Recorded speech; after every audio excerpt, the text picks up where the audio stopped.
And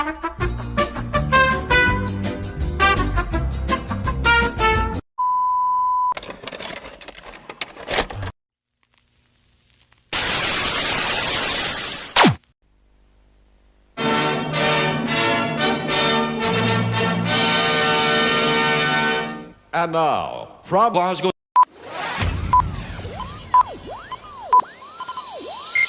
Ladies and gentlemen, may I have your attention, please?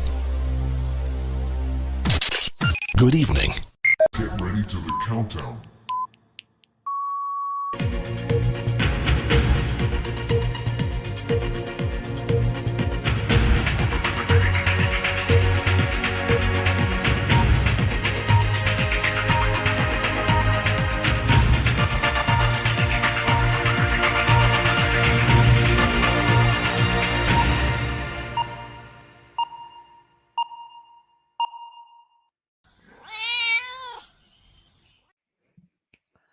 Good evening, everybody. How are we? This is me, and with me is her. Hello. I don't know. I just made that intro up on the spot. It was kind of not going the way it wanted it to go, and then suddenly it went okay. Was that all right? Yeah. Right. So we have got a fantastic show lined up for you today. We have dropped 2 viewers since we've gone live, which means that my intro must have been absolutely awful. We went from 6 to 4. As soon as I said, hello, it's me, it's like, bum, bum, bum. Right, guys, so we are working on the Mustang today. Shall we give the early birds a treat first, or shall we save an unboxing till later? Depends if we want to wind them up. Depends if it's wind-upable material. So Dale McCormack, howdy peeps. Dale, I hear a rumor about you. I have heard a rumor. I have heard you would like to join us on our next build, which is exactly what our building is all about. I know Natasha's messaged you. So yeah, no, that's brilliant. So when we finish the Mustang, we may well possibly have a third person on the stream. I'm not renaming the show. I'm not going to be calling it the Penny, Natasha and Dale show. Not. Well, who knows what's going to happen in the future? Okay. Blue Ridge model says hello. How are you? Hiya. So yeah, and Dale says yes. If I can find a little Willie. Well, actually, I've been a little bit silly. I got hundreds of them, and I forgot to bring some up. And it looks like we may be starting in the next couple of weeks. But I forgot to bring one up with me, so I had to buy one on Amazon. And instead of spending £3.50 like I did with Lidl's, I bought one for 12 quid, I think it cost me, which I don't think is an awful price for the kit. But when you've got like 4 or 5 sitting at home that cost you £3.50, it's a little bit upsetting, isn't it? So Blue Ridge Models is watching from Virginia. Hope you two having a great day. Well, judging from your messages this morning, I reckon you want to do an unboxing, don't you? Yeah. It's doing me head in sitting there staring at me. Right. So Natasha received a package this morning. She should have received it yesterday, but the courier couldn't be bothered to knock. So yeah, Natasha has a little unboxing. Spoiler. Yeah, let's give him a little spoiler. So basically, I had a few little bits and bobs which I don't really need anymore, and there's no point having unused stuff sitting at home. So I chucked it in a box and I sent it to Natasha. So Natasha is going to do an unboxing to show her all the new bits and bobs she has. Yeah. How's that sound? So yeah, do you want me to do it now or later? Well, that's kind of the idea of me announcing the unboxing now. Let me twist all this around. It's easier for my brain. Natasha, I just think you are the best co-host I could have ever right now. Why? Because I make a laugh out of it. Yeah, we do have a laugh, don't we? So Gary T says, "Hi guys." Oh, we're back up to 6. So look at that awesome packaging. How good is that? You have blanked your address out, haven't you? Yes, I have. Good, good. It's It's just on the that top. obviously we've had some events in the last few weeks, and we don't want the wrong people. I know the vast majority of people who watch our streams would just go, "Oh, Natasha, get rid of that." So,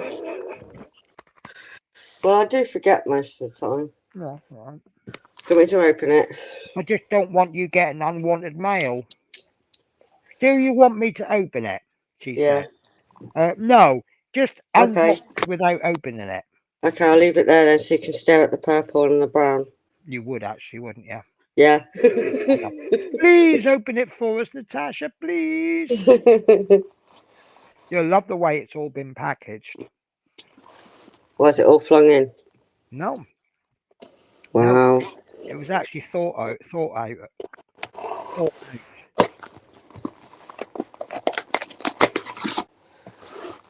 There's actually very little packing material.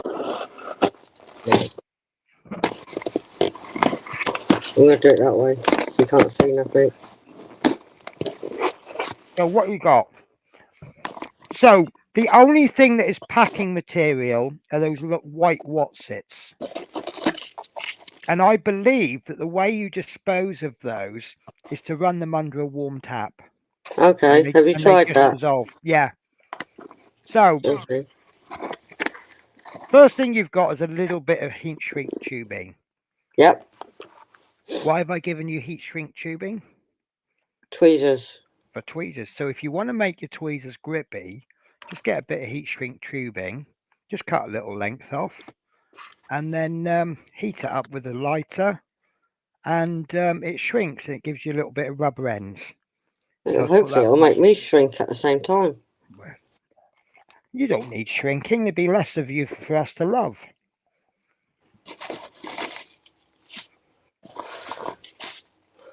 I've got some black bits. Yeah, black bit is not packing material. Well, you want me to keep them? Yeah. Right, okay. Do you know why I've sent you sponge? No. Is it? So I'm going to try and guess. we are at some point, we're going to teach you to do some chipping techniques.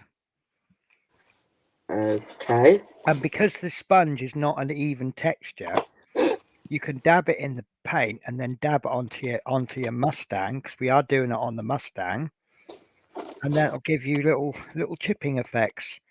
And you'll begin the tutorial going, "Oh no, I can't produce that," Yep. and you'll end it going, "Oh wow, that's really good and so easy to do." I might have put an excessive amount in. Yeah, it looks like. Well, at least it'll last me a while, though, won't It'll it? last you a very long time, yes. So there. Right, I've got a little tub. you got a little tub.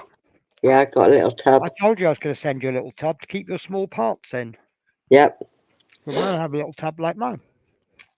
So we got twins in. And then I got those from Temu before the prices went up. So you got some drill bits. So now you don't have to use your knife to drill out holes. And they're all different sizes. Yep. I can read that, black on red.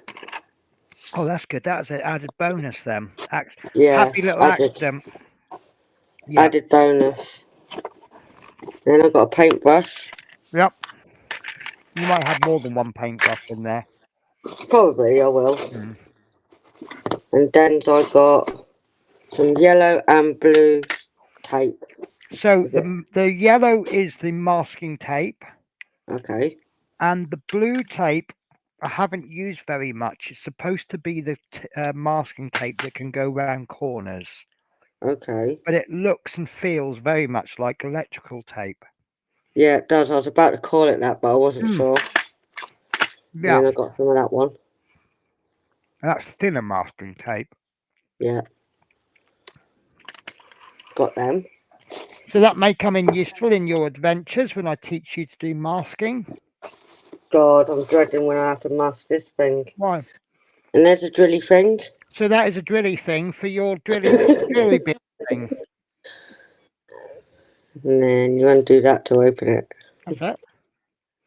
See, I didn't even teach you that. You had that much smartness oozing out. You just knew. And it's red. Glittery red. Is red good for you? Yep. Good. And then I've got some of that. So, right, some Which people are I'm going not to say sure that. about. Right, that one I don't think was labelled very good. If you look at the other one that looks very similar. Which other one? Oh, yeah. Right. That one. You'll see in the corner it says 49 matte. Yeah. So that is matte varnish. Yeah. Now, the other one is gloss varnish. Now, some people are going to go, Humbrol varnish is crap and don't use it and this, that, and the other. Yeah. But I kind of figured it's better to have some varnish than no varnish. Yeah. Because when we start weathering, doing washes, remember we did a wash with the tank? Yes, we did. We did that over matte finish. Yeah. So a better way to do it is to pop a little gloss varnish over it, then put the wash, it'll flow better, and then you restore the dullness with the matte varnish. Now, I will agree, it's not the best varnish in the world, but like I say, it's better to have some varnish than no varnish. There. Some of that stuff I don't remember putting in. Well, it's been packed, ready to go for so long. I just kept forgetting to. You should have had that about 2 weeks ago. Then I got one of them. So you now have a new craft knife, just like mine. Twins. Well, one of three actually, but I know Ron's just sent you some nice knives. Yeah. I was always going to send you that. But now you have a choice. If you look at Ron's and go, well, I prefer Ron's, then that's fine. And then maybe if you hate that one, you can give it away to someone else. Yeah. Knives are one of those individual things. I swear by mine. I think mine's the best knife in the world. You might not agree. Right, And okay. it's okay to not agree. Yeah, because everyone's different and there's no wrong in it. Exactly. We're not, remember, this is one of those zones where we won't shout at you just because you disagree with me. We respect opinions.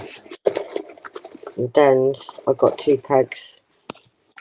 And of See course they're purple. Right, so I sent you the pegs because to try out as clamps. Now they are extremely cheap. They cost a couple of quid for about 24.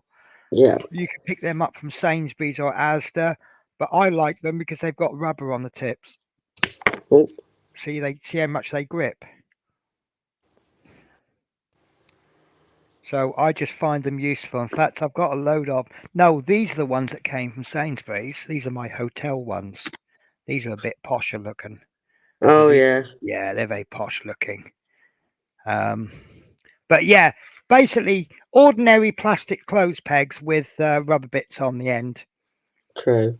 So always helps. Yep. So when you need to clamp thinner things like wings, obviously anything bigger, you'll need to use masking tape or a bigger clamp. Yeah. But by having a selection of things, that all helps. And then Anything else? Yeah.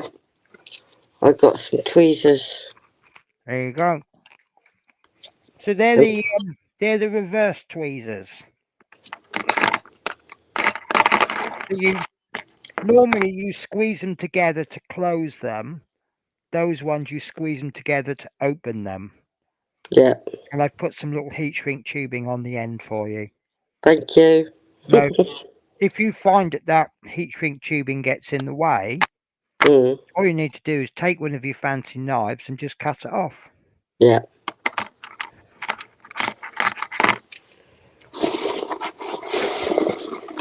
And then there's load of paintbrushes. Lovely. So you've got synthetic brushes in there. You've got sable brushes. You've got some Citadel brushes. You've got some cheapy Chinesey ones, and you've got some Kolinsky sable in there. So between them, you should find a nice brush. Yeah.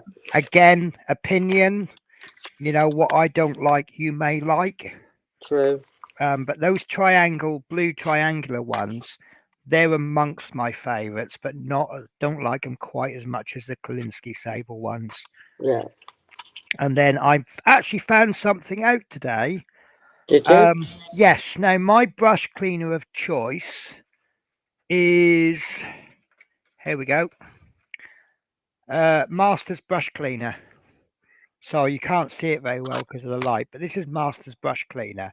Comes in a little pot, and you just rub your brushes in there, and it reconditions. It's like shampooing and conditioning your hair, but All right. for paintbrushes.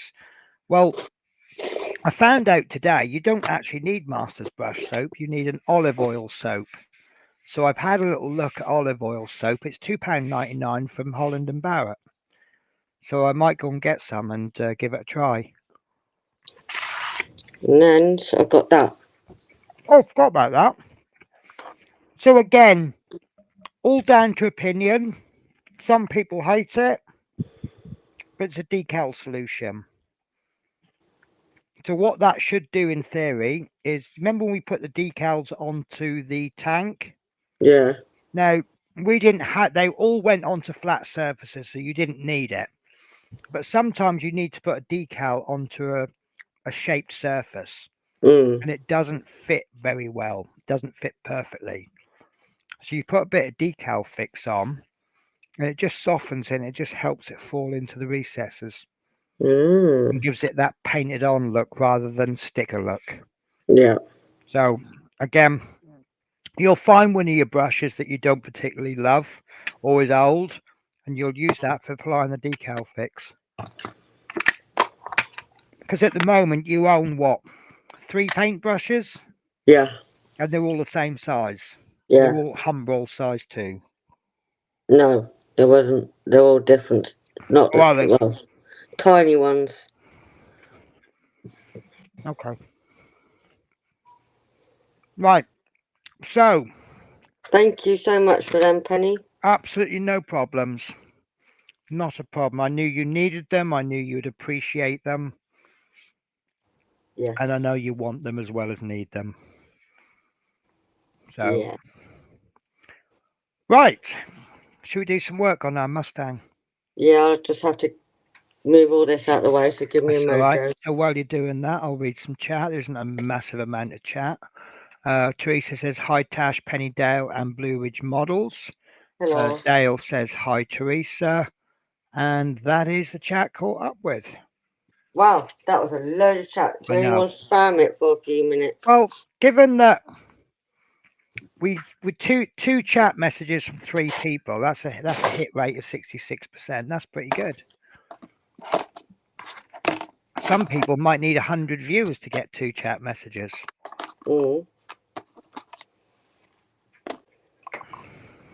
Yes, I'm a bit weird. I have to have things with some certain things. Why are you saying you're weird? It's not necessarily weird, is it? Never know. So yeah, we will make use of most of those over the coming weeks. In fact, you could probably make use of the brushes today. So we've got to do our checklist pre-stream. Have you got a pot of water? Yes. I actually have you more organised than me. Look, this Yep. is my pot. This is my pot of water. Look.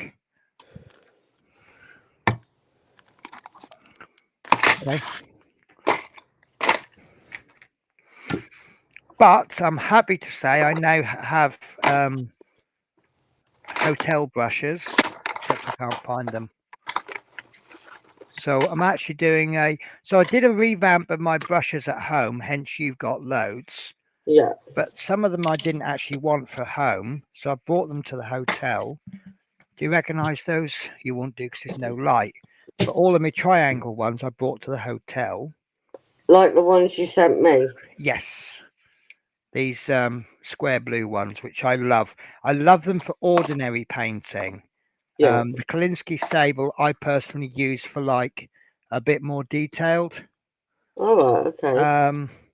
So that means I've got, because I bought this cheap brush set ages ago, but I love the case as it rolls up.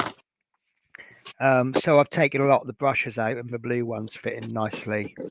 So I might treat myself to a few more Kolinsky and just finish the rest, fill the rest in. But that's a nice little travel set. So excuse me, I'm a bit bunged up. So yeah, I've got some more brushes. They're only cheap ones, but I might pop them in the post to you, and then you'll have more brushes than Panzer Cat.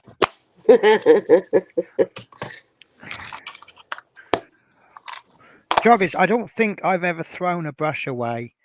What happens is you buy a best brush, and then that becomes relegated to not your best work, and then as it gets more and more damaged, it gets relegated to cheap, crappy opening tins of paint and whatever kind of brush.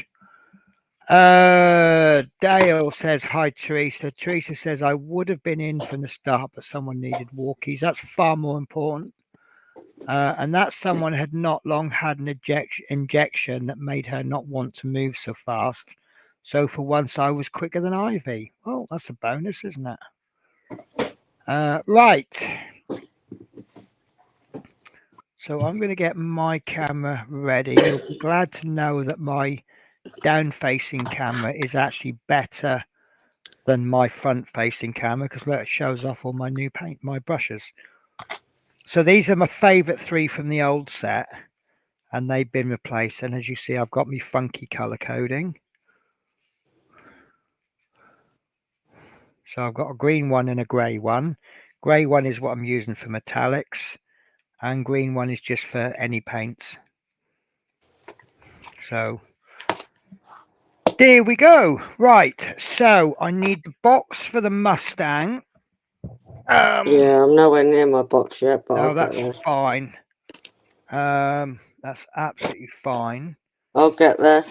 Not to worry. I don't know whether to do. I'll get there. Right. Oh, let me just go and get myself a couple of pots. No worries.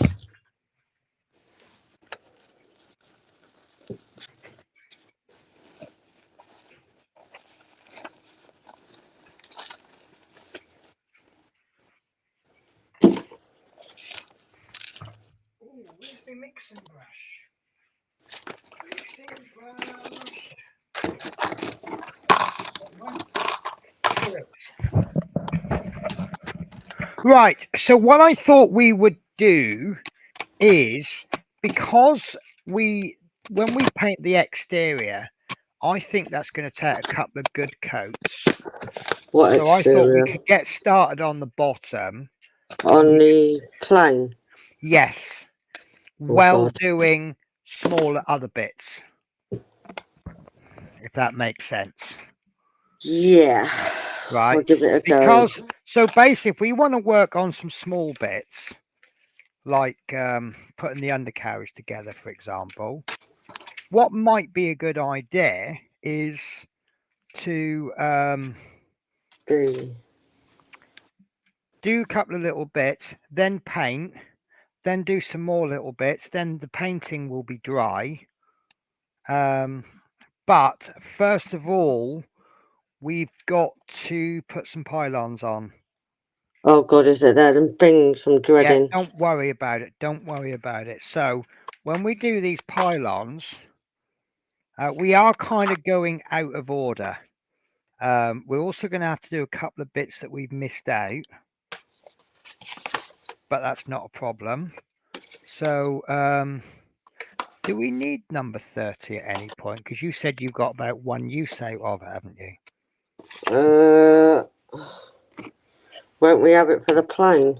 Well, we need it for this camouflage pattern. Yeah. I don't know if mine's going to last out that long. Right. Okay, then. You may have to buy a pot of paint then. Yep. One of your pots was knackered, wasn't it? Yeah, and that was the 30. Because we had the 30 from the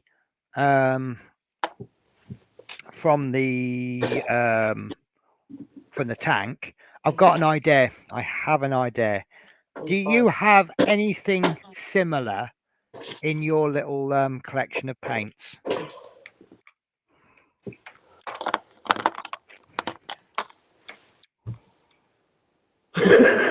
No, that's fine.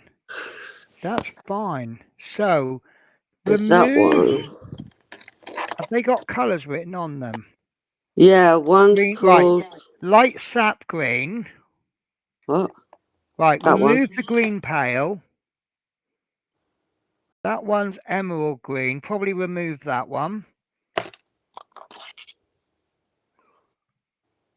I don't know what Viridan is, but that sap green would almost certainly be a good shade for REF camouflage. It won't be an exact shade.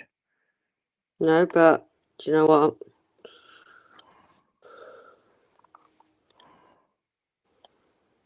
Yeah. Listen, what did I say? Right. So pre-stream, we were talking about colours. And I showed her the cockpit I'd done for the Corsair. And the question I asked her was, do you like that cockpit? And she said, yes. I said, do you like the green? And you said, Yes. and I said, it's the incorrect shade of green. I said, if I like it, does it matter? So what I'm going to suggest is if we use up that 30 today, we've only got one little bit to paint. So what we'll do is we'll make sure we've got all of this covered. I've had this since the tank, haven't I? That's how bad Yeah. it's got in there. Yeah, because that's the one from the tank, and the one that you've Yeah. got with the Mustang was all dried up and horrible, wasn't it? Yeah. Right. So what I'm going to want you to do then is So on which one sprue did you say to use? the when we're not going to need either of them today. Right, okay. But you'll need them when we do the external camouflage. I'll So keep what them we'll to do, that then. you see how we've done all our wheel wells, number 30, a green. Yeah. We'll carry on using that for internals, but that is also the same color as the camouflage on the top. We'll just do the camouflage a different color. This is one of the things I love about model making. If you haven't got the correct color, go for something similar. What does it really matter? Right, so we are looking for these are the two bits I forgot to tell you to do the other day, which is those little bits at the back. So we want sprue A. Now let me. Right, so it's the sprue with the big wheels on it. Yeah. Right, and the two pieces that we're looking for is 20 and 21, which is there. Oh God, it's that They little are square very thing. small. Yes. Now, what we need to do, you see where the number is? Can you see the number on the sprue? Yes. Turn it over and you want to paint that side green. Okay, so And all you won't need hardly any green. All you'll need to do is, let me show you what I'm going to do. So I'm going to get number 30 and I'm going to get just one brush full, just on the tip, pop it on there, pop a little bit of water on there, or you use water, I'm using thinners. And that's probably all the paint we're going to need. Just one little tip of a brush full, because the parts we're painting today are rather small. And then all we need to do is just paint all of the top. Don't have to be neat. In fact, I've actually got that in one coat. That's all I've done. I'm not purposely painting the other side because that's going to be done grey. But just one little brush full, that's all you need. And I've got no paint water still.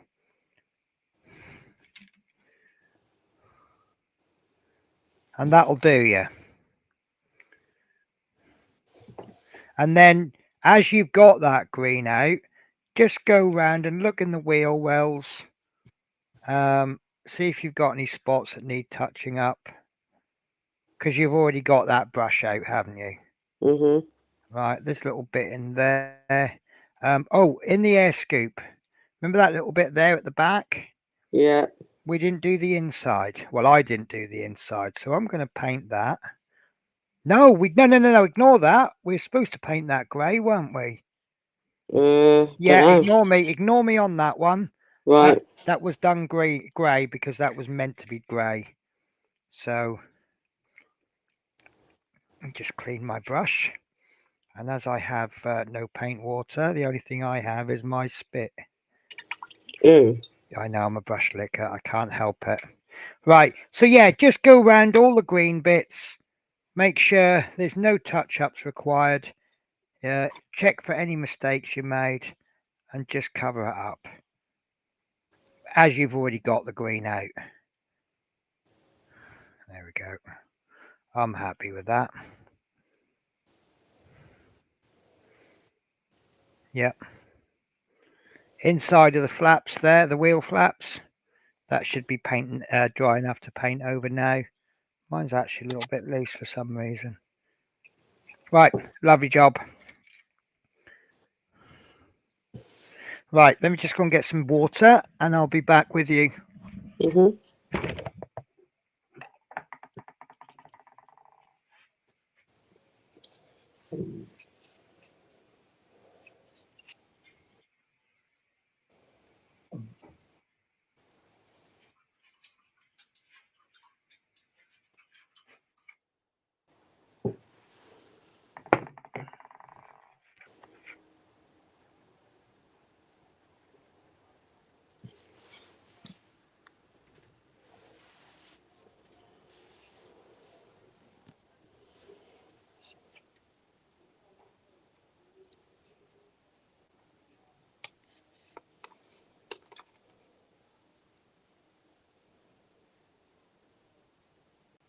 How did I disappear then? Don't know. I was chatting away. Didn't hear ya. I know, because I wasn't on stream. Right, so once those flaps are dry, we'll cut them off and stick them on. You still painting? Yeah, just only a Okay, little bit that that's I've fine. missed. Guys, I do apologize if you hear me munching at any point. I just got engrossed in stuff and I've not actually had anything to eat. So the only thing I've got is biscuits. So I may be munching from time to time. Chat's gone mad. Where are we? Hi Tasha. Right. So Dragon Queen says, "Hi Blue Ridge. Hi, Hi Dragon. Teresa. Hi, Britta. Hi Dave. Dave Mark says, "Hi Natasha. Hi, Hi Dave. Dale. David Markey says, "Evening Penny." David Markey says, "Evening folks." Dragon Queen says, "Hi David." David Mark says, "Back on the computer after shutting down for 30 minutes for power save." Oh, is that something you have where you are? David Markey says, "Hello Dale. Hello Gary. Hello Teresa. Hello Dragon Queen. Hi David M. Hi Britta. David Markey. Hello Britta." And I think that is the chat caught up with. Right, so pylons. Now Oh God, them little tiny things. yes, don't oh God, because they're Oh easy. God, They're they're gonna not be easy. easy. Right. They're not. They're So not. if you find it easier, you can pick these up with tweezers. I don't think you need to. Actually, you might need to. Right. So what you're gonna spot with these pylons, they're a little teardrop shape. Yes. You see, there's a fat end and a thin end. Yeah. Right, what you need to do is place them posts down and place them fat side forward and place them as close as you can to the holes in the wings. Right, so as close, or do they go in Right, the holes? they do go in the holes, but Right. if you can't find the holes, get them as close as you can and then just keep moving it around and then they'll naturally fall in the holes. Right, okay. Okay, now holding that with the finger. Obviously, I should have told you this before we start. Get our Tamir extra thin ready. Right, so I'm actually holding mine like that. I want one large bit exposed. And then what I'm going to do is I'm going to get my extra thin or whatever glue you prefer to choose and just give it a touch at the back. Okay, push that in, count to 10, and then I can turn it around. I can do the other side if I feel it needs it. Like so. And that's sufficient. Okay. God, I did that up tight. Yeah. Yeah, I should have told you beforehand because it's very hard to open a glue lid. So to show you that again, I'm getting my pylon. I'm getting as close as I can to the hole, look. Yeah. And that case I got it. Just keep moving it around until both holes are both pegs are in the hole, exposing a lot at the rear, little touch of glue at the back.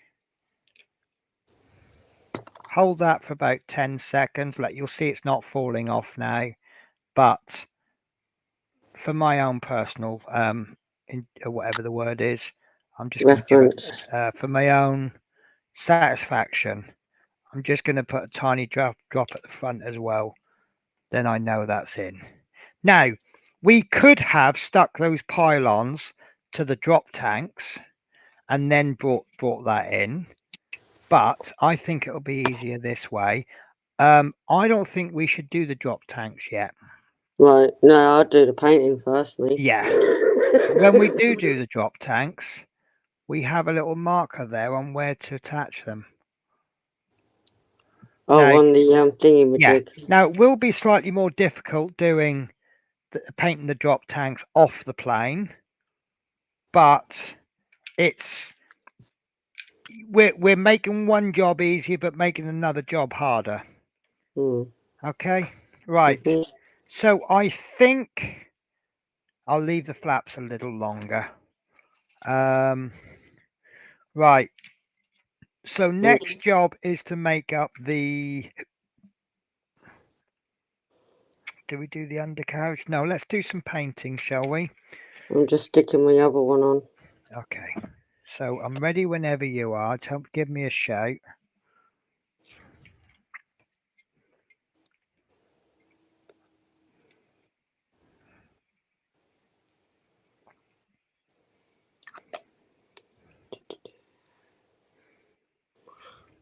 Well, I didn't struggle with them like I did on doing it on it. Oh, what a surprise! You didn't struggle, but you thought you were going to. I will with that if I did it the other way. So you got the fat bit at the front, haven't you?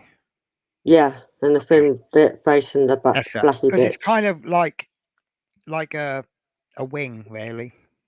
Like that. Right. So that's all ready for us when we're ready. Right. So what we want to do now is prepare the plane for painting. Now we have two seam joints. One is right. So when we join two parts together, yeah, right, they may not always join exactly spot on. If they look like that, that's perfect. One panel might be slightly raised like that. Sometimes there's a small gap.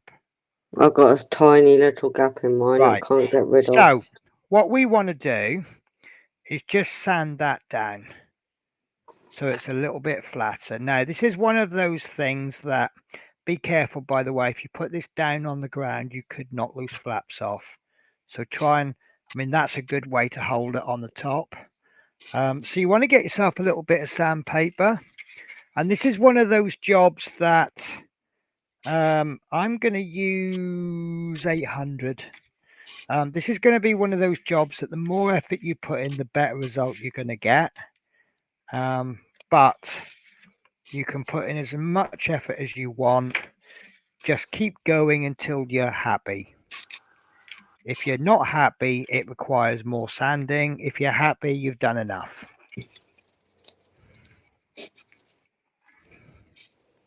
And I would be using, oh, I've got sanding sticks actually.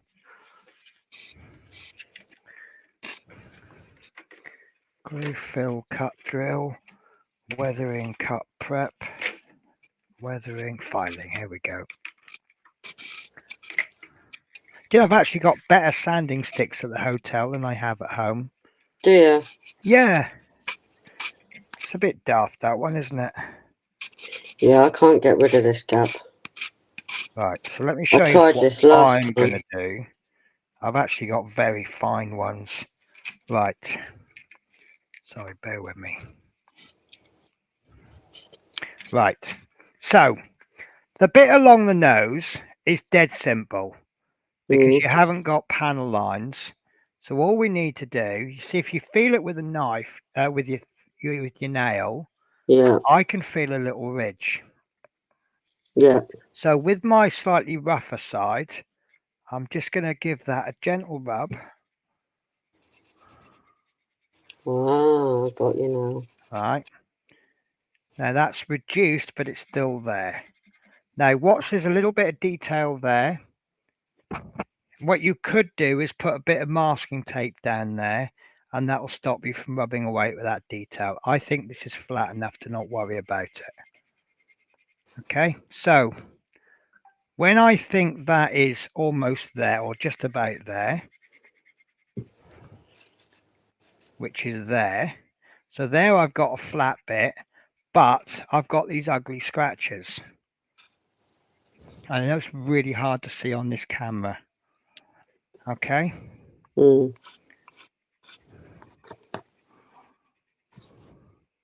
So it's nice and flat, but with ugly scratches. So what I now do is I now switch to a lower grit. This is what I refer to as sanding through the grades. So you're now going lightly over it again. Okay. And now you've got lighter scratches. Okay. So then you go for a lighter grit. Okay. And then once you've done that, you see it's starting to come up a little bit shiny now. You can't see that because my camera's not focused. Yeah, I can't. I've only got one thing I No, can use. it's fine. But so long as you get it down to about a 400 or 600 grit. Okay, so let me explain how the grits work. The higher the number, the rougher it is. So that's a 240 on one side, 400 on the other. And then I've got 600 and 1,000. Now that 1,000 should be enough. That should be really good. Now it won't be good enough for polishing canopies, but it's certainly good enough. I really wish I could show you this, but I only have the ones you sent me, Penny. that's fine. I don't know the ones I sent you because I haven't actually in the packet. Right. So yeah, but At least I what know do you what I've got think? to get. But does it look a lot better than it was? Yeah. Brilliant. So what we need to do now, and this could take a long time, it might not. We need to work our way through the whole aircraft. Just removing, I really wish I could show you this, but I can't. Actually, I have a way. Right. I have got a way to show you, but we might get that horrible feedback. Right.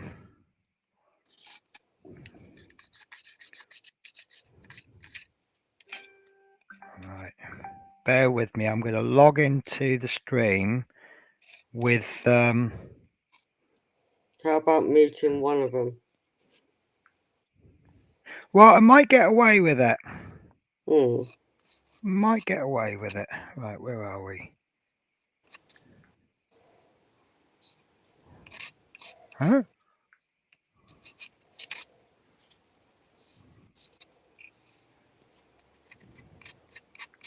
Sorry guys, I'm just trying to find, I've got to find the stream first. Ah, there we are.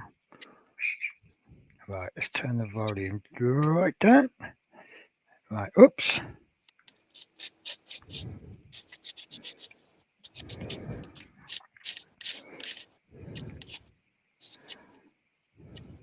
Oh, I've got to copy the link. Then I've got to open Chrome. Oh, how awkward. Paste. Go. Sorry about this, guys. It's But this alright. will give us a lot better quality. Right, so this is me joining eventually. Okay. Why am I not joining?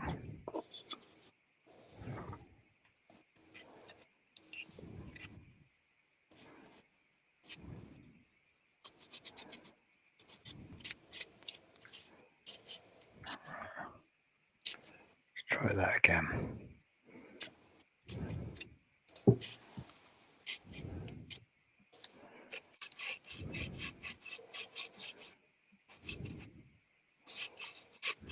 Don't know what's going on. I seem to have no signal now.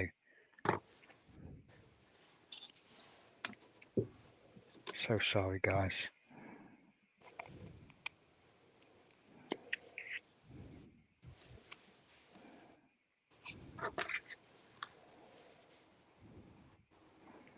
What's going on with the Wi-Fi today? Right, well, I can't show you them.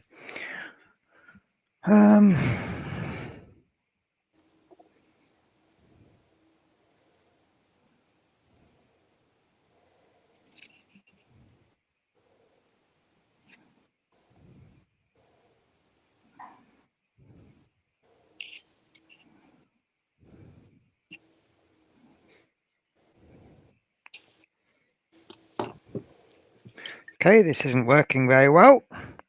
Right, okay. I'll see if I can. I don't think I'll even be able to take a picture.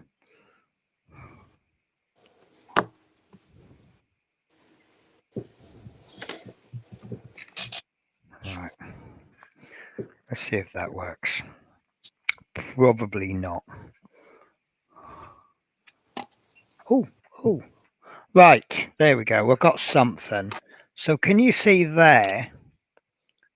There's a line going down the middle. Yeah. But the line stops there. Yeah. Because that's where I've sanded. But you just have to be careful not to sand out these details. Otherwise, you're going to have to rescribe them. And that's another thing for another day. Especially as you don't have anything to rescribe with. Now, this is one of those jobs where if you don't want to do it, don't do it. Your model just won't look as good if you haven't put as much effort in. Now, we didn't have this for the tank because the tank was a pretty good fit. Now, the fact that we're sanding out this seam line doesn't necessarily mean it's a bad kit. It could quite easily have been us. Yeah, like on the top here, that's not paint. I just can't get it out. Right. So have you kept trying? Yep. So that could be a gap then. Yep. Right. Okay. It's actually not taking an awful lot to get it out. But yeah, I think it's a gap with mine as well, actually. Right. So we need to fill that, but we're not going to be able to because we don't have any filler. The best we can manage is glue or gloss varnish, which by coincidence you have some. Oh yeah. That was good timing, wasn't it? Gloss varnish turning up just on the day that you need it. Which actually wasn't planned. No, it weren't, was it? Well, it couldn't have been, because how was I supposed to know you were going to have a gap despite sanding? Exactly. Right, so I too have a gap. So the fact that we both have a gap would suggest it's the kit, not us, because if it was us, one of us would have done it properly. Yeah. Right, so a little bit sanding on the bottom as well. And I'm sorry, guys, that this takes a bit of time, but it's the way it is, I'm afraid. I have the mother of all cock-ups. I actually have a chunk taken out of the plane where it ripped off a sprue rather than cut off a sprue. Really? Yeah, I was a bit too heavy-handed with my clippers there. Possibly. It can happen to anyone, though. Well, you're making excuses for me there. No, because I just chopped mine in half for no reason. You and are. stuck 'em. You're a bit more of a novice than me, though, aren't you?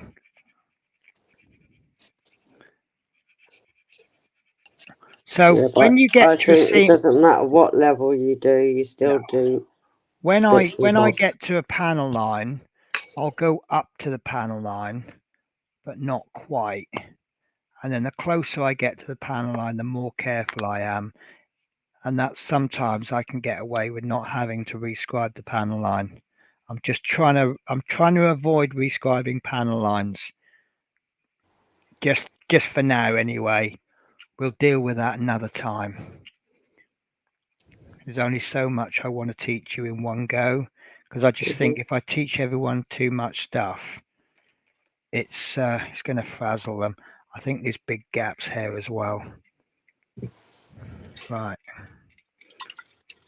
So unfortunately, we're going to be filling with varnish.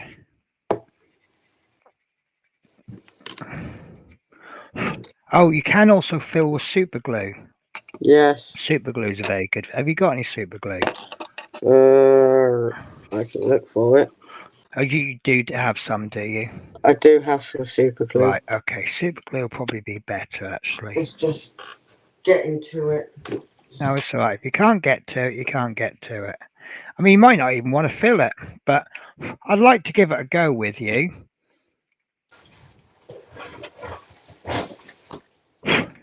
Right. That, for me, is an improvement. Not perfect. But it's better. And all I've got to deal with is that bit there then.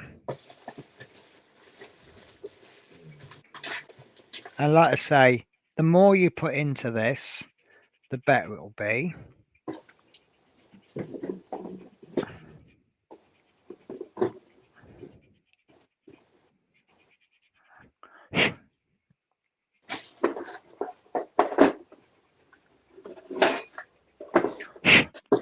Are you struggling to find it? Well, I did have them in one spot. Okay, So. don't worry about it if you haven't got it. We can perhaps do it next week. Right, where are we up to with the chat? I'm sorry if I miss anyone out, but I think we are up to there. Hi, David M. Hi, Britta and David Markey. David Markey says hello, Britta. GWR says hi, a penny. Smith Speed says hi, all. Dale says hi, Mike. Smith Speed says hi, Dale McCormack. David Markey says hello, Mike. And Vicky says hi. Oh, you found some. Yep. Right. Okay. So what we're going to do, where that line is there, we are going to get our super glue. Now I'm wondering if I've got any super glue. And we're going to need a cocktail stick. Yep. This is another trick you could use, but you haven't got any putty yet. So thick super glue is always better. But I think you've just pulled out some thin super glue, haven't you? Yeah, that's all I've got. That's fine. Right. So what we're going to do, if you are able to, get a little piece of waste plastic or something and just pop a little bit of super glue out. I've got to find me sundries now. That's how I label things. Sundries. And here they are. So our best friend cocktail stick. Yep. And what we're going to do is we're going to get a little bit of super glue on the end of the cocktail stick. Oops, not too much, and try not to drop it all over your knife. And then end up putting your finger on it. Why is that really, really thin? This is super glue gel, and it's come out like water. Sorry, guys.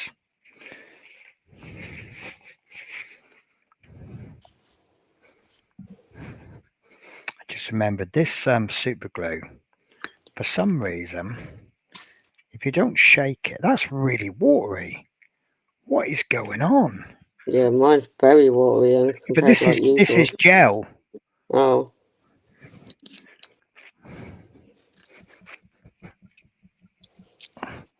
I know if you don't shake it, it doesn't stick very well. Right, there we go. So gel is always better, one, because it's got a little bit more substance. But what we're going to do is we're going to get a little bit of super glue on the cocktail stick, and we are just going to dot that along the line. Okay. Okay. And we're going to let that dry. Okay. By all means, if you just dropped out.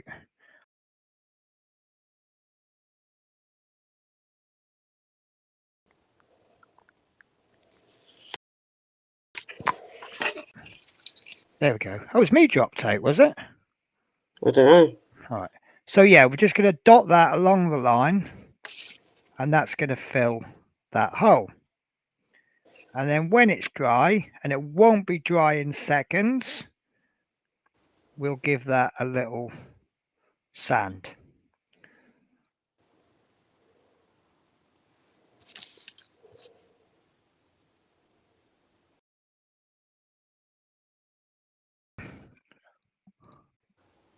Is it me dropping out there, or you, or is it the program? I think it could be just I programs think playing around. it's the software, you know. And I this think it is. See, Melon is cheaper than StreamYard, but I'm seriously considering going over to StreamYard. Yeah, this one keeps just playing up for me. Yeah. Oh, Vicky's saying it's me dropping out, so it could be the internet. Because I noticed sometimes sometimes when I fire up Melon, it goes into German, and I can't get it out of German. I can change I can change the language to any language I want, except English. Yep.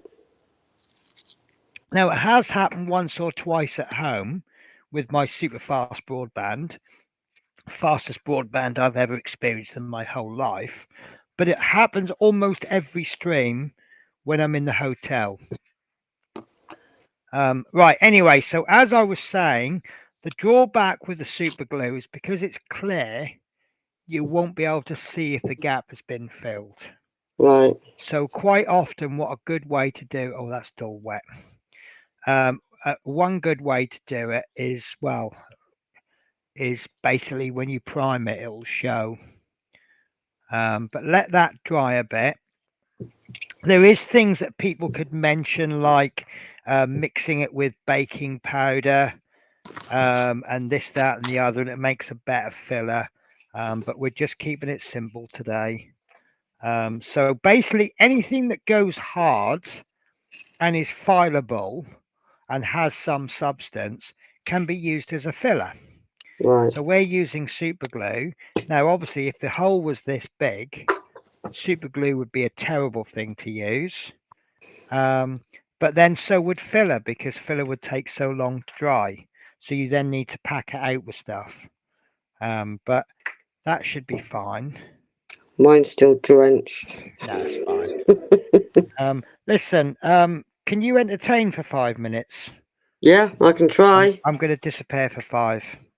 Okay. Well, No worries. I was about to say I won't be long, but I'll be 5. So. I can do that. I can have a coffee while I'm out, but what time is it? I'll just let you all know if Penny's not back in 5, Kara could come.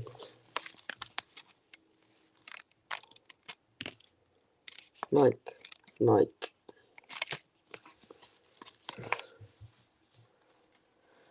So, what's everybody been up to today? Anything exciting? I finished my Venom group today. It's supposed to be group, but it's with a twist. It's near my TV. It's quite cute.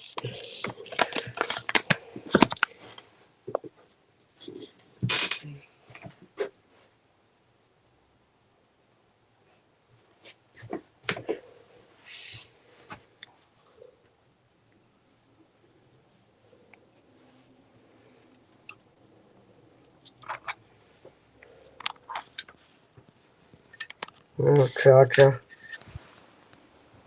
There he is.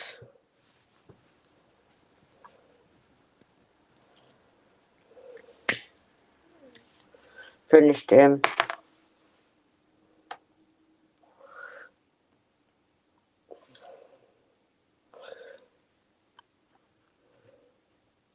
I'm being really careful with this because I don't want to break it.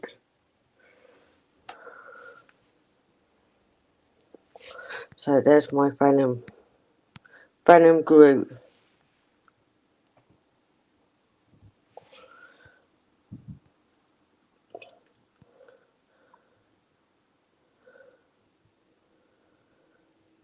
No worries. Recovering from a one-day London trip last Friday. Oh God, I've been there, done that, and it's horrible. Taking me all week to recover. He's made from blocks. He is. I think I've been on him a couple of days. So he's a Venom group. There was two options, they're all black, but I thought, no, I want to see a bit of Groot in there.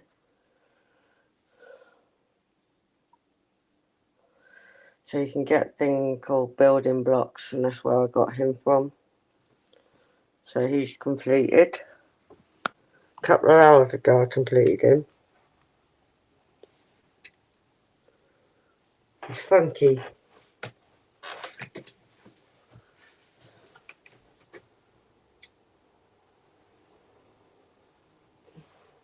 He's my funky dude. Thank you, Dale.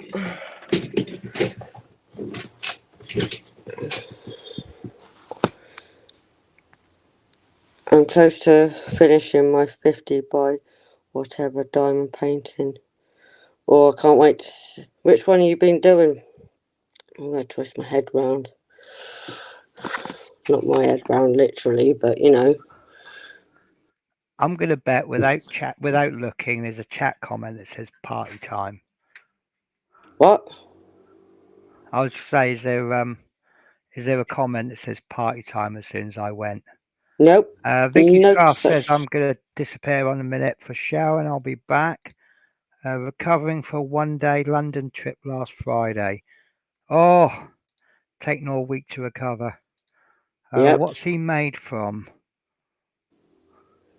Is this something you were chatting about when I disappeared? Yeah, my Venom group. Your what? Oh, your Venom grouped. Yeah, my Venom group. Baby group Venom, do you want to see him? Yeah, always. Obviously, Dale's seen it because he says, very nice, Tasha. Vicky says, I'm close to finishing my 50 by whatever diamond painting.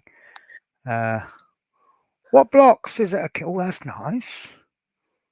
I like that. I see why it's called Venom Group now. There's his tongue. Yep, finished him. Nice. So He's Vicky says, funky. are you doing a video on him? What do you mean do a video on him? I'm doing a video for him for your channel. I did put pictures up on Okay. it, but I can do a video of him. Yeah, make videos. Right. I think that super glue might be ready to go. I'm going to chance it. If I can find my sanding stick. Right, so we give that a gentle rub. Oh God. No, mine's still sticky. Is it? Okay. I'm leaving it. You can get activators, but I'm guessing you don't have any. Diamond Art Club elephant. An elephant. It's an elephant. Okay, well, we'll go on with the next bit then. Is Are yours you still happy? wet? No, mine's dry. Mine's Oh, sandable. why's mine still wet? Probably because using thin. Oh, yeah. Vicky says, "How's your London day today, Penny?" Mine was all right. I actually, I've been given overtime tomorrow on a route that I don't know, so I had to do route learning today. Which actually wasn't too bad because if I'm out learning, working, I'm not spending as much money as if I was out. Oh, I bought something today, by the way. Oh, did you? Yeah, I say I don't spend much money when I'm working. So with me, if I've got more than 20 quid left, I get paid on a Friday. If I've got any money left on Monday, it's usually a minor miracle. It's now Thursday and I had 50 quid left. No, 20 Wow. quid, 20 quid left, sorry. So I went out and did my route learning and I was going to buy a coffee. I'm out and I'm like, I'm sorry, I'm going to have a coffee. Yeah. And I walked into W.H. Smith's to see if they had any cheap drinks. And I don't know why I walk into a W.H. Smith's in a train station expecting to find something cheap. You know it's never going to happen. But I did find 2 magazines and they were a tenner each. So that was my 20 quid gone. I'm going to steal the big screen. Go for it. Oh, why am I crafting Budgie Mama and yet look at this? Because I want to be greedy. No, it's not being greedy. Look, I'm crafting Budgie Mama and we've got the names around the wrong way. Oh, I don't know. Probably Right. went. So this is the first thing that I bought that I'm rather happy with, and it's the book about the Dam Busters. Now, what new information is in there, I don't know, but it's a nice little magazine, book magazine. Some nice pictures, and of course, as I'm doing my Lancaster videos, you know, I might be able to sort of read a little bit out just as a bit of filler. Yeah, why not? It'll just add a little bit of content to my that picture of the bouncing bomb. Cool. Because there's a debate about the colour of them. I think they were red. Okay. But some people say they're black. And there's a big old look. Look. So there's a picture of Guy Gibson with his Labrador. And look, to avoid the word, Guy Gibson with his beer drinking black Labrador dog. Because they want to avoid the actual name of the dog, which I'm not going to say on this stream. Because I want to know what it is now. Well, it is now become a derogatory person for a black person, a derogatory name for a black person. Right, okay. And that was the name of the dog because he was black. Right, okay, got you. Yeah. I think I got it now, yeah, sorry. Yeah, no, it's fine. Worked it out. Yeah. But yeah, it's a nice little book. Like it's got all that. I think that's. No, that's not it. Yeah, this is Guy Gibson's plane. So that's the one that I'm making. And it's a nice book. Various medals awarded to all of the crew. I think I saw something in here about all the other missions that squadron did. There we are. Operations flown by Lancaster DV385 Thumper. And then you've got the other 617 squadron VCs. Because I think this squadron eventually became a Tornadoes. No, it's now a Lightning squadron, isn't it? No idea. It's an interesting picture. Anyway, so the other book that I got, Mm. I just thought it was a nice book. I don't have any of these aircraft, but I won't rule them out. And it's about the Bristol aircraft. And it's a very uneven book because it's got pull-out pages. So it goes through all the Bristol aircraft and the early years and blah, blah, blah. And it sort of lists. But look, I mean, this one I think is now an Airfix kit. It's either this one, or, but look, you got a nice little cutaway there. Tells you what all the various parts are. Cool. I know, isn't it nice? Now this is the one that I think Airfix has just released as a kit, which is a good scale for me in 1:48 scale. So like this bit there is the port fuel tank with a capacity of 35 imperial gallons. This bit there, 66, is the rear interplane strut, whereas this one, 55, is the front interplane strut. And it tells you everything. Oh, that was me. Yes, it tells you all.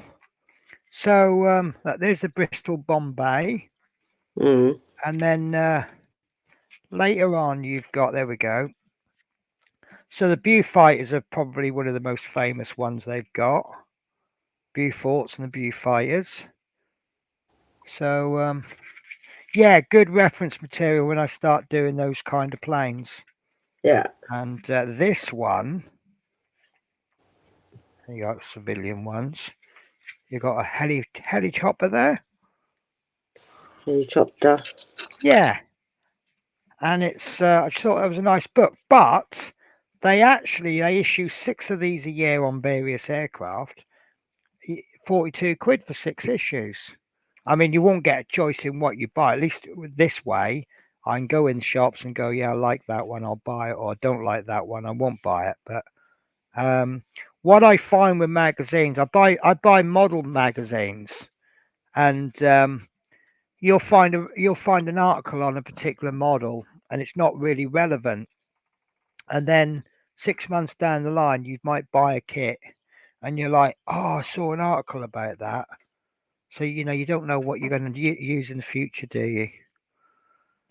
So I've been route learning today. So Vicky says, could you be thrown on any route? They will only throw me on a route that I know. The reason I'm being thrown onto a route that I don't know is they're desperate for the cover for tomorrow.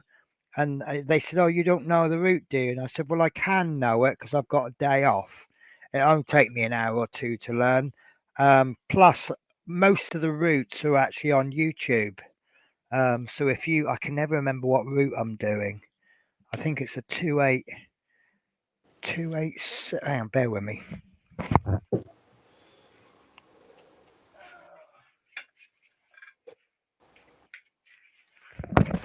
So I forget the bus number that I'm driving. Right, 238 I'm doing tomorrow. So if you go onto YouTube and search 238 London bus route, that's the route that you'll see that the whole route been filmed. So I can actually sit and watch it and do a little bit of learning before I even get on the bus. So they're easy enough to learn because there's material out there that you can use. And then, of course, I get paid a little bit extra for the route learning because obviously I've got to sit on the bus and learn it. So, yeah, I don't mind. Tube was fun, not especially when delays on Circle and District because of overrunning works. Yeah, when I first came to London, I was really excited because I'm like, oh, I'm going to be getting the tube to go to work. And it just sounds really interesting. But when you're doing it every day and you're packed into 8 o'clock, even at 8 o'clock in the evening, you're packed in like sardines. Don't do it in summer. That's all I'm going to say. Yeah, well, depending on what line you're on, some of the newer trains are actually quite comfortable in that sense. But the fun of the tube wears out very quickly. District train, they're nice. That used to be. Was it we were on a district line train that said if you wanted to go in the direction we were going to get off the train and ask staff on platform. So we did. The district line is the one that I used to use. I used to travel between Bow Road and Barking. It's a long old route, but only to be told when stood on the platform, could have stayed on all along. Yeah, they do that. Some of the tannoy announcements on trains you can hardly hear, and it was very sort of humid. Well, I'll tell you what, if you're finding it humid on the district line, try the Jubilee line. Oh God, yeah. So the district line, the trains on that, they're all open. So you can actually walk the full length of the train, and they've got better air conditioning. Whereas the Jubilee line, they're separate carriages and you can't move from carriage to carriage. So if you're in it, you could be packed in like sardines on one carriage, and the two carriages either side could have nobody in. Because obviously once they get on and off, you can't change carriages. Whereas the district, you can move up and down the carriages. The only drawback with things like the district line, and I'm going to sound absolutely terrible for this, you get a lot of beggars who are making a living. What they do is they get on a train and they walk the whole length of the train begging, and then they get off, and then they get the next one and they walk the whole length of the train begging. Whereas something like the Jubilee line, they'd have to go one carriage, get off, and then next carriage, and it's a lot harder for them. So that's where we were. I found so warm. Yeah, so the Jubilee, that's one of the ones with separate carriages. So there's no airflow. There's not as much airflow, and the carriages are old, and the air conditioning isn't good. With the Elizabeth line, you can see right down the train like a bendy bus. Yes, just like the district line. So that is a slightly better one. Right. Should we do some painting? We can try. Right. So what's your super glue like on the top? Okay. Right. Do you want to give it a little sand? I'll give it a go. It's going to be a little bit tougher to sand because super glue is tougher than plastic. I just hope it's worked. Well, we'll find out, won't we? Mm. Now, mine I'm quite happy with, but the only way we're going to find out is when we paint it. Now, what I've also done is I've actually sanded out one of the panel lines. There's a panel line running along there, and I have sanded it out. So ordinarily what you would do is rescribe that line, but that's not something we've got into yet, so we'll leave it.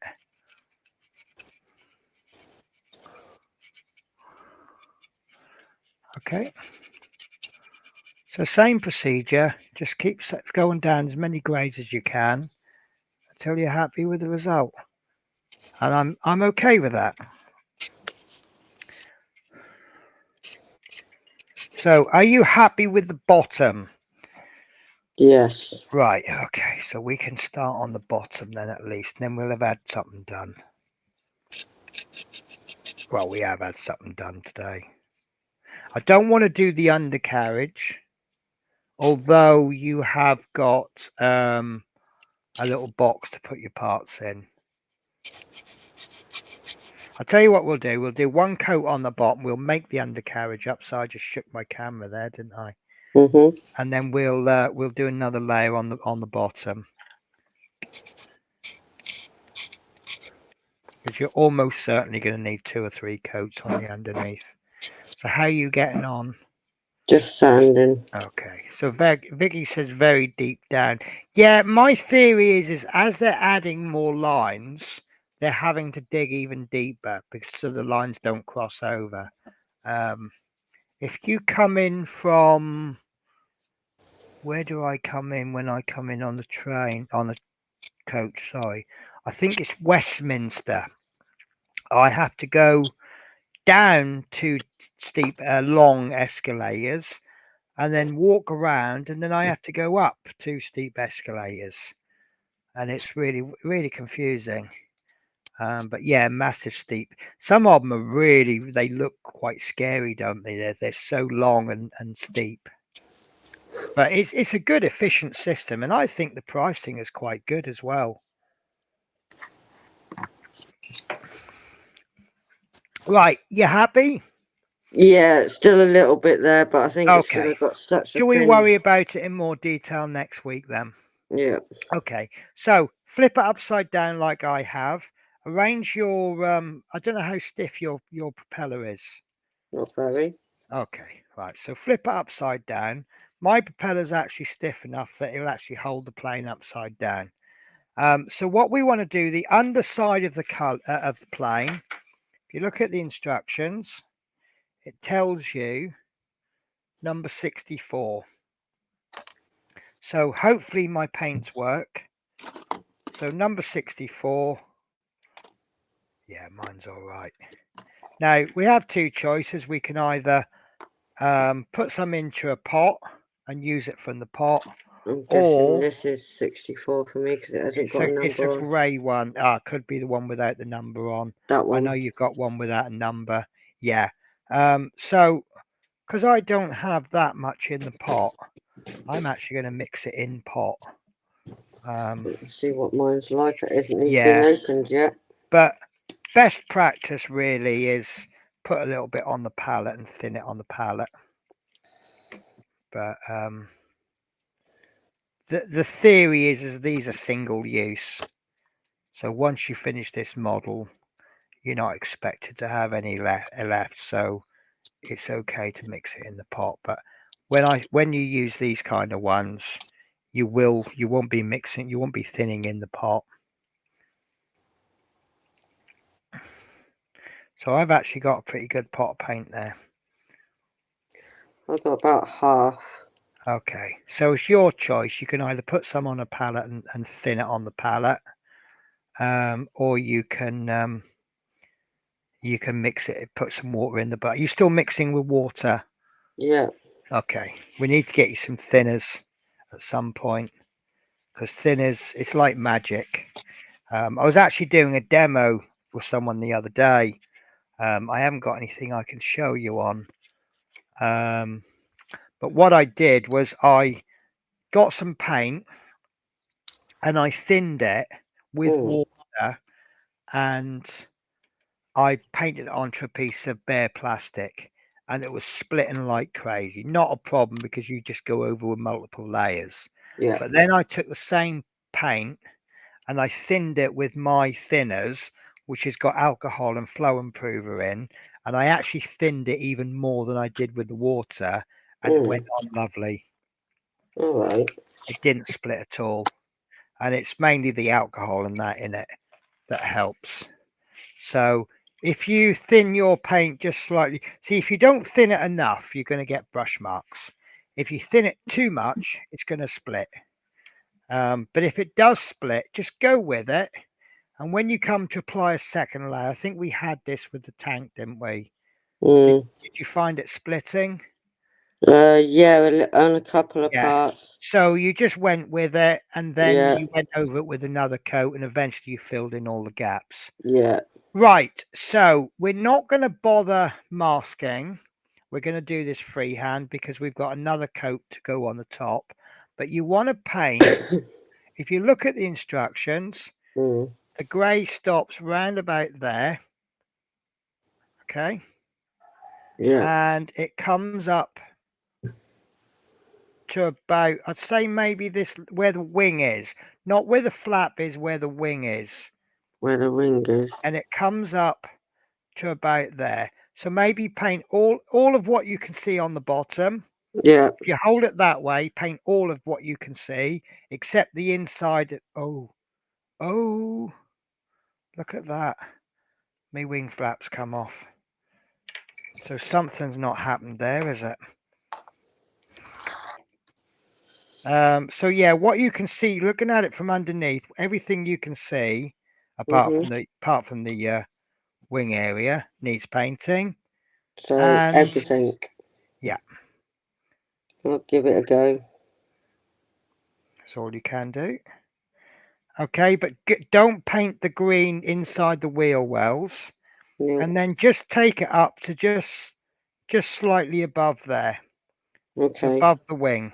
Okay, so because the wing flap is down, you need to get around that wing. I think mine got away with that. And what I'm going to do is also look at doing panels. So you see where the lines are in the wings, Yeah. right? Paint it panel by panel. So like you'll see, I've got a bit of paint on there. You won't see much because you're painting grey on grey. And then the next bit, and try and go in one direction. Okay? Mhm. And just enjoy yourself and maybe get a bigger brush than the one I'm using. And you're not aiming to get it in one coat. We want two nice thin coats. If you're not getting any brush marks, you've got it right. So I'm going to go into cheat mode, and I'm going to get one of my new brushes out, which I think will be this one. No, it's going to be this one. So nice big brush makes the world a bit easier.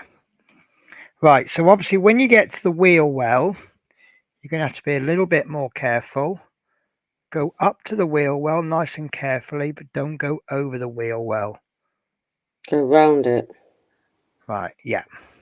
So obviously I've got a little bit of green overpaint on mine.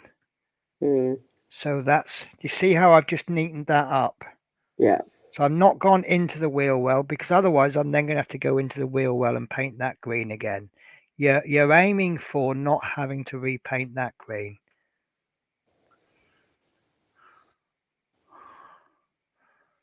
And then the outside of the wheel flaps, but not the wheel flaps, but not the inside. So basically, where it's green, you're not going to Don't touch paint. it. So remember when I said about clean up? If you overpaint, don't worry, because you can clean up. So if you look at that side compared to that side, you can see it's a lot tidier now. Yeah. I will need another coat, because my grey isn't thick enough to cover the green fully. You can still see that green underneath. That's absolutely fine. It's just a consequence of thin paints. But if I had it too thick, I would cover that green up, but I would now have brush strokes. And brush strokes is the enemy, isn't it? Yeah.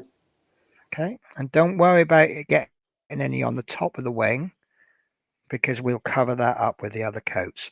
Now, given that we are painting the underside of the wing a light grey, and we are going to paint the top with a dark grey and a green, why do you think we've started on the bottom? Why didn't we paint the top first? Doesn't matter No if you get idea. this wrong. Is it Don't so paint. you can cover it up with the light with the So dark? wherever possible, we always do a light coat first, because a dark colour will cover a light colour a lot easier than covering. As you can see from there, there's a little bit of green showing. So the dark colour will go over a light colour a lot easier. Bit of paint and practice for you. Try to paint up to the propeller, but try not to paint the propeller. It doesn't matter if you paint the propeller, because we're going to paint that black. And you remember, you don't need to go all the way up the side of it. I'm only going to about there. I'm going a little bit higher than I need to, but not all the way, because otherwise I'm just wasting paint, aren't I? Mhm. And I've just gone over on the green, so I've just done what you told me not to, what I've told you not to. That's not a problem. If you catch it quick enough, get a damp brush and just keep painting that green until the grey disappears. If you catch it before it dries, you'll paint that away. There you go.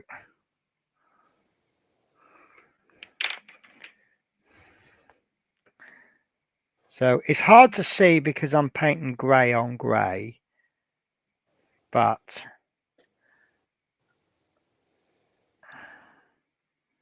Just letting you know, I might have to mute at any time. that's fine. You expecting your friends to come round? Kara. Well, I just thought it was a bit more subtle to call them friends. Well, some of them are actually. I actually get on Well, with there you quite a go few then. of them. Right, and don't forget to not paint inside the air scoop, because you're going to cover that green on the inside.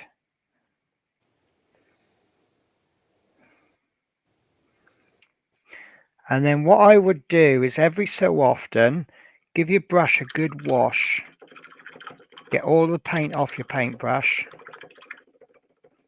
dry it, and then go in, because as that paint starts to dry, it gets all in your bristles and it makes it harder to paint. If your paintbrush is gliding, this is one of these things that's hard to describe, but if you'll feel it gliding when the paint is fresh, but when it starts to drag, it's because the paint's getting thick and clumpy, and now it's time to just wash your brush. Okay, and just enjoy yourself. My coverage isn't fantastic there. It is going to need another coat. That's mine. Yeah. Now it's looking good. But what's your coverage like? Pretty good, actually. Is it? Yep. So, are you getting any brush marks? I'm not going to tell till it's dried. Right. Okay. So obviously, getting no brush marks is far more important than getting good coverage, because you will get good coverage by going over and over. If your paint is a little bit too thin, you're just going to have to paint a couple of extra coats. But if your paint isn't thick enough, it's going to look very ugly. And I think maybe I've slightly over-thinned my paint, and I might be looking at maybe doing 3 coats, might even be 4. And well, it's a little bit frustrating that I can't thin my paint exactly right. I'd rather have to do 4 coats than get the brush marks. Okay, I'm not worried about a nice neat edge, because I know I'm going to tidy that up when I do the upper side. Is yours going down all right? You're not splitting or anything? Nope. Okay. I've got a feeling, I'm being quite harsh and critical here. I've got a feeling you might not have thinned your paints enough, or you got it spot on. But we'll see when it's done. Got a little lump there. But it's okay, because if you do get brush marks in your paint, then you've just learned that you haven't quite thinned it enough, haven't you? So next time you'll thin it a little bit more, and you'll keep doing it until you get it right.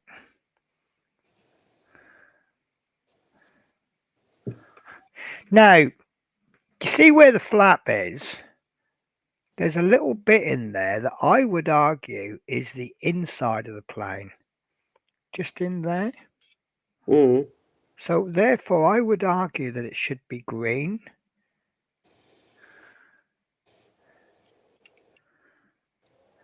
Right, that's my underside done 1 coat. Oh, I Don't haven't be finished all my No, underside it's okay. yet. Some people paint faster than others. Don't be tempted. If you see a bit you've missed, don't be tempted to go over it again. You really want that paint to fully dry, especially with your brush painting. Now, if I could, yeah, look, can you see my finish? It's not that good, is it? It's not a solid coat. Yeah. Yeah, that's okay. That's absolutely fine. I'll just go over it with another coat. Oh, I haven't done the back. Have you done your tails? No. Okay. I'm working out how far to go on the bottom bit near my Well, jig. you can't really see it on mine, but I've gone a little bit higher. But don't forget to look at the box art. The box art tells you everything you need to know. So I've gone a little bit higher than the box art, and I can bring it down again when I bring the next coat in.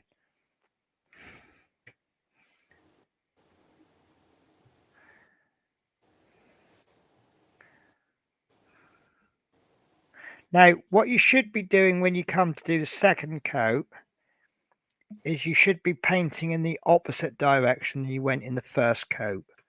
I've got to be honest with you, I don't do that. I can't do that on all parts. No, some areas you can't. But like where I've done the wing up and down, the next time I should go across. But although one way round that is if you paint diagonally, and then the next time you can paint opposite diagonally. Right. So I'm looking for some bits that I've missed. I think maybe this brush is too big. Be right back. Okay. Hello. So I have to entertain you now, guys. How on earth am I going to do that? Well, I'll start off with the chat. Yeah, that's probably going to need quite a few coats. It's just a shame that with a bad camera and me having grey on grey, you're not really going to see what I've done. Other than you can't see the green as much. So at least you know is some coverage on there. So I just want to spread that out a bit more. There we go, because that's quite watery. I think the brush was a little bit wet. Right, just clean my brush, guys. Look at that point. Look at that lovely point. And then I don't do this every use, but Master's brush soap is the biz.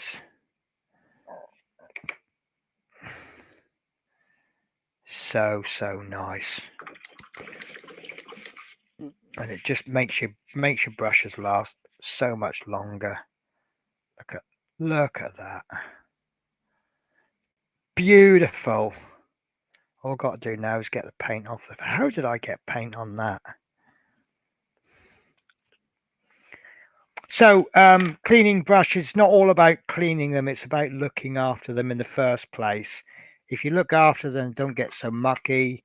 And then if they're not so mucky, they're easier to clean. And then they're easier to store.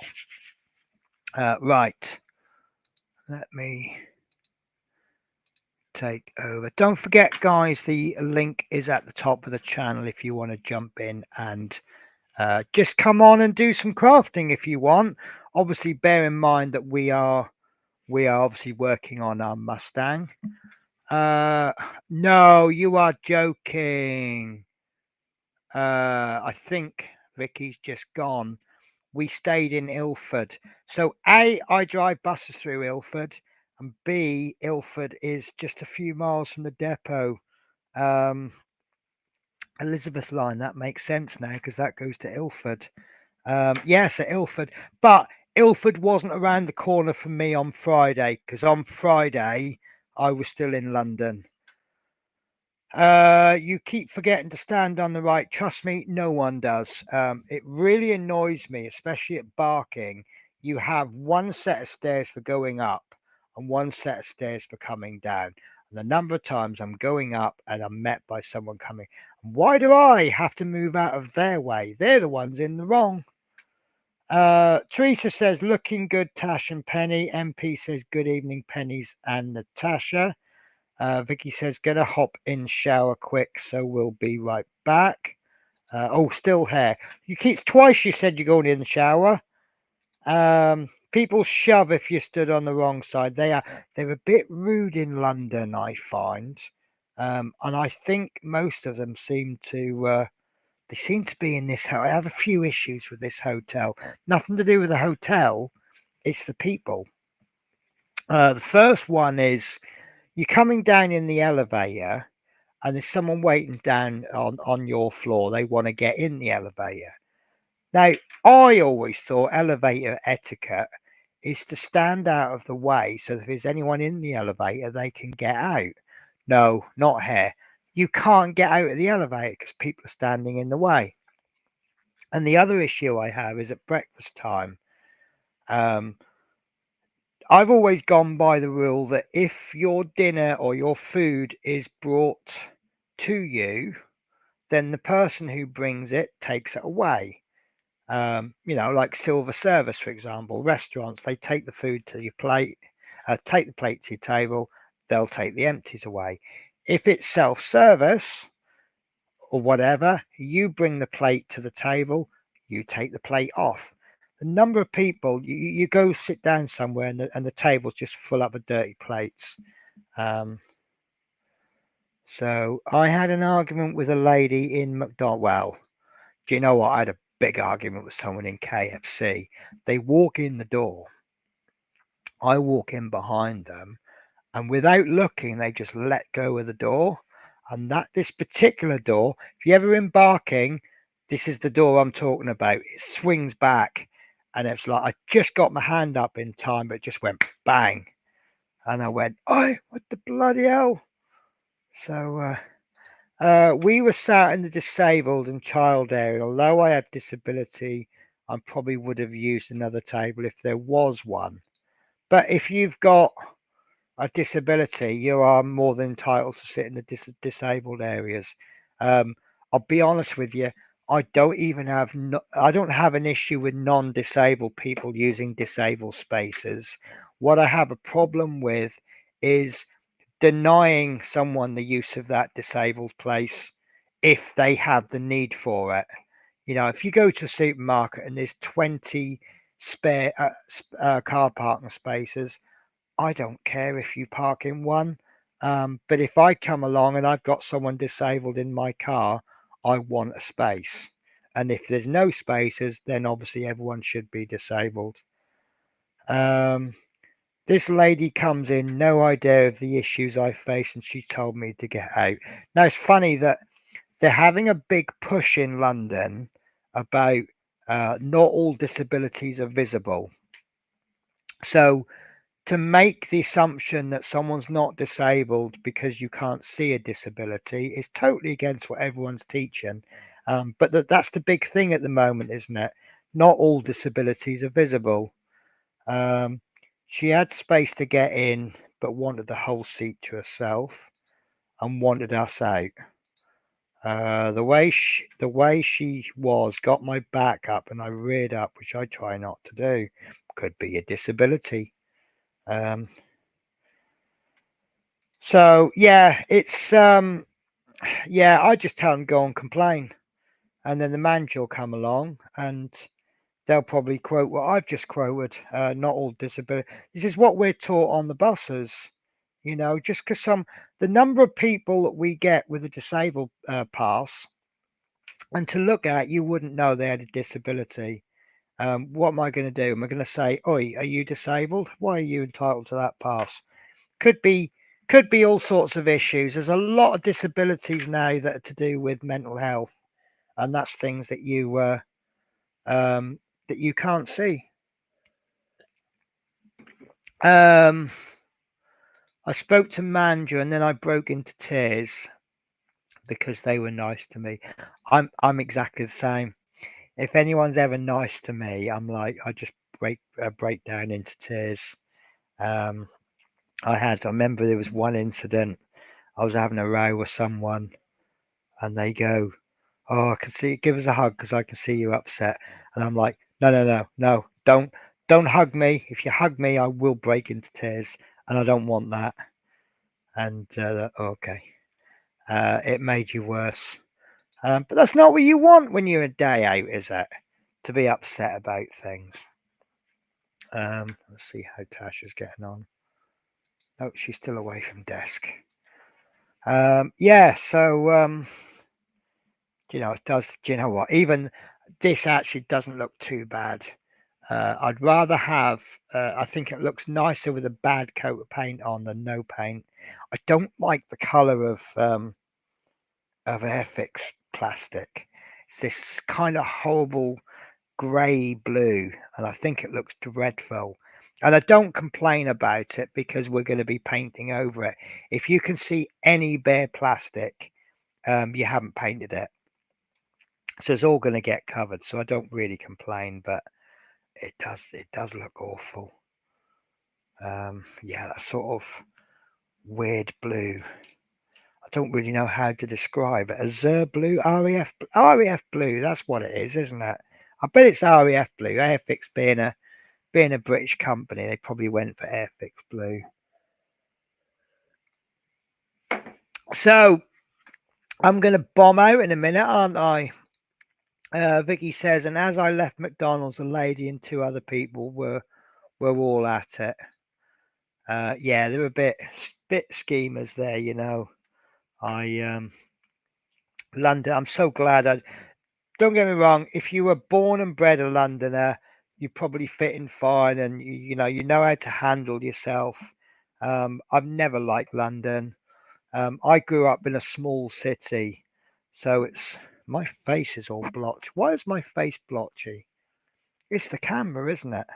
Look, look down there. It looks like I've been crying. If you get it the right that angle, do you think it looks like I've been crying? But if I come in closer, but yeah, there it looks like my face is black, like dirty, and then I've cried. Anyway, yeah, but if London's one of those places where if you weren't born and brought up in London, you know it's difficult to get on. This is why I just literally hide up in the hotel. The hotel staff are nice to me because they're paid to be nice to me. What are they like outside of work? I don't know. Might be even nicer outside of work, but you just don't know, do you? Right.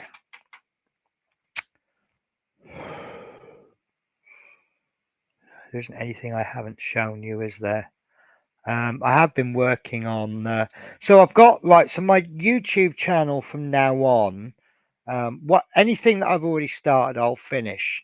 But what I'm going to start doing now is anything. Do I right? I don't use the tube every day now. I actually use the bus because it's a lot easier to get on the bus for free if you're wearing a work uniform than to get on the tube. The tube, some of the stuff on the tube are a little bit short. Now, if you work for London Transport, you should get a free bus pass, which incidentally is worth £7 a year. Oh, are we back? I am back. Hello, welcome back. I was just about to bomb out and everyone was about to untune from the stream, but then you come back and made it more interesting. Yeah, I was just saying that to be honest with you, a lot of places it's not easier to use the tube. MP, I think MP's trying to make me cry. A big hug for you, Penny from Portugal. No, only works if I'm feeling emotional, and then you give me a hug, and then I'll cry. Are you a crier when you get hugged, Tasha? No. No, not even if you're feeling emotional. No. No. I'm a weird one, aren't I? No, not at all. I think I'm a weird one for crying when someone hugs me. So, yeah, so I don't use the tube every day. I would rather use the tube than the bus. But my trip to work, it's a lot easier on the bus. It's actually good fun on the night bus, where they give you less running time at night. When I go into work in the daytime, it's about 35 to 45-minute drive. But when you're on the night bus, it's less than 20 minutes, and he is absolutely hammering it. You have to hang on with both hands, and I swear if I was standing up, my legs would come up off the ground as I go round corners, and I'm like this. And I always call every time I get off the bus. I go, "Cheers, Nigel," and they don't get it, but I'm referring to Nigel Mansell. But I'm literally like this on the night bus, and I like it because I get home 20 minutes quicker. I always joke they get me home before they pick me up. They're that quick. So, are you going to need a couple more minutes to paint that? Yep, sadly Right. to say, No, not because... sadly at all, because what you can do is you can talk everyone through what you're doing while I nip out for 5 minutes. Oh, cool. I'll try. I ain't good at Okay. explaining paint. No, well, you can start learning then. I'm just painting the panel. I'm just painting the wing. I just kind of embarrassed myself, really. That's just how she gets me. No, I'm the same. Listen, if I'm feeling a little bit emotionally charged and you give me a hug, I can guarantee there'll be floods. Right, I'll see you shortly. Okay, Penny. See you in a bit. I don't know if I'm doing this right or wrong here. You're doing fine, Tasha. I thought you'd buggered off. Well, I just thought I'd listen in for a second, see what you're Yeah, saying. nosy. No, you just need a bit more confidence. You got a better camera than me, and I can see you're doing all right. But don't try and get it all done in one coat. I'm not Ideally, attempting that. Sod that. no, ideally you're looking for 2 to 3 coats. 2 thin coats. And if you did Warhammer, you would get exactly what I'm on about there. Anyway, I am disappearing for a couple of minutes, promise. Okay. Enjoy. I will. You still there? But she's still there, yeah, and being quiet, look. I'm really gone, but being quiet. Is that all?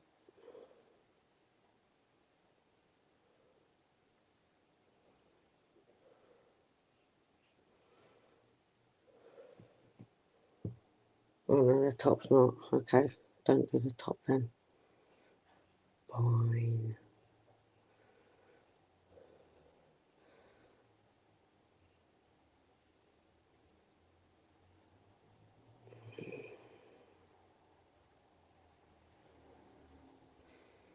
Well, hand is shaky.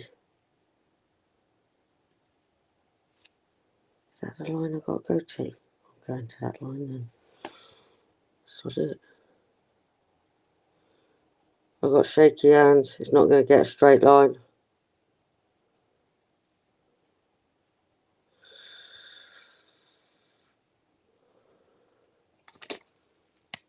Oh no, I snapped a bit. Never mind. I'll glue it. Blaming Penny. Penny's fault.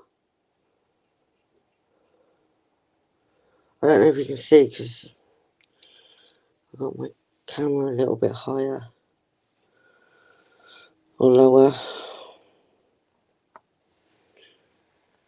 I really can't do this.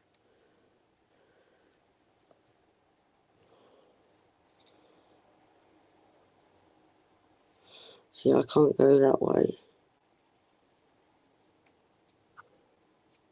Yay!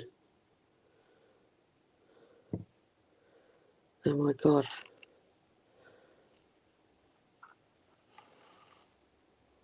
I don't know how much grey goes. I don't know where you go with the grey. I don't understand it.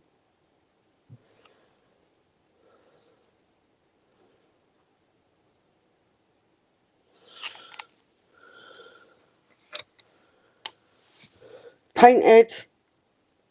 I think. I've done it. Throwing the dotty dots in there. Who is it? Who is it? Who's in?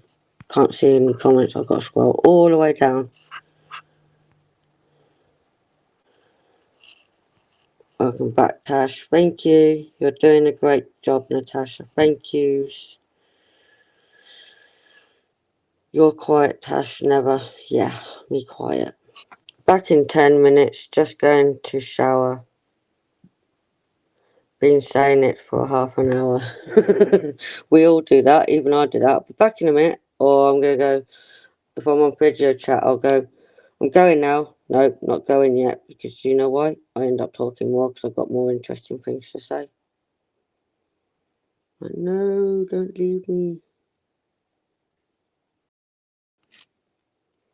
Pain in the arse. Right, do you want to do this painting for me? It's so discombobulated my brain. Right.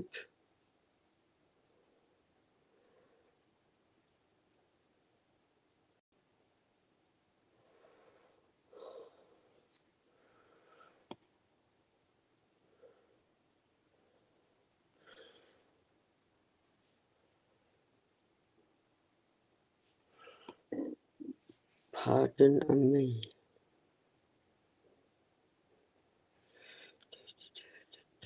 Not getting that. Don't want to get that.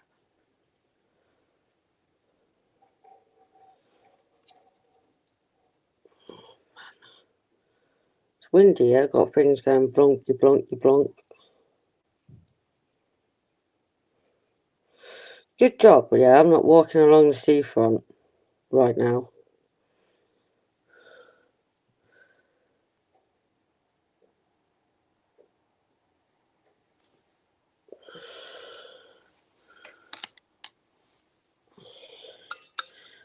Right, do you want to walk along the seafront? Penny's fault. Kept me here. Yeah, it's always Penny's fault. Every single time, Vicky. Every time. Yep, Penny's fault. Oh.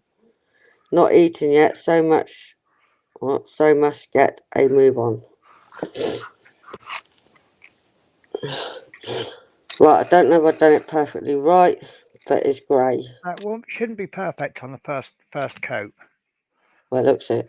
Oh, okay. Well, we'll see what it looks like when it dries then. It's dry. Near So enough. when you feel it's dry and it needs it, pop on a second coat. Oh God, it's going to look mental. No, it's not. I like that. You quiet, Tasha? Never. Right, so I love your streams with Natasha. There you go. I can't even embarrass myself. Welcome back, Tash. You're doing great, Natasha. You quiet, Tash. Never. Yeah. So for the third time, Biggie's off to have a shower. Yep. Been saying it for half an hour. Penny's fault. Kept me here. Not eaten yet, so must get a move on. I remember when I was young, Mum used to say to me, "You're not allowed to have a bath straight after dinner because you'll drown." Right. Did you ever hear that? No. Okay. Apparently, the weight of the food in your body will pull you under the water. I thought that was funny. I I used remember to when get told it's bad for you to have a bath after you've eaten. I suppose it might affect the digestion, but I remember when you took us down the seafront, Tash. Why have I got a draft in my room? I don't like this room. The air conditioning's not, the heat is not very good, and I got a draft. Anyway, Vicky's Craft says, "Now go on Penny's back. Don't eat. You live alone. You live alone. You leave. Don't eat to leave you alone. Don't want to leave you alone. I take it that's what it is it? Yeah, Yeah. yeah. Okay, I got there eventually. She didn't want Right. to leave me alone. Yeah, Ah, she's she loves lovely, isn't me. she? Right, so I'm going to get a second coat on. Do you want to bring yours up and we'll have a little look at it as best we can? What do you mean? Bring your model up. Let's have a good look at it. So, what do you think, Tasha? Do you think it needs another coat? Do you think that's a nice, solid, even coat? I don't know. Well, no, have a look at it. I am. Right. Can I be honest with you? Yeah. I think you want to thin that just a little bit more. It's so runny I can't thin it anymore. You can make it like water, but that'd be too much. Right, so I can't really give you a good shot, but look, can you see how mine's quite uneven? Yeah. That's because the paint is so thin. But if I now put a second coat, and I don't know if I don't think a second coat will completely cover it. I'll give it a go thinner, but it is runny in It there. is. Trouble is, it's because it's thin with water.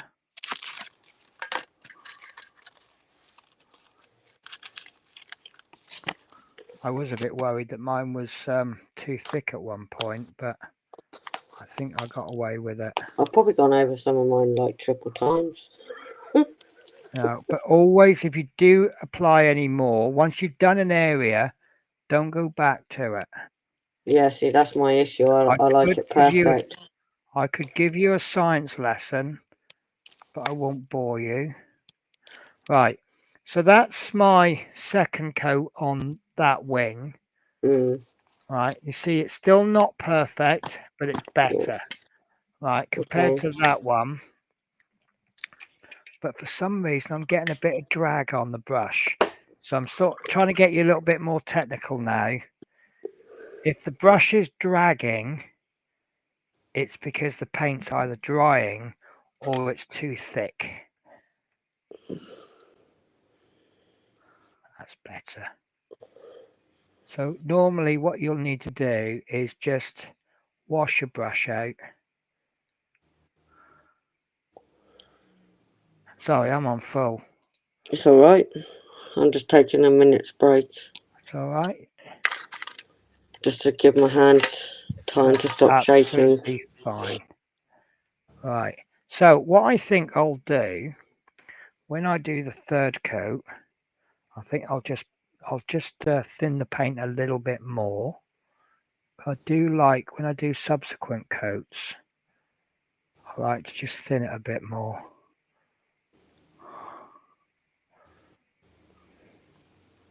I can't really explain that one. But right, so there's, I wish I could get my camera lighting better, but can you see the difference between that side and that side? Yes, I needed mine 20,000 times lighter. Not quite that much, but you know what I mean. I know what you mean. So I'm just going to pop a couple of drops of extra thinner in there. I think what it is with me, I like to see the colour. Yeah, but you need to be patient and build it up gradually. If you go in too thick, you're going to start to lose some of the detail. You did such a good job on that tank. Remember, you do have to have a bit. Also, don't forget that when you've got this pot of paint open, it's drying out. Yes. So you will need to pop in extra thinner or water or whatever you're using. So you kind of have it, you have it exactly spot on, and then 10 minutes later you're like, oh, it's a bit thick. What's going on? Jebeth.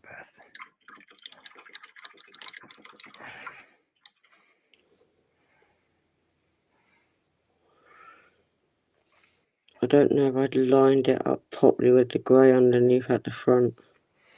Right. But that won't matter, will it? No.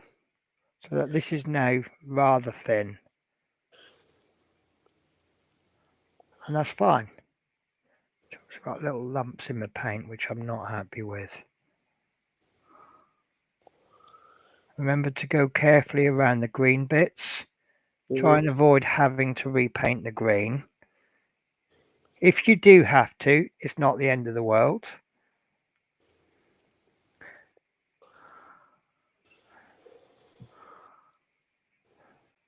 And it's just about being a bit patient and just nice thin layers. I think what we'll have to do one day is get you to purposely, seriously thin your paints so that you have to put lots and lots of layers on. And then you'll get to see how it builds up. And also that it's just not a problem.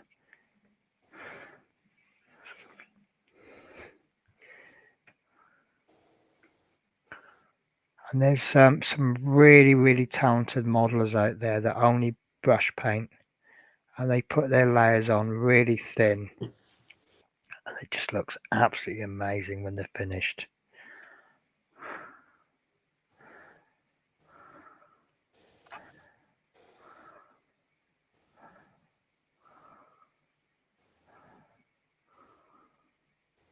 So it looks like I might need a third coat, but it's looking good.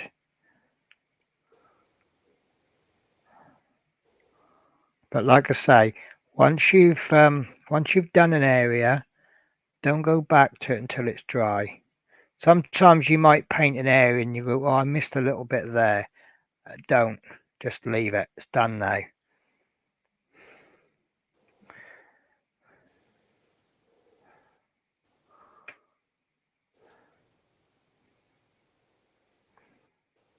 And this is unfortunately the bit where I can't talk. I can't talk and paint at the same time.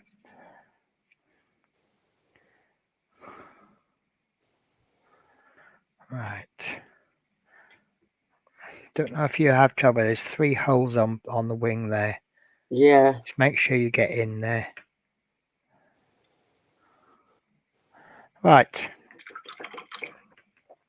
So this is mine after 2 coats. The color will change a little bit as it dries, but can you see it's a lot more solid? Mhm. So what I'll probably do when I finish that, when that's dry, I'll probably thin down the paint a little bit more than it was before, and I'll just give that a third coat. Another good thing about thin coats, you can actually put more paint on and it won't clog the detail up because most of it's thinner. I've just found a bit I missed actually. And that's the wheel well flaps. So I'll just get in there now, but I have to be gentle because where it fell off and I've had to re-glue it. Yeah. So that glue isn't solid. Oh, nearly dropped the whole thing. That wouldn't have been very good, would it? There we go. I'm getting happy with that. Just wish I had a better camera. I don't think it's the camera so much. I think it's the lighting and the focus. Right. So what are we up to? So CKNA says hi from across the pond. Hello. Hi CKNA. David Mark says hello, Ron. And CKNA says hi, Teresa Smith.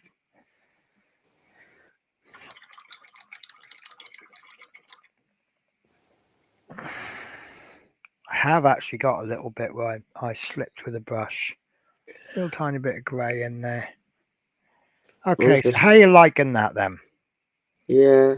Right, I'm just so what I would trying not to suggest... have shaky hands, that's No, all. it's okay. Can I do what you can do? So do you remember that little bit, those 2 little flaps that we did grey? Yeah. You might want to think, as you've got the grey out, paint the other... Oh, there we go. I've got 2 areas to paint. So those 2 little flaps that we did in green, Yeah. paint the other side carefully with the grey.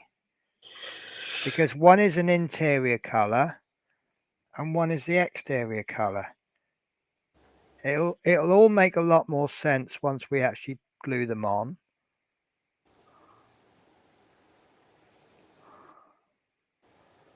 But I'm trying to paint this. Remember when we said it doesn't matter if you go over too much with the green? Mm. Now we're painting the grey. We're covering any green overpaint off. But we're also trying not to get onto the green. Okay. So yeah, you see you've got green on one side, grey on the other. And remember these little triangular flaps, which Mhm. you've cut yours off? Yeah. Just go on the back of that one with the grey. I haven't done a first coat. This is my first coat, so I'll probably have to go over do a second coat. I'll have to do them in a bit. It's all right, you're doing whenever you want.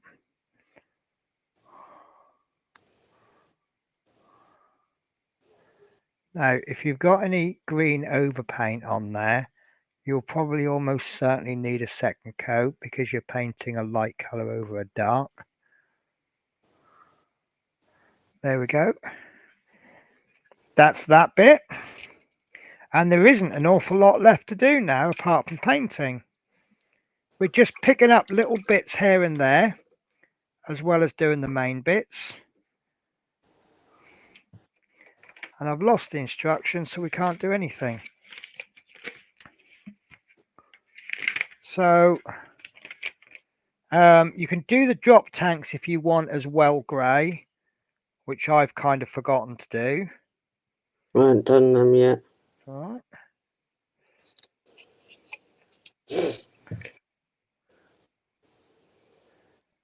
Oh, looks like you've got away with masking without masking. You are so lucky with this kit. Oh, so much has been done for you.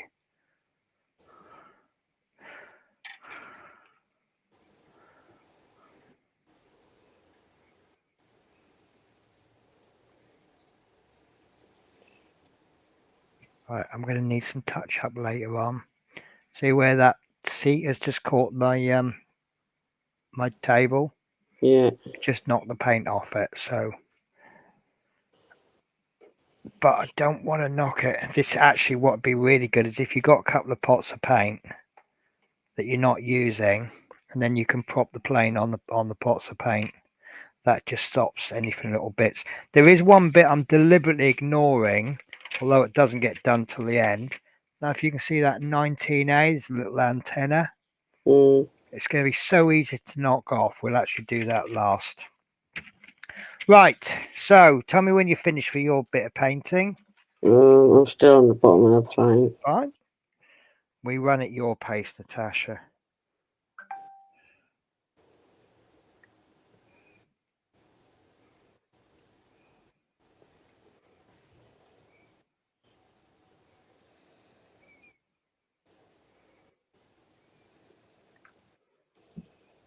Oh, my money is just a message from Monzo saying I can get my money. Oh. Yes! Oh, right. I've got to tell you this because this is my good news. So did I tell you about my train journey? On Depends Sunday? which one. Right, Yeah. so on Sunday, right. So on Sunday, I travel from Glasgow to London, as I always do. I normally get the train before the one that's due because it's not the most reliable service. And if it is delayed, then usually it's not delayed by more than an hour. So if it's delayed an hour, I end up in London at the time I should have been.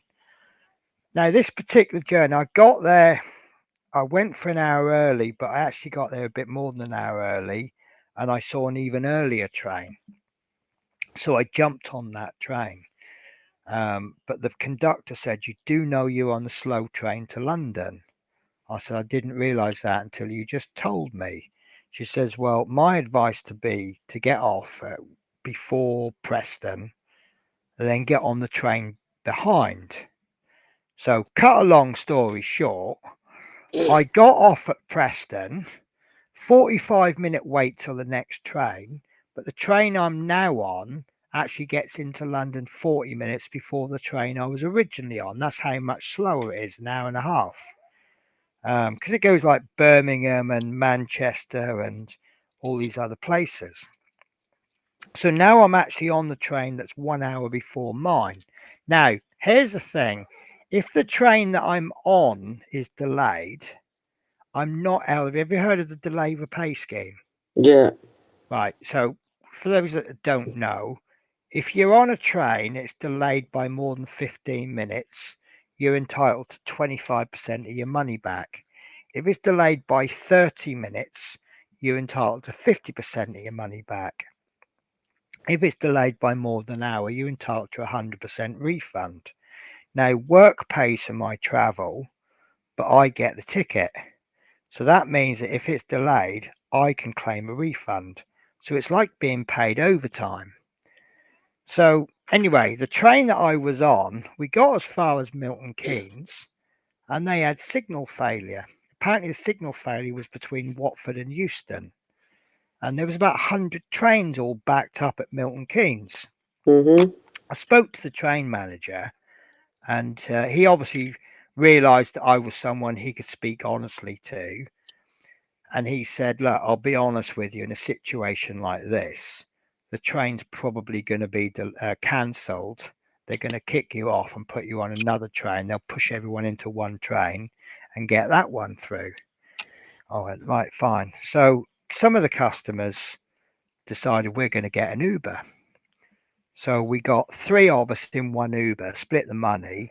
It was like 90 quid for an Uber from Milton Keynes to London, but split between us, that's 30 quid each.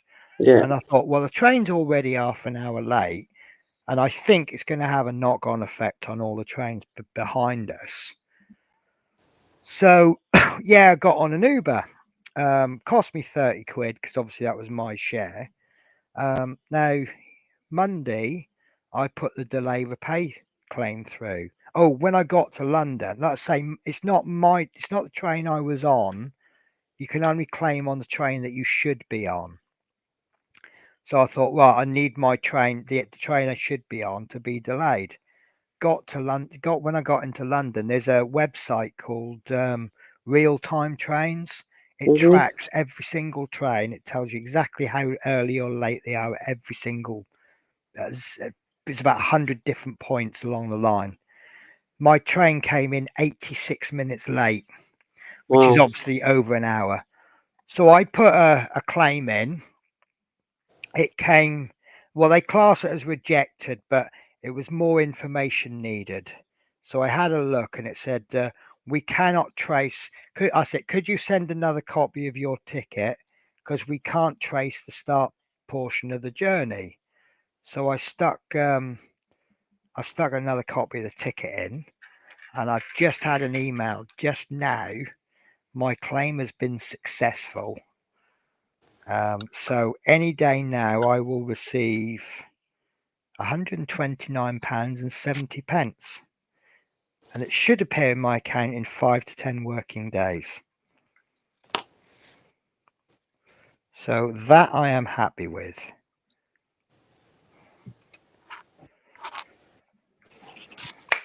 So I'm going to be putting that towards a model Route Master. Minus 40 quid. Because I had to borrow 40 quid off the cat sitter money.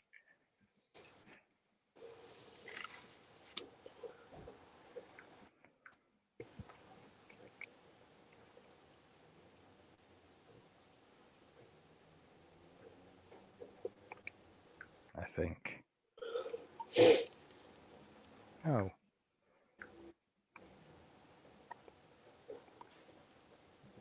I don't know. Anyway, so yeah, bit happy about that. A little bit extra money in my pocket. Right, how you getting on? Yeah, I'm just struggling with shaky hands. That's okay. Do you need to stop for the day? Yeah. Okay. I think it's not going to calm down yet. All right, no, that's fine. It's fine. I'm sorry. No, don't apologise. This is one of those frustrating things that I might have a day off and I think, oh, I can model all day long. And then for some reason, either I've not got the mojo or I've not got the energy or whatever. Yeah. And yet another day I might go, oh, I'll just do a bit. I've got an hour. I'll just do a bit of modeling and I get more done in that hour than I can do in an 8-hour day. Yeah. It's just how it goes, Tasha. You've done all right. You know, what does the paint actually look like on the bottom of your plane? Do you think it needs another coat? Do you think it's a nice, and only you can answer this honestly, is it a nice even coat with no brush marks? I can see the odd brush mark, but Right. it is So all you're going to right. need another thin coat, which we'll do when we on the next stream. See, on mine, I'm really happy with that coverage, but look, especially up the top of the wing there, Yeah. I think that's going to need another coat. But three to four coats for me is about average. I just have a tendency to slightly over thin the paints, but I'd rather over thin the paints than not thin them enough. But yeah, it is. I think we are now at that slightly more boring stage of doing aircraft, which is the little fiddly bits. Yeah. So when you're doing the cockpit, I mean, you know, this is what I done on my Corsair today. this is about 4 hours work, and I just cracked on with it, and I got on with it, and it just progressed. I've got a box somewhere with some bits in. Here we are.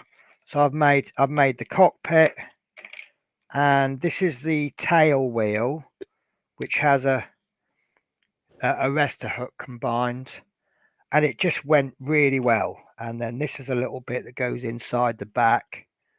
Now, what's going to happen is at some point, I'm then going to have to start working on the little boring bits. And then I've got to work my way through that. Yeah. And then once those bits are done, we get on with the painting. And the painting will probably all be done in a day. And then we get on with the decals, which I really love. And then a little bit of weathering, which I'm okay with. And that's just the way it is. You'll find there's bits that you particularly like. Remember, we were talking to Ron the other day, Yeah. and he's saying about decals. Mm. It's not his favourite area, is it? No. But for me, it is. Now, he might like a bit that I don't like, Mm. and I just think the stage we're at this Mustang at the moment, it's not as much fun as say doing the cockpit. I mean, I love doing the cockpits.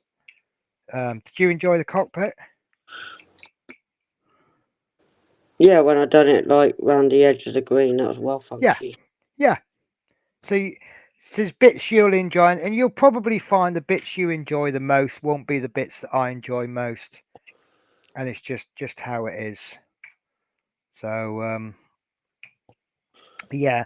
Do you want to keep chatting, or do you actually want to stop? No, I can keep chatting. All right then, that's fine. Obviously, we can't have a show without you. Oh, I can't remember how to say this now. Hot Rod Rodney 25 says hi people. How are you, Hot Rod Rodney? Blah, blah, blah. Try saying that when you're drunk. Just say Hot Rodney. or Rodney, yeah. That'll work, won't it? Yeah. Guys, I do apologise. I'm gonna be sitting here eating biscuits because I'm getting hungry again. But yeah, I'm a little bit happy because with the I'm gonna be getting my my little New Year's resolution of not buying so many kits. Well, you broke that. No, I think I'm about even. But to be absolutely honest with you, I'm justifying all of the kits that I'm buying so far. There was 2 or 3 kits I bought last month that were actually on order before Christmas. They were like pre-orders and things. There is the one that I'm doing at the moment that was bought for me. So although I'll include that as an addition to my stash, I didn't buy it, so you can't have a go at me for obtaining it, can you? The Jaguar that I've got that was ordered before Christmas, and the Routemaster. Well, I think that makes sense. I'm putting the money for the Routemaster is coming from the compensation from the guy who hit me while I was driving a bus, and the compensation from the train traveling on my job to go and drive buses. So can you think of something more appropriate to spend it on? Yeah, Lego. Lego. Well, yeah, but Lego's expensive, isn't it? And I don't. Go for I mean, blocks. yeah, I'm actually thinking about your blocks that you're doing. You know, the ones where you make them in rows. Like, you've got Gina on that, haven't you? Do you want me to get it? Only if you want to get it. It's just the way that it's done. You build one layer, one row. You kind of the perimeter, and then you put that onto what you've already. So that's hollow inside, isn't it? Yeah, but you can't see it. No, because obviously it's a bit like an Easter egg. Yeah. But that's nice. And I didn't buy any more. You haven't? No. What? Not even those ones I saw on Facebook? No, not even them. Or was it a picture you showed me? It was mini. Oh right, okay. Oh, that's right. Yeah, you said something about Mini stop buying models. Yeah. Or something like that. Yeah, I mean, yeah, I mean, She jumps all over my phone, and sometimes I don't and realise just happened to what buy she's a load of actually stuff from looking at. Amazon. Yeah. Yeah, I know that because I'm thinking when I go back home, my cats might accidentally do that. Because I think if you can use that excuse, I think I'll get away with it, won't I? Once. Oh, Shadow, you've just bought 200 quid's worth of models. Oh, they just happen to be models that I really like. Exactly. But you just, yeah, you've done it. You've done it by accident. Yeah. And I'm thinking, no, I'm not stopping it now. I like them. Yeah, do a Tasha and Connie fuzzy block project.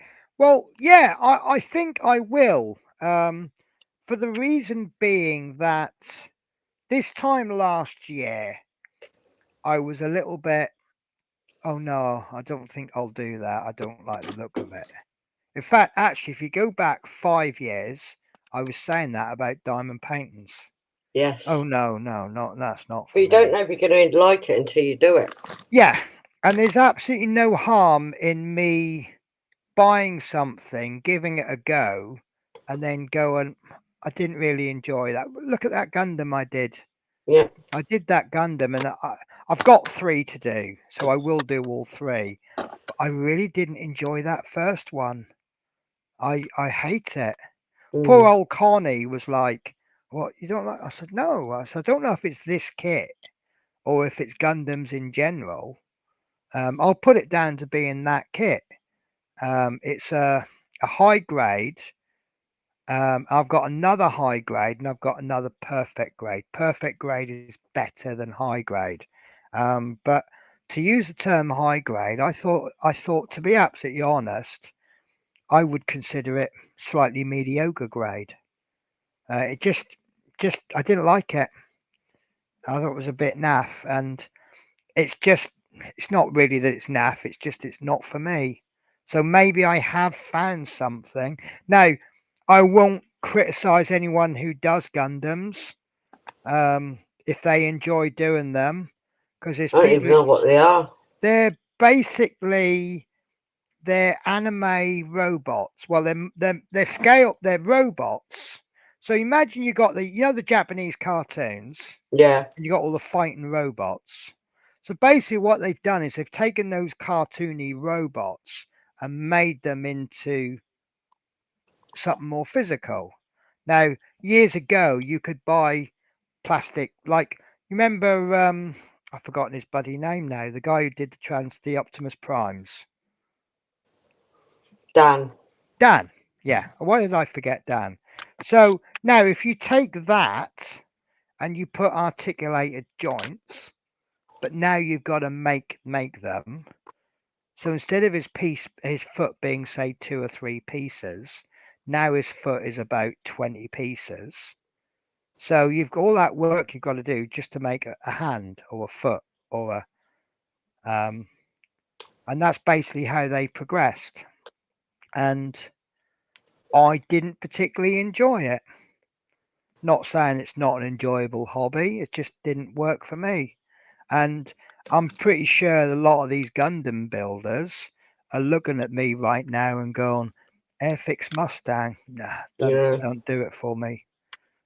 So, But but it's each to their own, though. yeah, but I'd say I will do the other 2 because I want to know, did I not enjoy the kit or do I not enjoy that hobby? So it might just be it was a terrible kit. Sprue and Glue said he's done that kit and he didn't think it was very good either. So I'm thinking maybe it's the kit. But I always thought my hobby was taking a nothing and making it into something, whether it be Airfix Mustang. And of course, I've just tried that tank. I've done my first what I call proper tank. I've done the starter set, a couple of starter sets, but I'm doing that 1 to 35 scale kit, and I am really enjoying it because I'm finding it so difficult. It is really hard because I've never, and I'm wondering if that's what you're going through.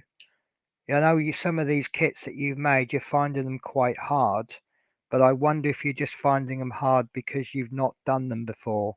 Yeah, probably. So are you going through the same thing that I'm going through with the tank? The first ship I tried to make, I completely and utterly ballsed that one up. It's going to take me some time to get used to models. Yeah. But now I'm in models, I'm getting used to tanks, I'm getting used to ships. So, but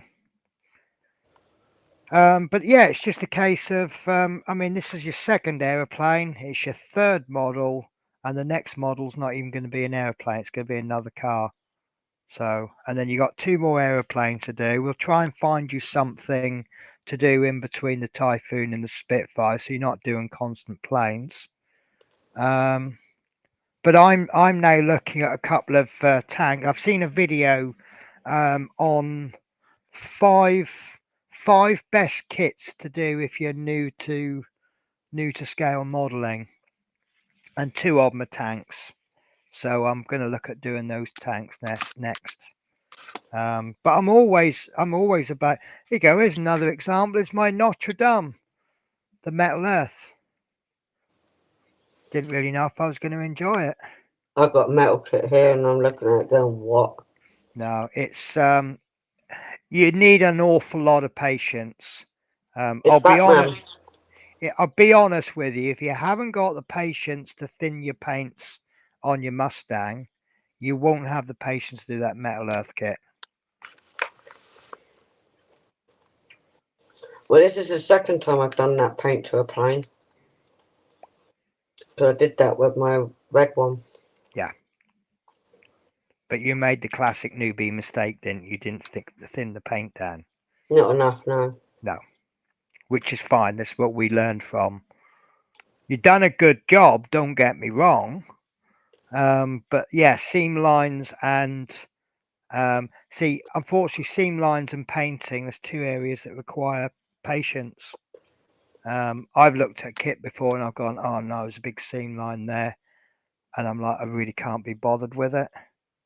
But I will end up with a bad result. As simple as. What are you munching on? Oh, you still got the M&Ms. Will we get done for advertising there? I don't know. But a brownie one. Yeah, they're all right them, aren't they? What did I have the other day? Cookie dough munchies. I've not tried them. They were nice, but it's a bit of a weird one because munchies is what I would consider sort of an adult chocolate. It's not sort of the thing that kids go for. Yeah. But cookie dough is more of a kid flavour, isn't it? So you've got an adult chocolate with a kid filling. So, it was a bit weird. Smith Speeds is saying, share. Yeah, if you want orange ones, they're in the bin. Go dig them out. Do you not eat orange ones? No, I don't like anything orange. Really? I'll drink orange juice, but I will not have anything orange. Sweet. That's a bit strange, isn't it? I don't know what it is. I'll eat orange chocolate. I won't. I wouldn't say I love it. But I'll be honest with you, if I bought like a tin of roses or Quality Street, the orange ones will be left towards the end. But orange revels I like. I hate it. See, what is it? It's the one that everyone's supposed to hate. Is it the orange or the coffee? Both for me. Oh, see, I love coffee. I can drink it, but I can't eat it. Oh, see, there's something wrong with you there, isn't it? Yeah. Smith B says, what's wrong with the orange ones? I can't stand it. I don't know what it is. Maybe it's the fact that it's artificially flavoured. Could be. Yeah. See, I tried, what is it, my milkshakes? Yahoo. No, is it Yahoo? Yazoo. They've now started they've got a new one, extra creamy, but they don't put strawberry flavouring in. They put strawberry pulp in as the flavour. Right. And it's horrible. It's awful.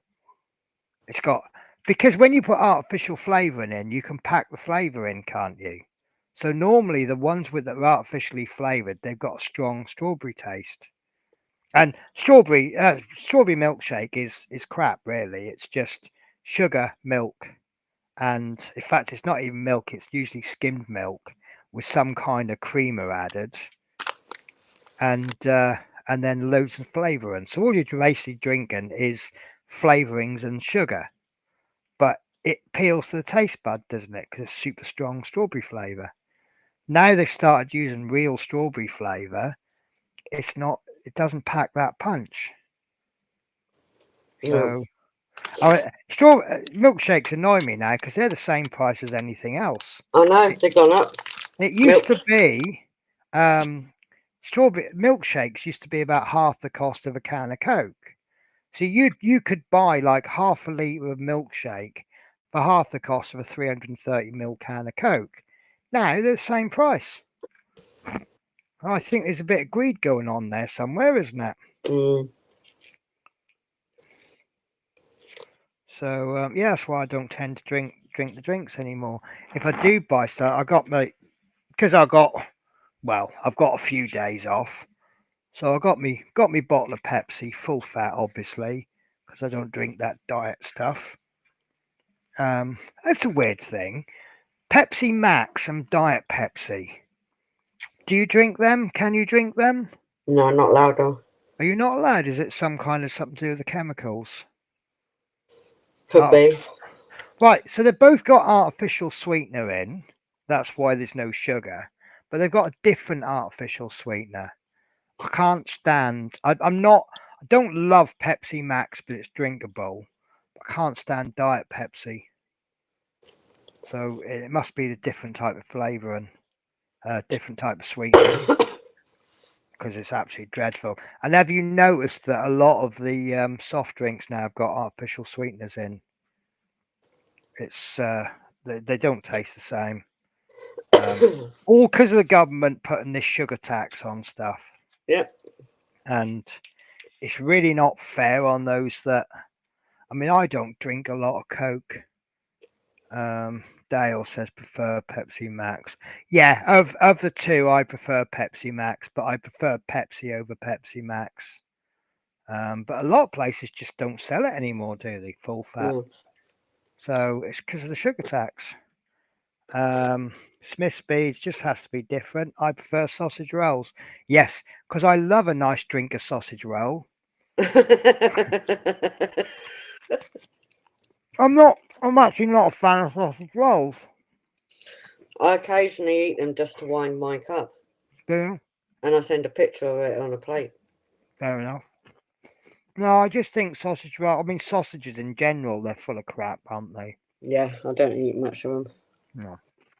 Well, Every now and again. I have sausages every day now. I suppose not often. No. Well, so that in the hotel they have 4 different types of cereal. Not a big cereal lover. 2 of them are kids cereals, and one is, I think they do granola, which my teeth can't handle that. They do Cocoa Pops and I think it's Frosties. Oh, I'd munch the Frosties. Yeah, Frosties are all right. Oddly enough, they don't do cornflakes. And in most places, it's like a basic cereal, isn't it? Everyone will do cornflakes. No, I won't, but I'll have Frosties. No, but everywhere, like if you had a breakfast restaurant, you would do cornflakes as one of the options. They don't here. No. Rice Krispies, cornflakes, maybe Frosties, and Weetabix. Yeah, Weetabix. That's kind of your 4 basics, isn't it? Mm. And then if you want to offer something a bit flashier, you can add on top of that. They do white and brown bread, which they have a toaster. But the brown bread isn't brown bread. It's kind of a mucky white color. So I don't know what that is. Then they have yogurt and fruit, which I often have, but not all the time. They have cheese. They also have like marmalades and jams and stuff. And then they have the vegetarian. So they have one pot for everything. So they have like tomatoes in one, scrambled egg in another, sausage in another, bacon. The vegetarian, they put 3 different things in. They've got They've got sausage, and they've got something. No, they've got two. They've got something else, but I can't remember what it is. Yeah. But they do these vegetarian sausages, which are terrible, absolutely No. awful. No. No. Won't eat No, it. listen, don't get me wrong. There's some really nice.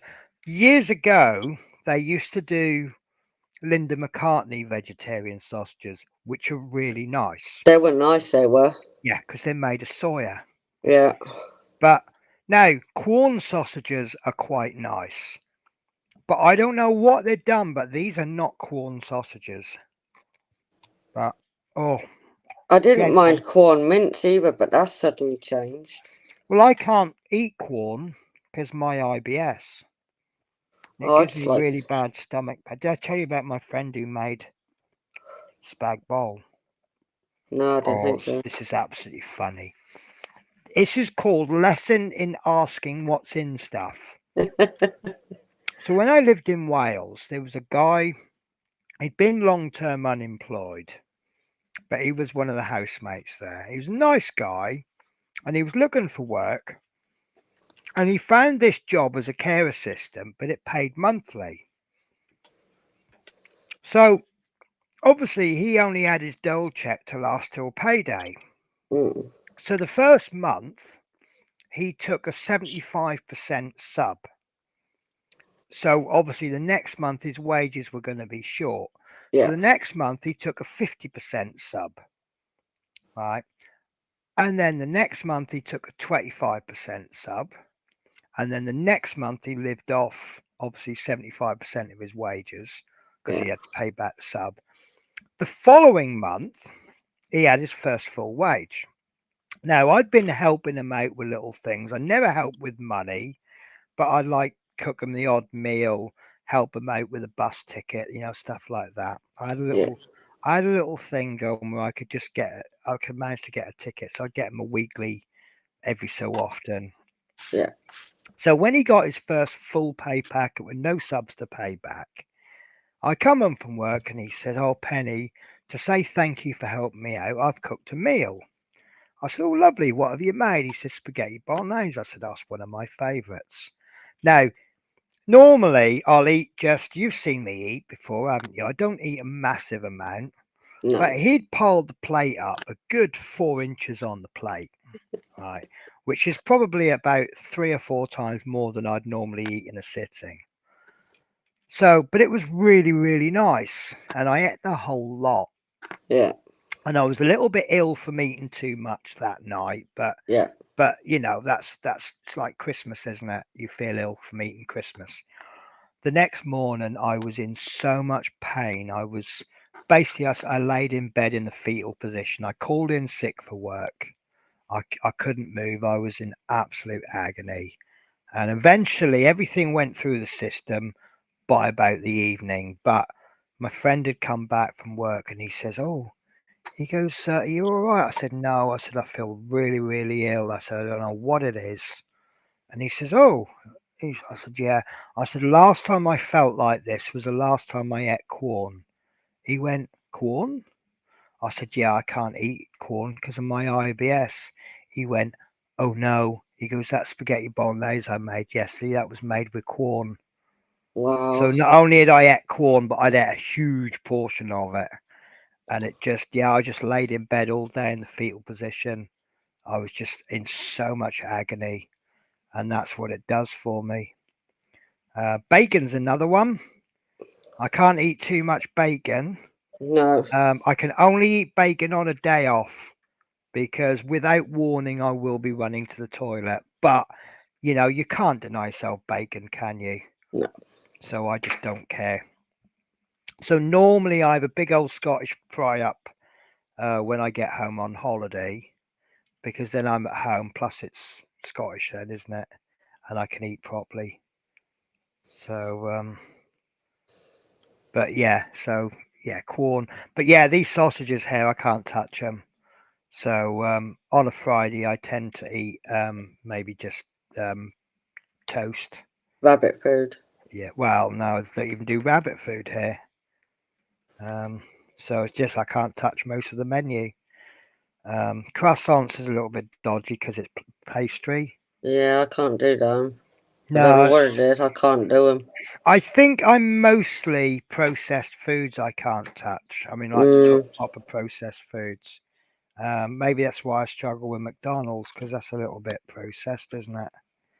Because I do well with proper home cooked meal. I wonder if it's my upbringing could be. because we had. It's funny the way the world's gone. When I was young, what I would have proper home cooked foods, meals every day because that was all my mum could afford. She couldn't afford the convenience foods. Now True. it's cheaper to eat convenience food than it is to actually cook. Even sometimes takeaways are cheaper. So that's the way it's gone. I know. Now takeaways are dearer. Well, takeaways will be, but can be. I mean, food. I can go down Morrison's or Iceland. I don't know if Iceland still do them, but they used to do a range of meals for £1, They still do. and they used to do me sweet and They sour still do. chicken. Yeah. Yeah, they still do it. I go for Um. sweet and sour chicken, but I take the pineapple out. But Well, 9 times out obviously. of 10, I will home make it, homemade it Well, the thing is, with it's my carer. difficult. It's difficult to do a homemade sweet and sour chicken for £1 a portion. I know. But This is the if you trouble. make it big enough, you can freeze it. Well, yeah. I mean, that's what I do at home. But I just prefer. I feel really good when I've had proper home cooked food. I mean, that stew I made the other week took. It was so good. It took me 2 days to make. 24 hours of slow cooking the meat, and then Yep. another 24 hours of slow cooking the veg. But oh my god, it was amazing. I do Absolutely like a lot of fantastic. homemade stuff. Yeah. But of course, no one's got the time anymore. I have on Because a Wednesday with my carers. That's what I well, do on a Wednesday you're afternoon. just too busy making blocks and nine-tailed rat foxes, aren't you? I got more coming tomorrow. Uh, oh, so on a Wednesday you have proper cook session, do you? Yep. So what do you just cook loads of stuff, or do you just cook something in big? Um, Sometimes I do a couple of things. Right, It depends all what I want to eat in the week or the right. week after. And do they throw suggestions at you, or is that against the idea of what carers are about? No, they do help me. Make Right. sure I'm all right during it as well. But do they come in and go, oh, how about shepherd's pie? Yeah, make that Yeah, homemade and all. yeah. No, because Lasagna. I used to do live in care, and I remember this house. It was like five rooms in the house, and four of them were rented. Were they were little individual flats, Mm, and you just have to sort of pop in and make sure everyone's all right. There was one guy I'd have to give him his tablets 3 times a day. Another one, he's pretty much self-sufficient, just had to run his bath for him. Another one used to have to go in and cook his dinner. And the thing is, because you're trying to maintain their independence, you can't tell them what to do.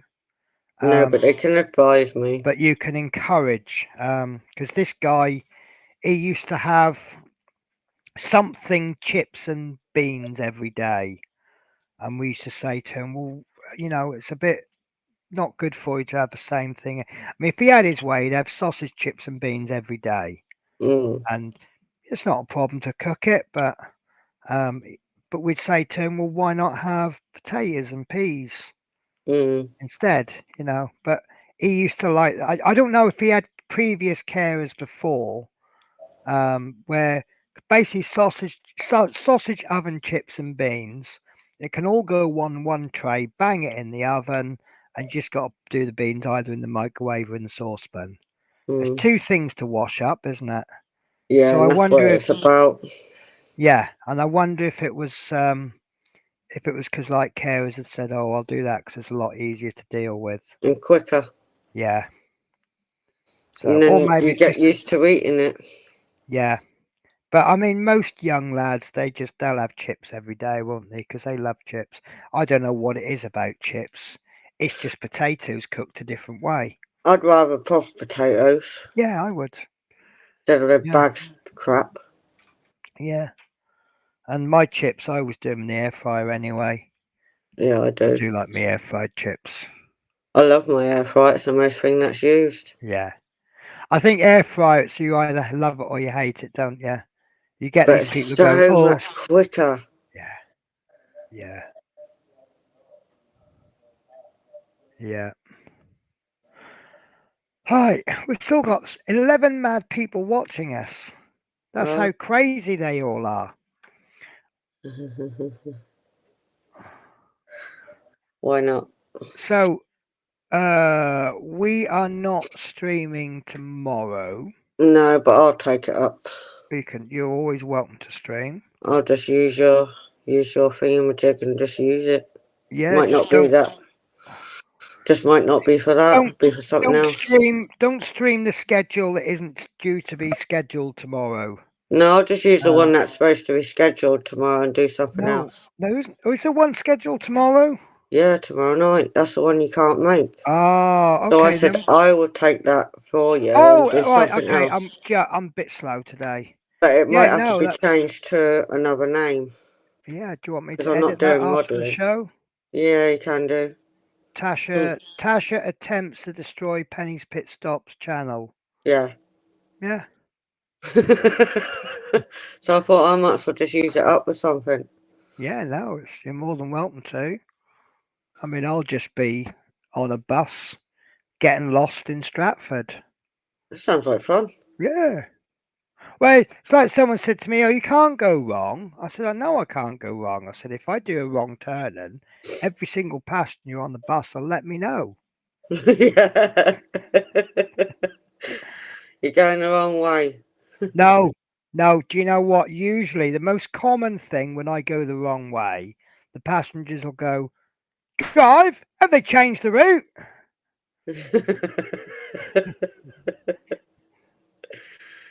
Or, "Are we on diversion?"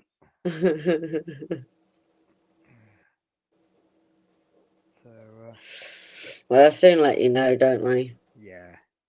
I should be all right. I'll have another little look. I've got my notes. I mean, to be honest with you, it's such an easy route.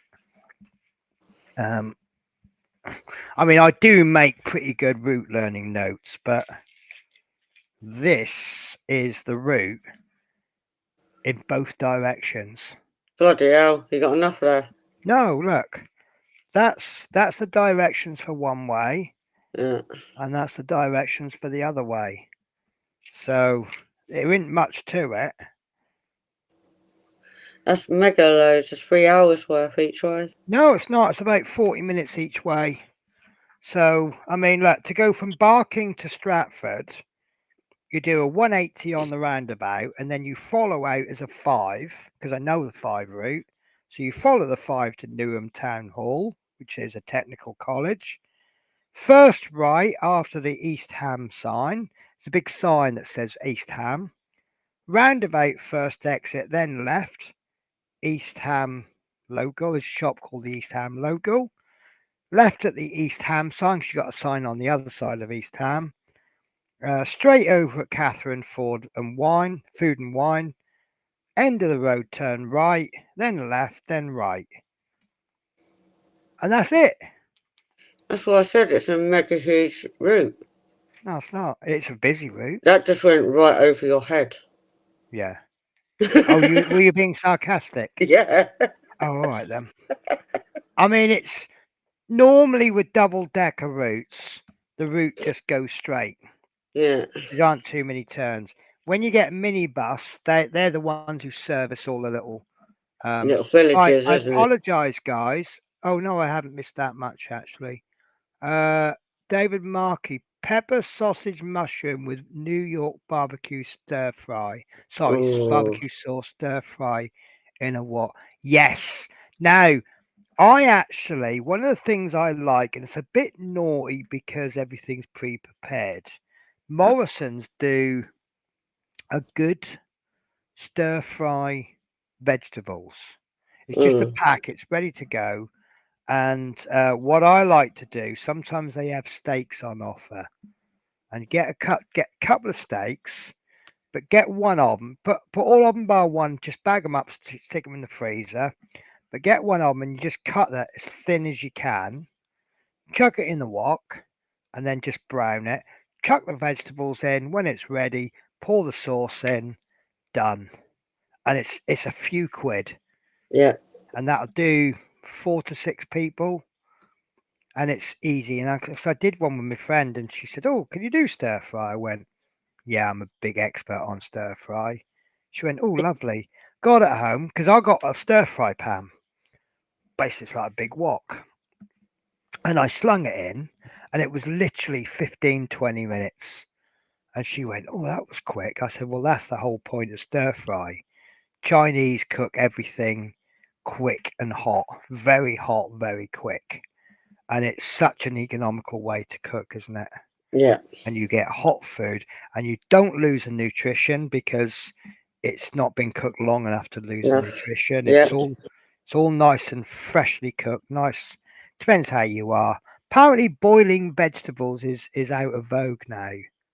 Yeah, they say the longer you boil them, Yeah, the more but they most of lose their my veg, I nutrition. will admit, gets boiled. Carrots, cabbage. They keep saying steamed now, don't they? Do Well, steamed. yeah, but you're there half an hour steaming it, aren't you? Exactly, I just can't be bothered with No, that. I can't. And it's got to be fun, isn't it? If it's not Staring at a fun, load of steam coming through. yeah. I mean, the theory is good. You get one big pan, you get lots of layers, and you put all your vegetables in one pan, and they're all done in separate layers, and you keep the colour. But I'm sorry, but if cooking isn't fun, there's no point cooking, is there? No, You might as well just go down to McDonald's if you really want to be bleh. McDonald's is your perfect choice. I I don't can't like make this that. camera, you know. Why? But if you look at me from a certain angle, let me just go on big. I think from a certain angle, and that's one angle, it looks like my face is filthy dirty and I've been crying. Look. You know when you got a mucky face and then you get upset and you cry and you get all these little clean lines down you. Yeah. I think from that angle there. I noticed that earlier on. I thought that was a bit Hey, was you annoying. crying when camera's down? No, it's just it's the camera.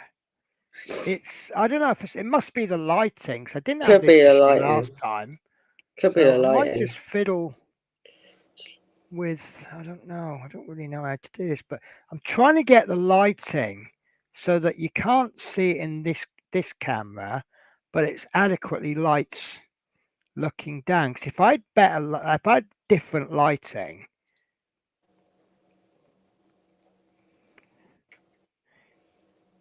See, Yeah, see, my lighting looks like it's dark, so everything on yeah, my painting looks but dark. see if I move the lights something like But it is actually quite light. yeah, but look, if I change the lighting to this, it's a lot better, isn't it? Yeah, There's a few shadows, I've got a few shadows on but mine, but if then I had it the other way, it looks yeah, like my painting is so dark when it's not dark. yeah, but now I've adjusted the lighting like this. Look what happens when I look at front camera. Looks like So Star Wars ship well, I might change or the light Star to the other Trek. side. So instead of coming across the table, it can perhaps loop. In fact, I'll tell you what, I'm going to. Yeah, but then I'm going to have to move all the plug and everything. Yeah, Do you know what? Let's do it. Let's do it. Let's see that what looks happens. better. Oh, lovely. You're a what do you call that? Confidence booster, aren't you? What? You'd only say something like that to me? Would I, Yeah, Tasha? yeah, you would. Oh, you talk down about me so much. You're just as sarcastic You as I paint am. that's the word I'm looking for. You paint such a terrible picture of me. But yeah, I probably would actually.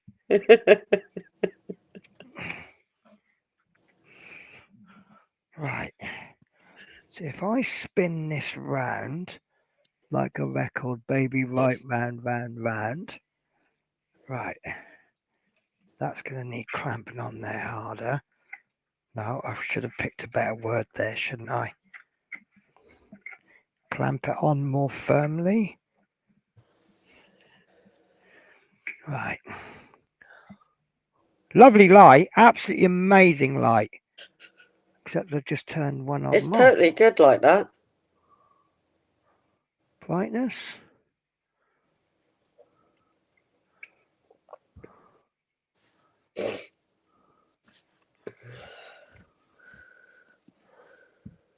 I can't even see the light, the buttons.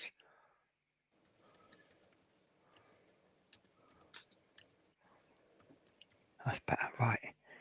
So if I tuck that one under the camera, that one round the back, do you know, I think I might have just cracked this. I mean, as in cracked it, as in figured it out. Right, up a little bit. And then this one maybe around a bit more. It's not quite on me, is it? No. So maybe I have to do my frontal videoing in the daytime. So let's see. That's a bit better, isn't it?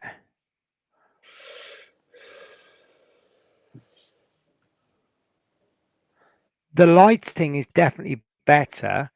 Now it's all done because it's a fixed focus camera. Hi, Haunted. Sorry, I jumped in on you. That's absolutely fine. You're saying hi to me and you. Hi, me and you. I mean, hi, Penny and Tash. Right, let me switch this camera. And then if I move the camera to there,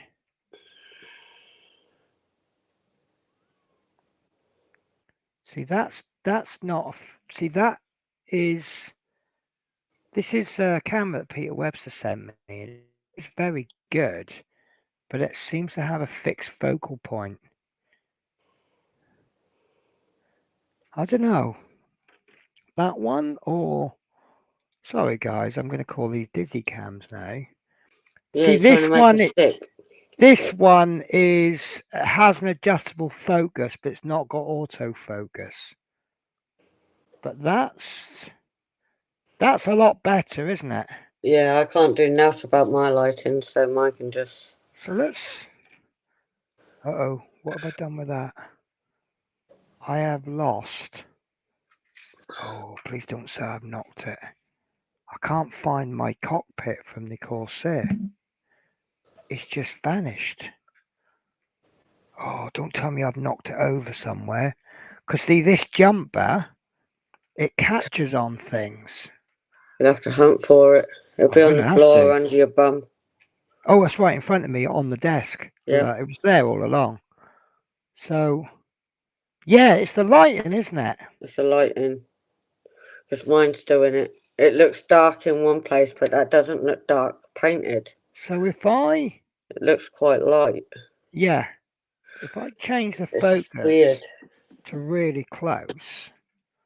Leave it that now... upside down. Oh, look at that. Whoops. So what's it like? See, I really want the focal point to be at about my working height. Sorry, guys, we're not doing a stream. She's not sorry. Well, she's pretending. And today's stream is called Penny Adjusts Her Camera.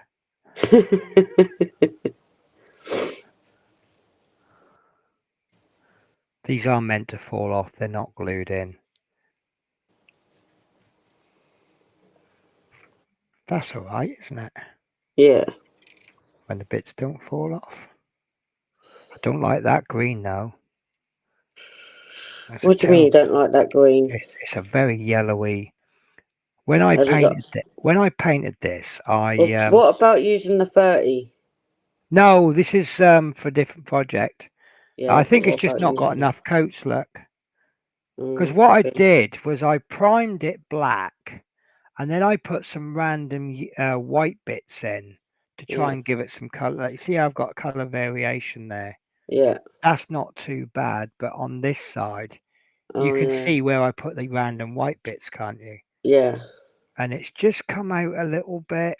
But will that be seen or not? Yeah, because it's Oh. going to be inside the cockpit, which I Yeah, forgot but to once paint. you've got the whole thing round it, you're not going to see it, are Oh you? no, it's There you go then. Once it goes in there, you're well, not yeah, going to but see the the whole front and point back. isn't to hide it. So that's roughly what it's going to look like. Oh, But so you'll see the back of it then. well, you'll see in, but I mean, it's it's not finished yet. Exactly. This is just a few hours. But look, can you see what I mean about doing that? There's so much work in there that that'll never be seen. That's all you'll see. I like the fact you got the gap there. Yeah, but once the chair goes on, will you see it? The chair's already on. Oh, is it? I didn't Yeah. know Can that. you not see the chair sitting there? I didn't know. I thought it was a big black thing that was part of the chair. No. The big That black. thing. This is the instrument panel, Yeah, that's what I thought was part of the chair for some and then reason. this is all the me thingamy bobs, That do the job. buttons and whistles and things like that. The thingamajigs. And I think that looks nice. And this, I mean, I'd say it's still a long way to go. What I'll probably do with that is I'll give it a little silvery dry brush to pick out some of that detail. Then there's a decal to go on top. I'll seal it all in with a gloss varnish, and I'll give it a bit of a wash, and it'll look really nice. That's why I've not glued in the black bits. But that bit there needs to be painted black. I just thought it'd be easier to glue that in first. And I need to make some seatbelt because that seat is terrible. It doesn't look anything like, doesn't even look anything like the 1:24 scale seat. It looks dreadful. Apart from that, it's a really nice kit. Yeah. It is a nice kit. It's just that you know what kits are like. You might get one area that'll let it down. But the rest of it's nice. As for accuracy, like for example, the dimensions, I really don't know. Do you know what? I think I'm going to take this camera home with me when I go. And just And have I'm a gonna, fiddle around. no, I'll bring back the 920. I think that's all right there, isn't it? Yeah, it looks alright from here. I might even bring the camera down a bit now that I know that focal point. I wanna bring the camera so that this is a nice working bit for me. Yeah. So if I bring the camera down, this is the trouble. I spend 2 weeks getting the camera just right, and then I have to pack it up again and go home. Yeah. So this is why I bought the webcam camcorder. Because it just made life a bit easier with the zooming and that. But to be honest with you, it's a lot better sitting at home. You purposely put something in front to show us there? No, it's just my coffee. Oh, it's just your coffee. Yeah. Okay, I don't have that luxury at the moment. So it's my flask that stays warm till morning. That's what I remember you saying. You'd made your flask just before the stream. Yeah. Are you all right going for a little bit more? Yeah, till you, whenever you want to go. Well, just if we're going to go a bit longer, I want to go for a little break. Go on then. If that's all right with you. No, you're barred. No? All right then. It's all right for you. You can sit there, and I know when you do because I can see the smoke. Yeah, I try and move out the way though, Yeah. so I don't wind you Listen, up. I don't care. Some Or some streaming. people don't like smoking on stream. But I'd noticed a hell of a lot do it now anyway, so I'm Yeah, like, I really don't care. I've had people object, leaving a comment about smoke, and yeah, but at the end of the day, whose stream is it? Yours or theirs? normally pre-recorded I won't because I can always stop the camera, make an edit or whatever. But Yeah. I'm sorry. I mean, we've been going 3 hours now. I think that's a Oh, I'd long want, time. yeah. Yeah. So unfortunately, it just means when I'm at home, it's not a problem. No. Although I am trying to enforce my rule of I can only smoke on the balcony. Is it But working? no, because I can't even get to the balcony at the moment. There's all wood piled up there. But yeah, it's just one of those things. You know what I get up to. I don't sort of go, oh, I'm going for a cigarette. I always say I'm going for a break. Sometimes I say I'm going for a break and I'm going to the toilet. Because I drink a lot when I'm on stream. So, Well, um, because you're talking more, so you need a drink in between it. So well, yeah. it's not that. It's I make a conscious effort because one of the problems I have is I don't drink enough, and when I do fall, like when I have a cold, it's 10 times worse because I'm dehydrated. Whereas I know if I drank 2, 3, that time I had sinusitis, I was terrible for about 2 months, and I was just I had headaches all the time, and I just started blowing hard lumps. I thought I was blowing. One time I blew my nose and a bit of stuff come out. I actually thought it was a tooth.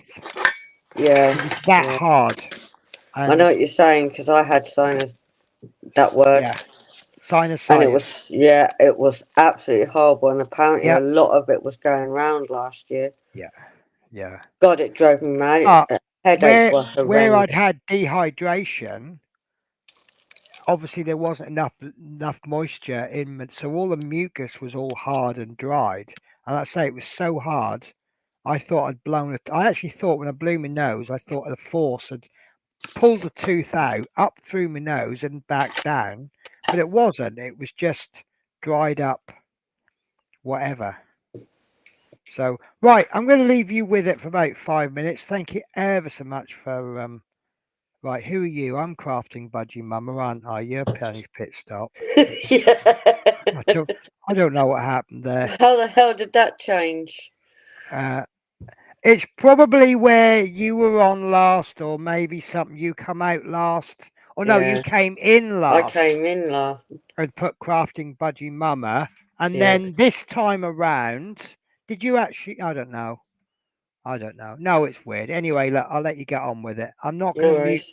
I'm not going to mute my mic this time, so you'll hear me coming in. So I'll give you fair warning to stop talking about me. Okay. We're all going to run now. Are you? Yeah, we're going Well, to go I'll, hide. I'll come back and they'll be like, "Oh, where is everybody?" It wouldn't surprise me, would it? You know me. She won't, because she'll take her phone. She'll bloody take her phone and she will watch. I'm not silly, telling you. She'll watch via her phone. She'll take her phone with her.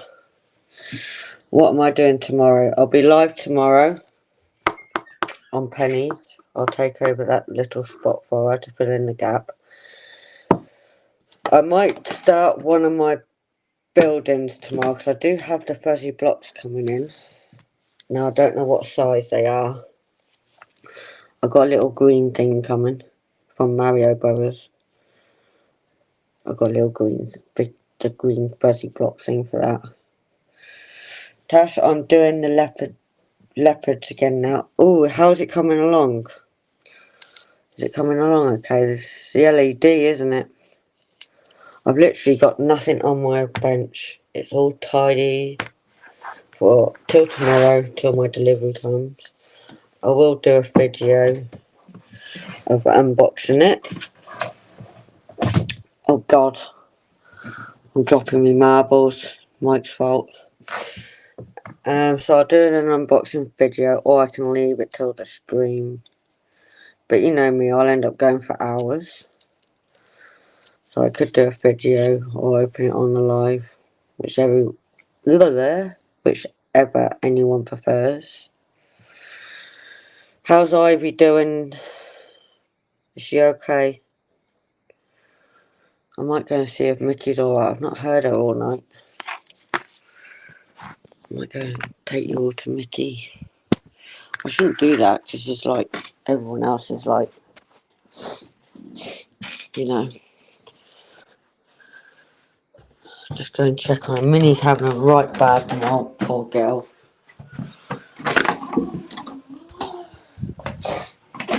Poor little girl. She's on a bad malt.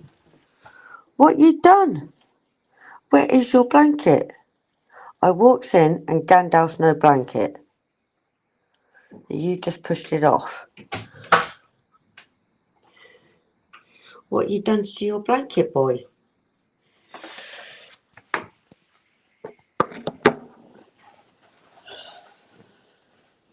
Here you go, my man. Right, don't knock it off. Hey?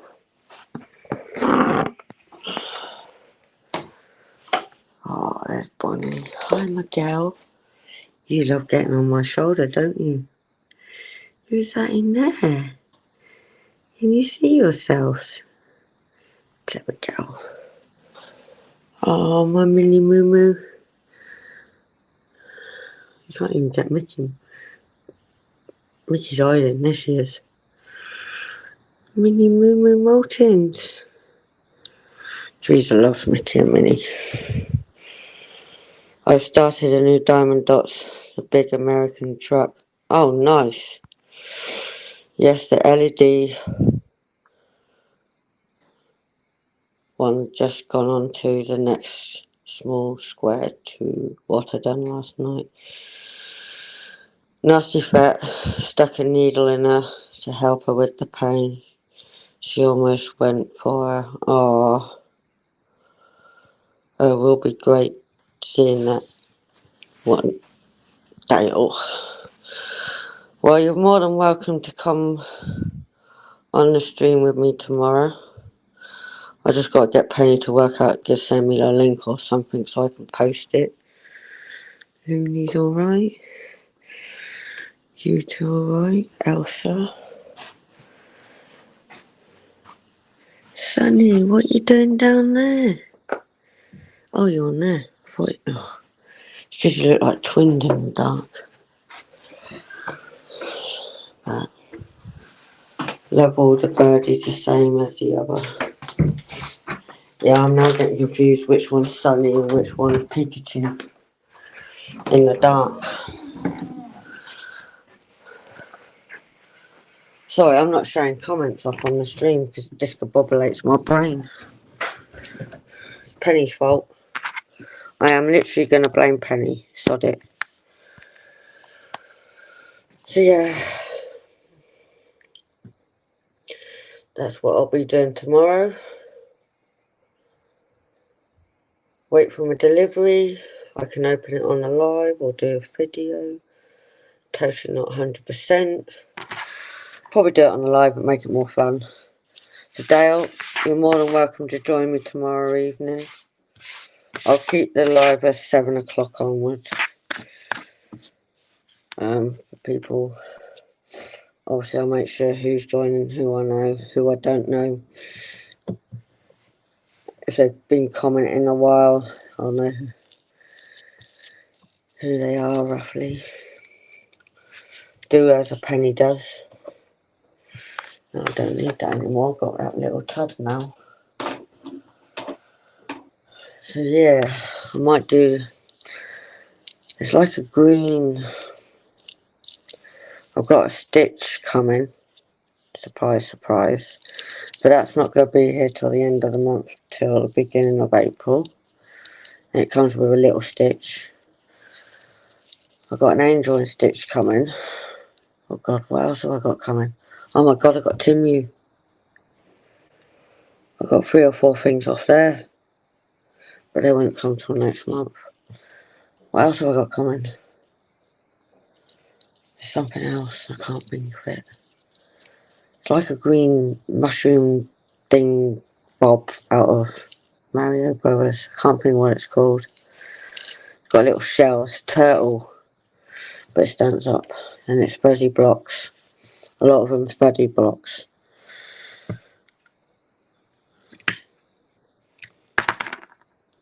I've got a couple more coming from Timu. I think they're fuzzy blocks again.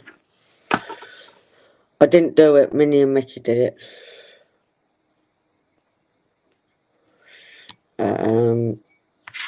Yeah. It'll be fun. I cannot at the moment do this Dragon I really want to get done. I can't see the instructions. And I'm trying to get the seller to send me the instructions, but they're being awkward right now. Because I've drawn over the fuzzy bit on the instructions. So I can't tell what's what. Bad mistake I done. 6 days for my latest Timu to arrive. Well impressed. That's not too bad. Mine will be coming from Every. I hate Every. Really hate Every.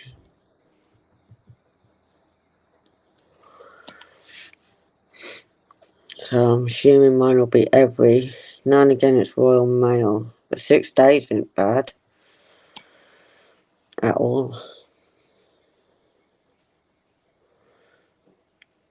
But my bench is literally clean. But a couple of things that I've got on it. It's all tidy. Till tomorrow. Because I'm going to be building. Some can come quite quick. Some can come quite quick, Dale. Oh yeah, believe you me, they do. I'm just going to do something. I can spy, see if she's there. She's not there yet. But she's coming. She's coming.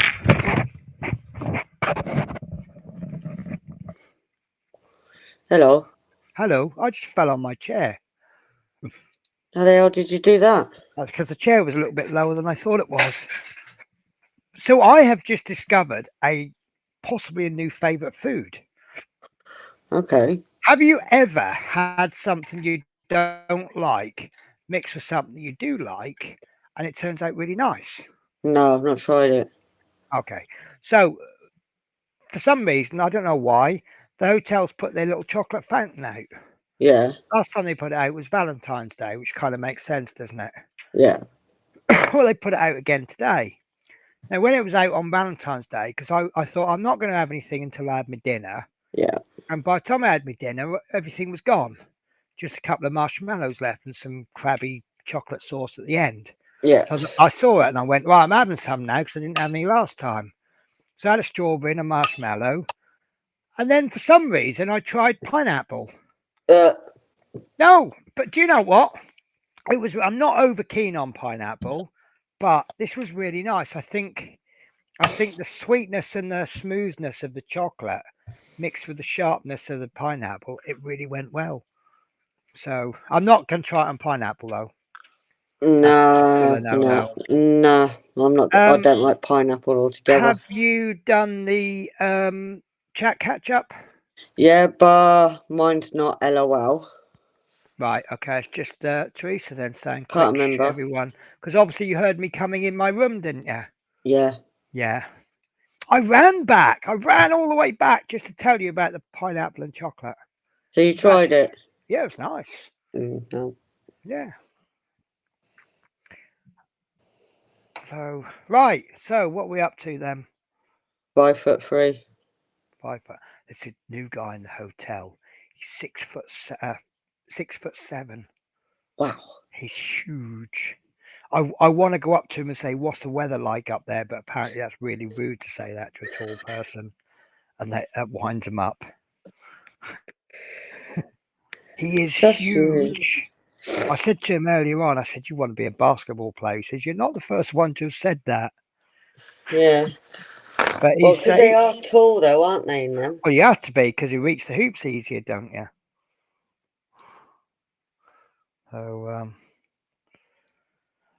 So what are you up to tomorrow then?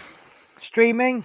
Streaming, taking over your little spot just so there's a spot filled. No, there's nothing wrong with that. You want to keep that going? I'll keep that going for you. Well, I'll just need the link to it because I can't work out how the hell you find a link on phone. Well, you got in on all right on your own today. Yeah, I just don't know how you find a link to it. What I'll do then, I'll do it now. Because I don't get it on phone. Right. If that makes sense. You're probably going to need well, because yeah. Oh, I see what you're saying. Yeah. So if no one can join, I can't get to it. Yeah. Oh, right. Okay, I got you right. So let's have a try. Can you see? Can you see the little on? Hang on. Let me move me. Right. You see there? You'll see two little monitors. Viewers can't see it, but No. on the left of the screen you should see, or maybe it's down near the bottom. Right. I can see Right. schedule. I tell you what. Let me try again on my phone. It's all weird. The schedule, layout. I know. I'm gonna try. I'm gonna come in on.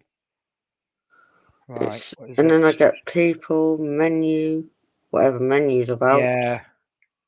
On the right. Studio. Dot. Streamlabs.com.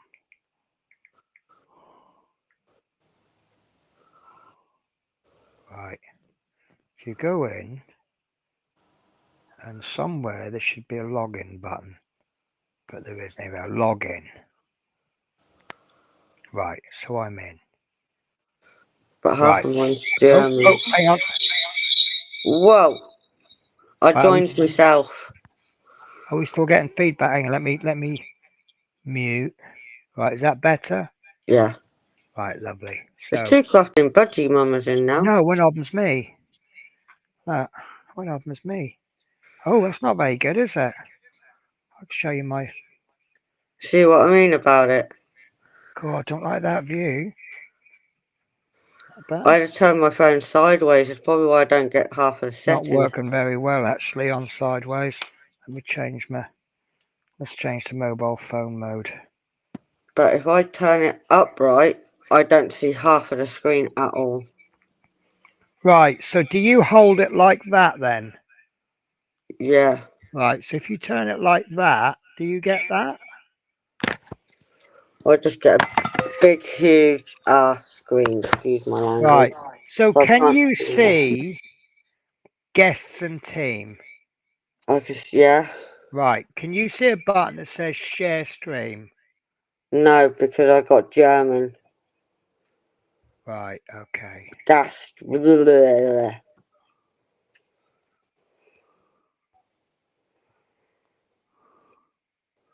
Yeah, it's a bit different on this, isn't it?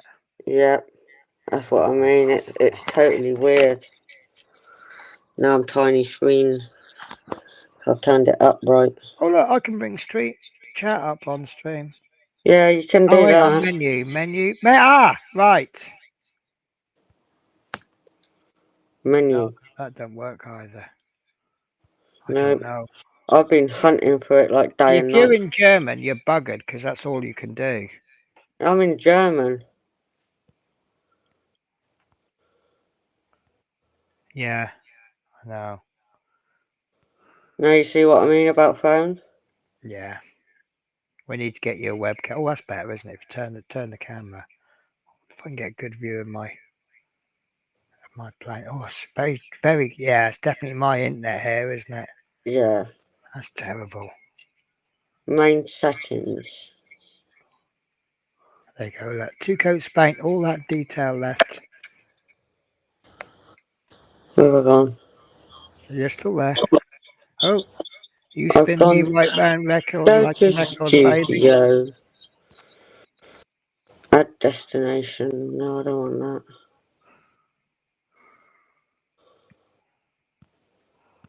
Give me piss bloody English.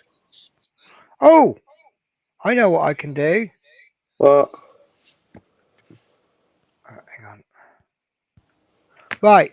Oh, I can all right after the stream's finished. I can get into tomorrow's stream. Yeah. I can send you the links. Okay. You can share with people.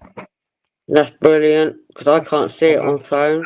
I've closed this down and let's kick them off, shall we? Kick. Bye. Oh, I cannot. Don't kick my bloody bum. It's I crafting cannot budgie kick mama. host camera or screen share out of the stream. What? Apparently, I can't kick a host. No, because you're the Apparently, host. my mobile phone was also a host. There you go. You can probably kick me. No, because you're logged in on the user account, aren't you? I don't know. It I just could says try if you Natasha want. co-host. I could try. No, don't kick me. I'll kick you back. Well, yeah, because you're. Well, I can remove you as a key. Oh, I can do all sorts here. 4 seats left. Oh, that's for co-hosts. Maybe we should start adding people in as co-hosts. Maybe that'll make life a bit easier. Right, guys, I can't think of anything else to carry on with unless you want to talk crap for the rest of the night. I'm always talking crap. Well, more than normal. I blame you. Well, always my fault. Oh yeah, learn from the best, innit? Oh, that was a bit harsh. That was Natasha's got too much confidence now. Oh, it's grown. No, you've done really well. I think everyone loves you so much. Well, look how your channel's grown. I think Slowly but surely, but I don't mind it taking its time. No, well, I think might have been you, might not have been you. I'm pretty sure you said about, oh, my channel's really small, it's not growing that quick. And I said, yeah, but it'll just take time. Yeah. And then quite literally, you hit 100 subs. And then I think you're on about 180 now? 187. Not far 187. from 200. But you went from 100 to 187, like literally in days or weeks. I mean, obviously, our reactions to certain events seems to have done well because it's done well for my channel. But I think that's more a case of that's how our group has banded together, isn't it? They've shown a lot of support, but if you had terrible content, you would lose subscribers just as quickly as you're gaining them. So I do lose the odd one or two. yeah, It you comes always back will. again. You always will. I mean, sorry, I just got an urge to clean my master's brush soap because it's got gunk all over it. Oh, cleaners are going to go mental at me. Why? So I'm one of these people. My fingers have always got to be doing something. Yeah. Right now, earlier on, while you were talking away, we were talking away. You made a mess. No, I did make a mess, but I can't find it now. But I was fiddling with one of these coffee stirrers, and I was shaving it to a point. Just, I don't know if you saw me doing it earlier on, but I was just sitting there, just shaving bits off. Yeah. Until it gets to a point like that. Yeah. Well, I looked on the floor. Oh, here it is.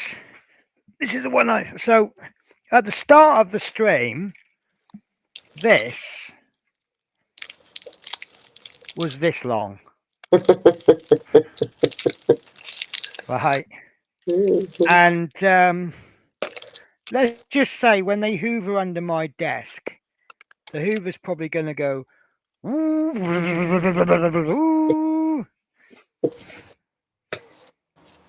So, I think Penny should clean it up. do you know what? I'm not.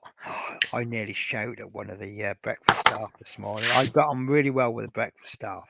They are foreign. They do struggle with English. Yeah. The cleaning staff I don't get on with because of one incident, funnily enough. I wanted an air freshener. Yeah. So I'll ask them if they got an air freshener. And I went up to her and I said, oh, excuse me, have you got an air freshener? She just went, no, turned her back and walked off. And I went, oh, excuse me. I said, and she went, no, speak English. So I was sort of doing sort of signy language at her. And I was going, do you have shh? Right? And she's like, no. All right, fuck you, I'm bothering with you again. Now, this morning, we've got 2 coffee machines in the breakfast area. Yeah. This is why I don't bother. See, normally I tidy my room before the cleaners come in. I don't here.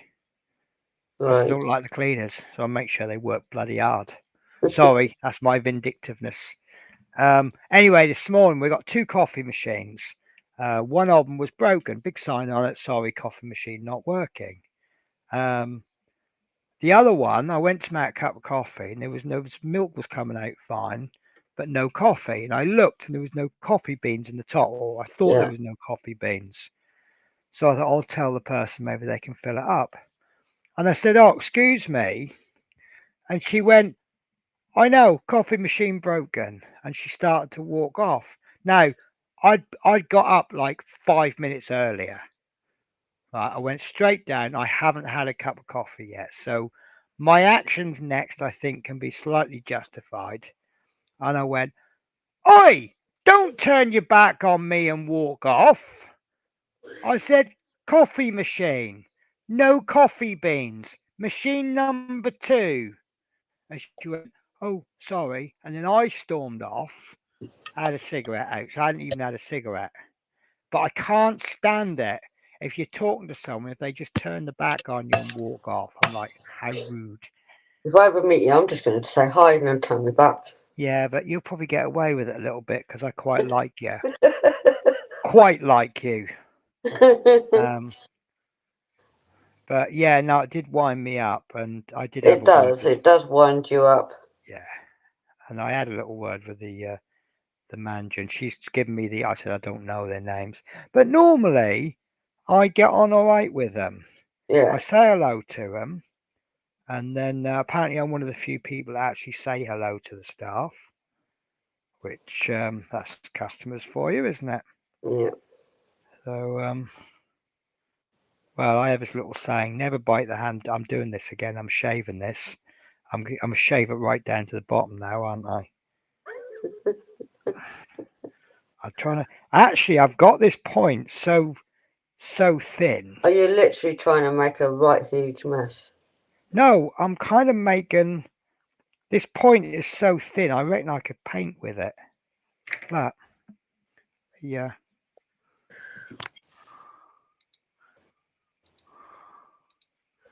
I'm quite impressed with this point. I mean, look, if you compare it to a paintbrush,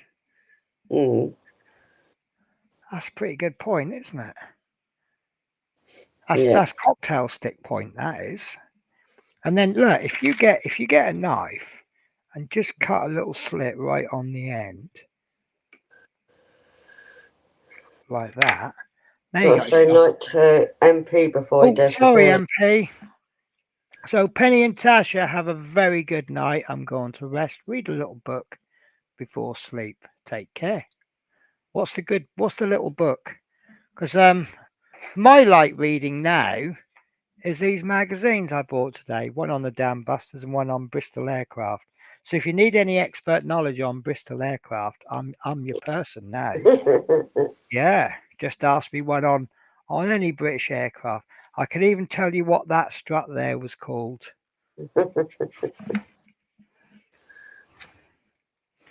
So do you know what? I need to do another trip down the RAF museum.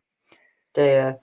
Yeah, well, I didn't do the full tour last time because I went there with a full battery on my phone. I'd done 2 hangars. I took that many pictures, but my phone battery went dead.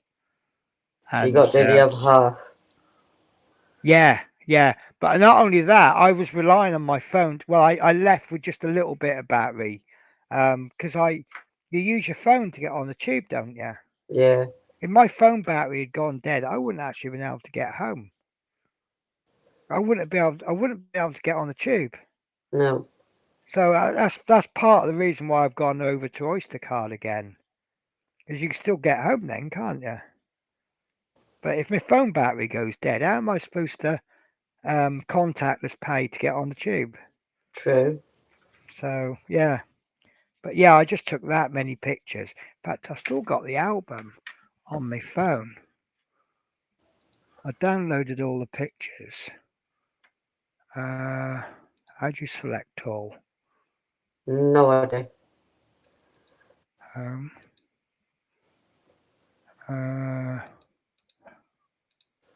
Found a cobweb on the ceiling. I can't Have reach you? up there. Yeah, I can't reach all the way up there. These are tall walls. They're so high, even though my extended feather thing don't reach up there. 504. I took 504 pictures from the RAF museum.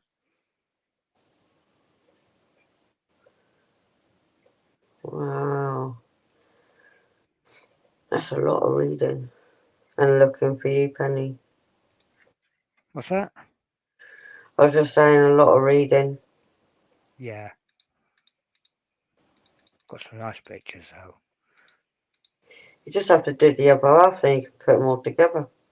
Yeah, well, one of the hangars was shut, and I think, see, it was the Lancaster I was after as well. And I got lots of pictures of the Sea King. Westland Sea King HAR3.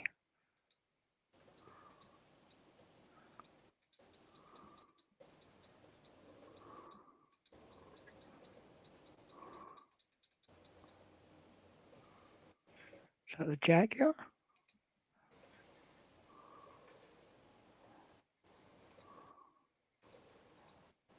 Yeah, I got a picture of the Harrier engine.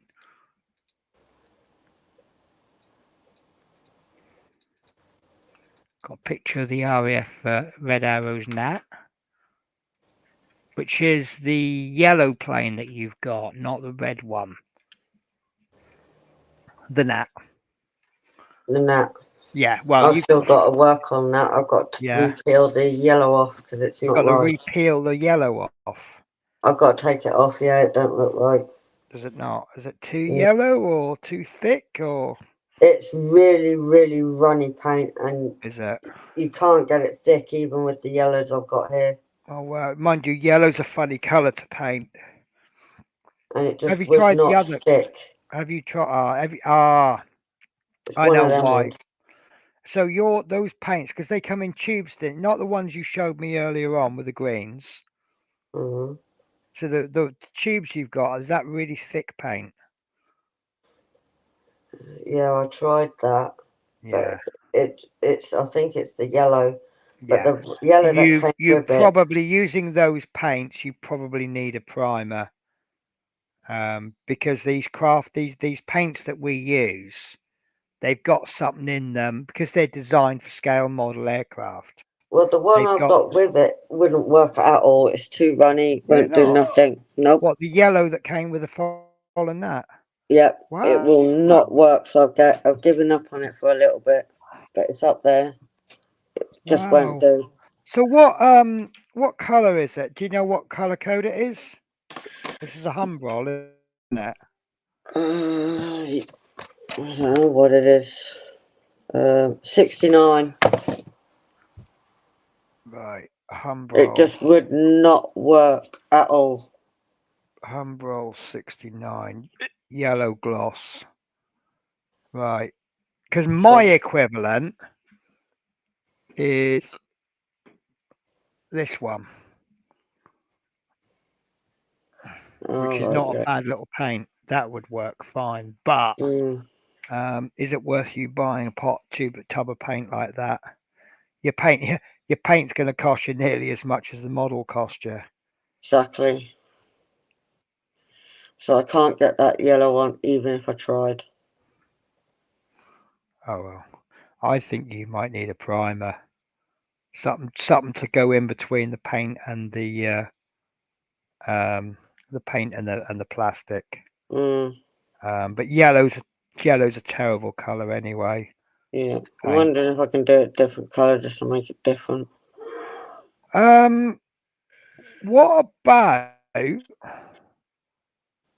ain't got a white, have you?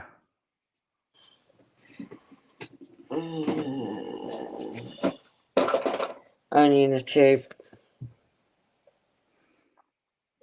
I don't know if that's going to work, but so what I would suggest then is cut some bits of sprue off. Remember I said about using the sprue to test?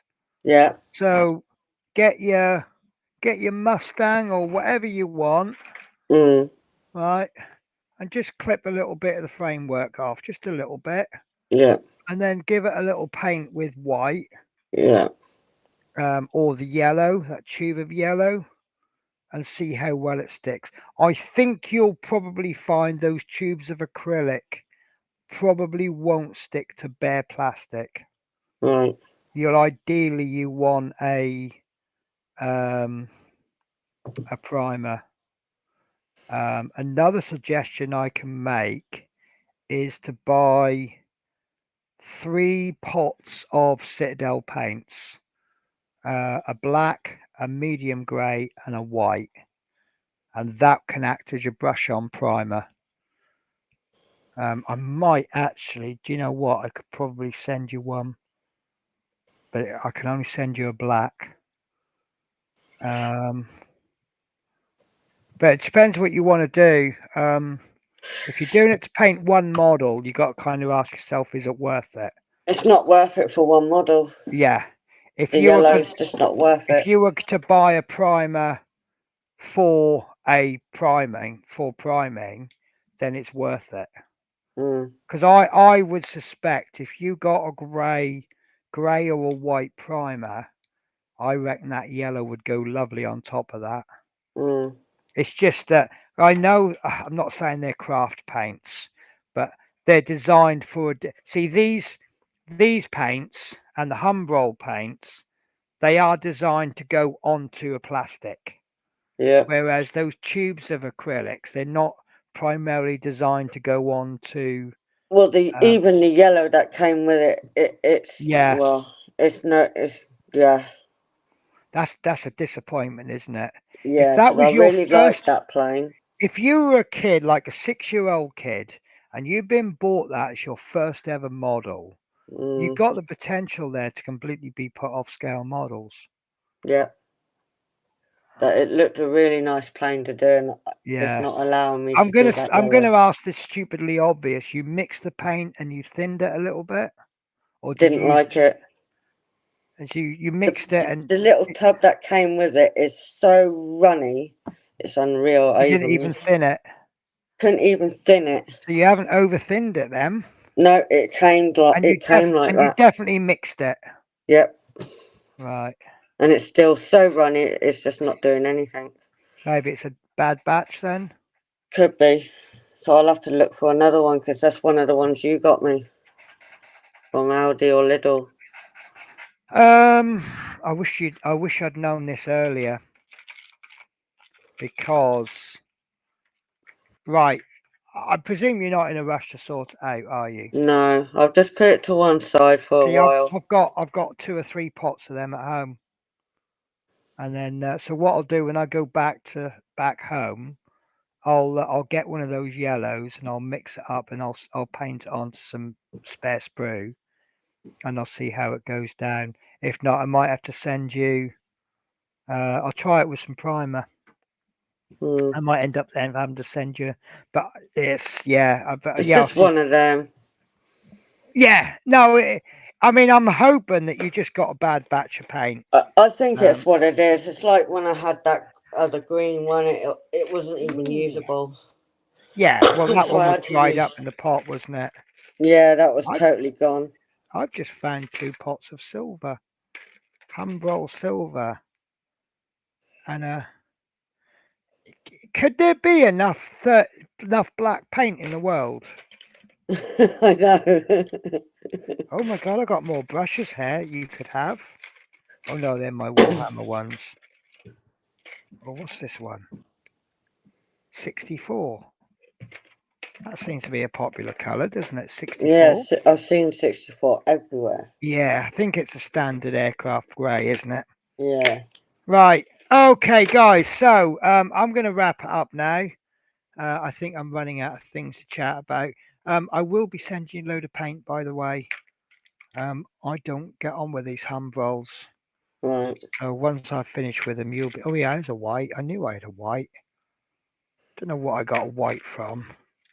But yeah, it's just one of those little things. You get little supplies, and you all build up, don't you? And then we'll get you painting models. And then if we carefully plan what we're doing next, because you're going to have to get to a point where you're going to have to buy paints. But if we plan carefully enough, we could do you a series of models where you've only got to buy a minimal amount of paint. Mm. And so if we get you doing it, I mean, if you might end up not diversifying. What do you call it when you narrow down? Specialize. Yeah. So for example, if you said, "Oh, I like doing RAF planes," you're limiting your palette then, aren't you? Because it's all browns and greens and black and greys. Your interior is going to be pretty much the same for every color. Your camouflage, probably get away with like 4 or 5 different, some metallics, obviously. And it's just that otherwise if you bought a Lancaster, you might need 10 different paints. You Yeah. buy a US Navy aircraft, you need another 10 because none of the colors are the same. Whereas if you say I'm only doing RAF, once you bought your 10 paints, all you need to buy then is just when your paint runs out. True. So who knows? You know, you might. Well, I tell you what, would be really fun is if you got into Swedish aircraft. Oh my God, no, they look too discombobulated for me. Oh, do you want to see an absolutely beautiful aircraft Go on then. with an absolutely amazing paint scheme? Let me Is just it find it. funky paint scheme? Oh, you'll love it. If it's funky, I like it. If it's not, I'm not going to like it. Oh, trust me, it's funky. Dotty dot plane. In Mr. Blobby colours. I'll see if I can find an actual picture of it. Hi, Dan. And bye, Hi, Dan. Dan.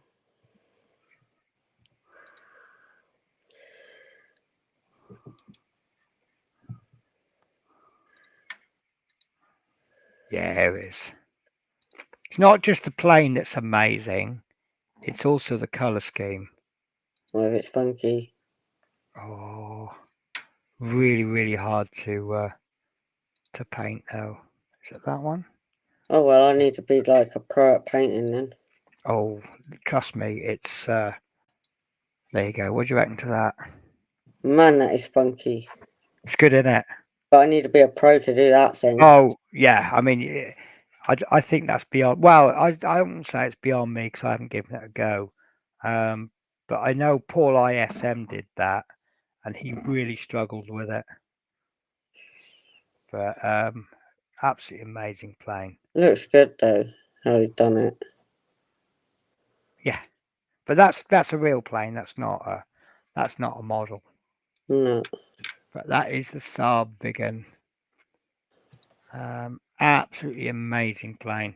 Right, so MP says he loves to read police stories, Sherlock Holmes, Agatha Christie, and other writers. Murder She Wrote. I reckon she did it, you know. And Bergerac. I think he killed everyone. And here's my evidence, right? So Bergerac, right?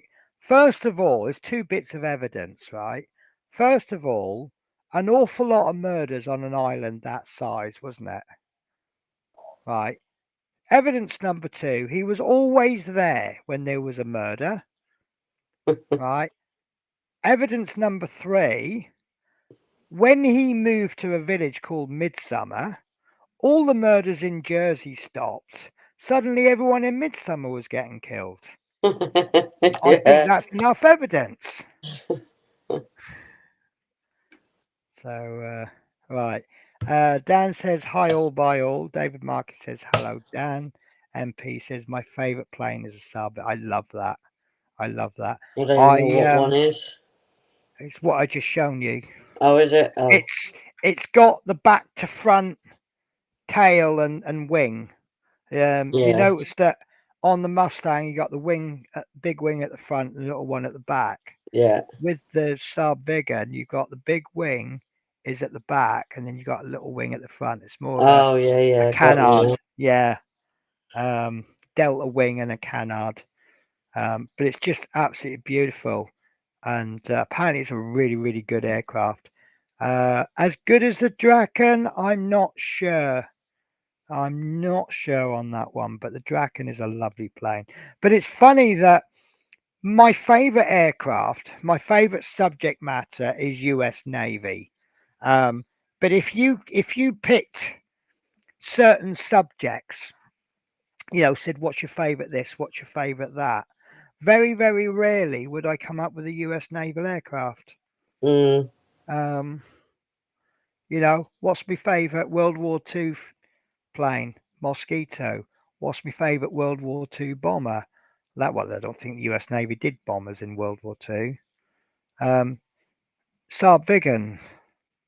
The only area that I think the best aircraft is US Navy is anything that the F-14 will fit into.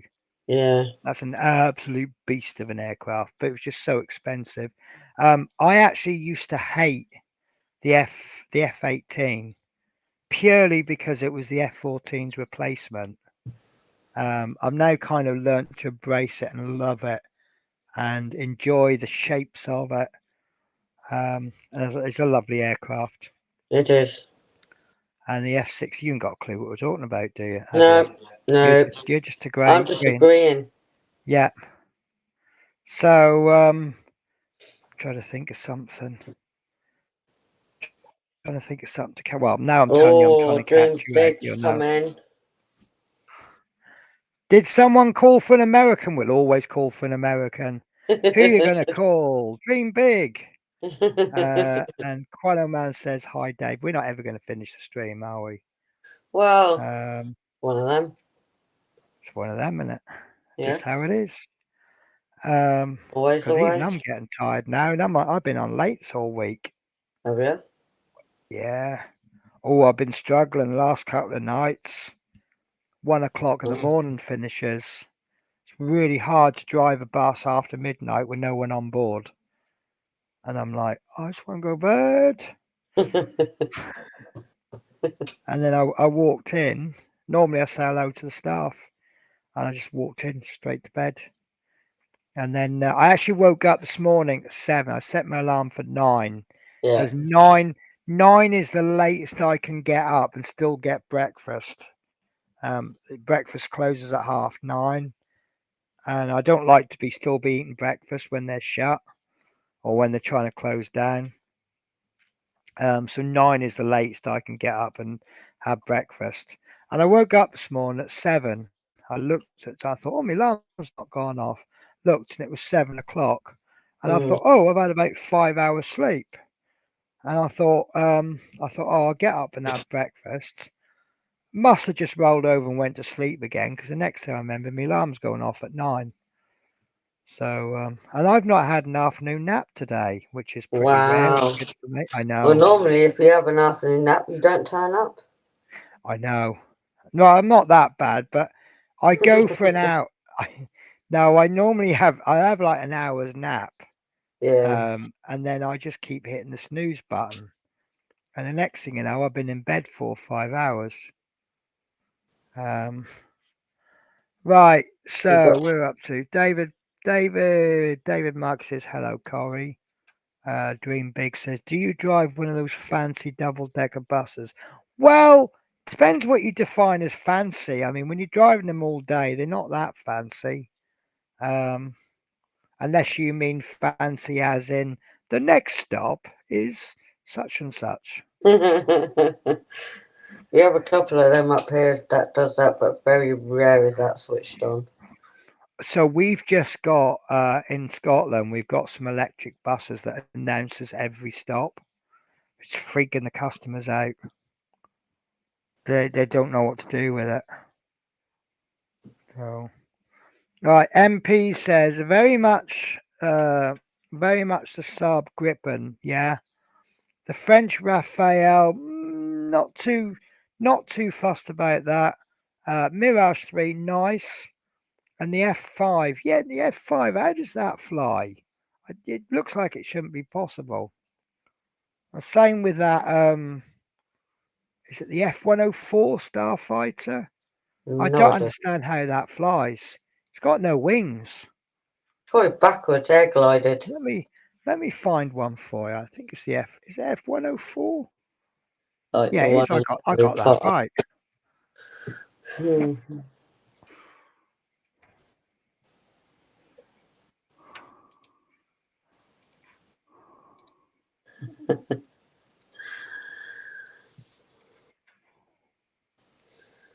Like the one in Harry Potter. Oh no, not yes, like the one in Harry Potter, but not triple decker. I fixed the snooze button by hitting it with a ruddy hammer. Alarm didn't bother me anymore. One way to do it. Right, let's do a share on this. So yeah, I think this is one of the weirdest aeroplanes in the world. I know it's not a great aeroplane. But this is the F-104 Starfighter. That's got little wings. It is. I don't understand how it can fly. Probably more like glides. Well, it just kind of shoots through the air like a bullet. I think the air, I Probably think the all it needs. I think the wings are just there so you don't call it a rocket. Yeah. But it's just one of those oddities. I have no idea how it works, but I'm pretty sure the pilot is grateful that it does. There you go. Look, looks like a rocket. It is. It It's just does. apparently really hard to fly, and they had a lot of fatalities in it, a lot of accidents. Wow. Um, although I've been doing a lot of research on my Corsair, Yeah. and it's got some interesting nicknames. Um, the Japanese referred to it as Whispering Death because of the noise it made when it came down in a dive, but the Americans called it Ensign Killer because if you're a little bit inexperienced, apparently, it suffers. It's very, very torquey. If you just hit that throttle a little bit too much, it veers off to one side. And then once it starts going wrong, someone with not a lot of experience will kind of overcompensate. And the next thing you know, you're crashing and blowing up. So it kind of uh, inexperienced people are more likely to have accidents. They called it Ensign Killer, which I think is an interesting name. Brilliant aeroplane, but just tricky to land and take off. It just looks like Uh, a bloody damn rocket. You can just shoot in the air and bomb it. Quano Man says Whispering Death sounds like a potent fart to me. Yeah, maybe that's what I should have named my old dog, Whispering Death, because I used to laugh at my dog. She'd pass wind and she'd smell it and she'd be like, "Who did that?" And then she'd smell her own bum, realize where it's come from, and she'd be like, that one, the F-104 Starfighter Interceptor, it's like a rocket. Very good. I don't know, very gar. It's a nice aeroplane. It is all Yeah. right. I mean, nice little bit of subject matter for modelling. But then, the Americans have come up with some run planes, didn't they? Mm. Yeah, fast and very difficult to fly. I believe it was, and I believe it had the turning circle of a ship, so to speak. It didn't turn very well. Whereas Sounds the like the whole F-4, plane didn't go very well. yeah, I think that was built out of the era Yeah. of the faster you go, the more you will win. Yeah, Because true. that's basically what was winning the air war in World War II, wasn't it? Yeah. When the Germans uh, introduces the Me-262, Yeah, I remember the that. rocket one. You don't. Yes, I do. I've always read about it. All right, Wars, then. Fair enough then.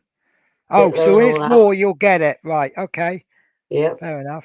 But yeah, when that came out, then obviously that was looking at turning the air war. It's all about speed. So I think that's how the F-104 came about. It was just a belief that speed will win, which isn't always the case. No. Um, I quite like the principle of the F-14, which is if I can blow you up with a missile before you even realise where I am, That's going to Yeah, win. that's what I like about the F-14. You just Yeah, because it's just one of them, isn't it? the radar on the F-14, it's got a longer range than, Yeah. or the Phoenix missile has a longer range than most aeroplanes have radar. I know what I'm talking about there. I know what I mean. I know what you're trying to say. Sorry, I'm just having to fiddle with this stick now. I'm just making it a bit shorter. Right. Like a drag racing car, really fast in a straight line, can't hit what you can't catch. Yeah, exactly. Because although it's the U2, do you know the U2? Is The that spy plane? yeah, isn't that yeah. Yeah, they thought that was invincible until it got shot down, or they thought that was it. And then that's how the SR-71 came about, which I'm is it not sure flies on hot. the SR-71. Let me show you an SR-71. It is perhaps definitely the most beautiful black aircraft ever. Oh, at least it's black. I could paint that. If it's all black, I'll do it all black. Let's see what your opinion on this is. Put pink polka dots on it. Oh no, you don't want to do that. Oh, would. Just No, for a please laugh. don't. There's just some things you can't mess with. Well, sometimes I like So messing with things you can't mess with. this is the SR-71. It's a spy plane. Oh, cool. Isn't it? That is That will cool. fly. That will fly higher and faster than anything. Cool. So you got bitty orange. Well, that's black. Yeah, but there's a stripy orange at the Yeah, back. it's probably a walkway or something. Now Mm, that it grows in length, it's like the Concorde. It grows so many feet yeah. when it starts because the heat expansion actually makes the whole thing longer. Oh, wow. Um, yeah. Now I used to work with a guy who used to be American Air Force, and one of his jobs was refueling the SR-71 at Mildenhall, and he said that you cannot refuel it when it's switched off Really? because when it's cold, all the metal plates come back to their normal shape, Right. and there's all gaps, and they have to do that because when its engine start, it all expands, and the expansion fills the gaps, All right. right? But you can't fill it. You can't put. You got obviously got to put fuel in to start it, but you Yeah. can't fill the tanks up because as soon as it goes cold, it all just runs out of the tanks. So it has to just stay warm to fill it up.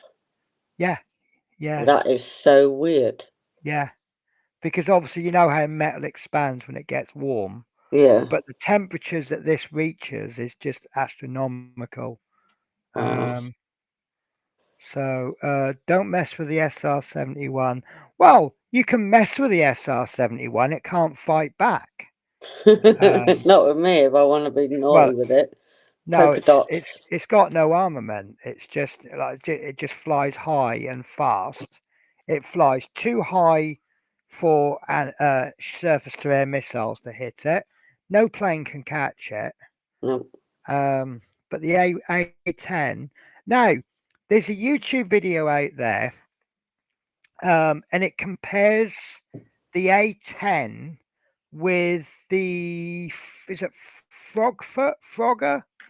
There's a Oh, Russian aeroplane does exactly the same role, right.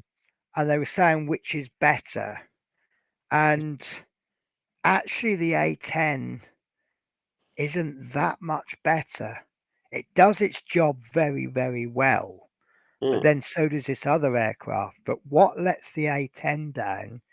Absolutely useless at air-to-air combat because that's not what it's designed to do. Mm, It's got a massive gun that fires bullets the size of milk bowls, but that's designed to shoot tanks. true. And it's got missiles. It carries a couple of sidewinders for defense, but it's not really very good. And also with the Russians, the way the Russians and the people who buy this plane, it's been involved in so many conflicts. It's a proven aircraft. That's it. The Sukhoi M25, 25 Frogfoot. That is the Russian equivalent of an A10. All right. And it's quite a nice. I'm because I am going to model an A10. I do love the A10. That's my favorite. Again, the aircraft of that type goes to an American Air Force plane, not the U.S. Navy. So, but best cargo plane ever, and best aerial anti what do you call it, airborne warning goes to the C2 and the E2. All right. Do you know what they are? No. Oh, I'll just show you. Beautiful, beautiful. Both of these are pretty much the same plane. I'm probably boring all these people. No. Hopefully you're picking up one or two things. I just like that black plane.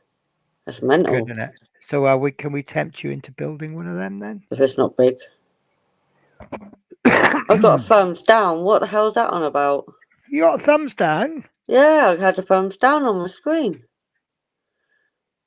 Don't know if it showed up on there though.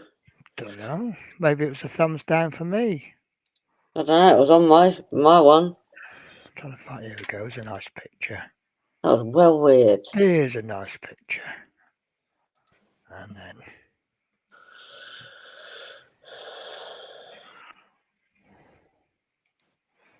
Thumbs down. Maybe someone didn't like you. Well, I'm kind of used to that one. Oh, that's the way it goes. Well, we've got someone we can blame now, don't we? It showed up. Right. So this is the E2C Hawkeye. It's an airborne early warning system. Basically, it's a radar in the sky. Wow, that's so weird. It's good, isn't it? It looks funky. It's good. I love it. This one, I think, I don't know. I don't recognize that. Is that Spanish? No. This one is a cargo plane. COD, they call it. Carrier onboard delivery. It delivers parts and things to aircraft carriers. It is actually, it's basically the same aeroplane. But just stuck a big thing on top. This one's got a disc stuck on the front, and this one has been widened to carry more cargo. But you'll see if you look at the tailplane, and the wings, they're essentially the same. But I just think they're both amazing, and they do their job very well. I wondered where I recognised it from, Dan.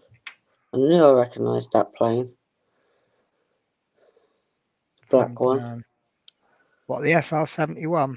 Yeah, I recognised it. That's why I knew of it, but I couldn't remember where I've seen black it. Plane is the one that they use for the Blackbird. Oh, there we go. Yeah. I wondered where I knew it from. Yeah. Because I recognised it. That's why Americans. Right, here we go. Agreed. It's very niche. That's why the Americans move in fleets. Again, something that I was watching about. Obviously, if someone could sink an American aircraft carrier, it would be absolutely devastating because what they have, it's basically like blowing up a whole airport in one go. But the reality is, you've got to get to it first. You've got all the support ships going around it. You've got submarines. You've got aircraft flying with its radar systems. You've got anti-submarines aircraft. Just to get to it is a job in itself. And then sinking it is something else. Because there was a thing, apparently the Chinese reckon that one of their aircraft carriers versus another, an American aircraft carrier. They reckon they could win quite easily. Now, apparently, the Americans decommissioned an aircraft carrier years and years ago, and they tried to destroy it by controlled explosions, and they had such a hard job doing it, and they were doing it on purpose. So to sink an aircraft carrier in a war situation, I mean, obviously it's a little bit, and things have just evolved over times. I mean, back in the day in the World War II, all you had to do was get a dive bomber and drop some bombs on the Yeah. top, and that makes the job easier. And the reason they dive bombed was because the top was the weakest part of the ship.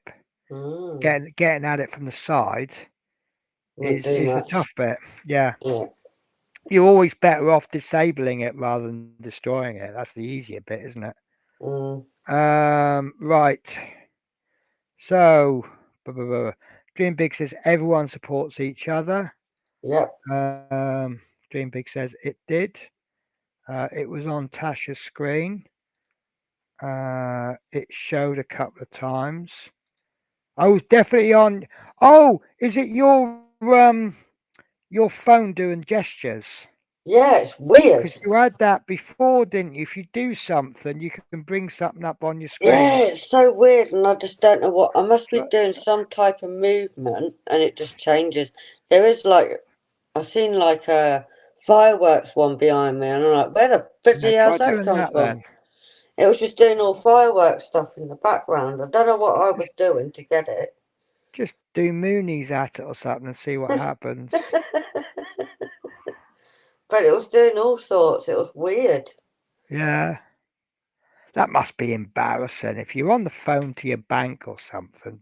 Or you're on a video conference call trying to sell the Japanese some multi-million-pound system, and suddenly all these thumbs downs comes up, Oh, it's so weird. I and don't then know you, what movement I'm doing for, or is it coming from what I say sometimes? I don't know. I So I know, don't I know know. my, I know I don't miss my Amazon Echo when I'm in London. Some of the crap that comes out with. I can't get mine connected anymore. I'm going to try again.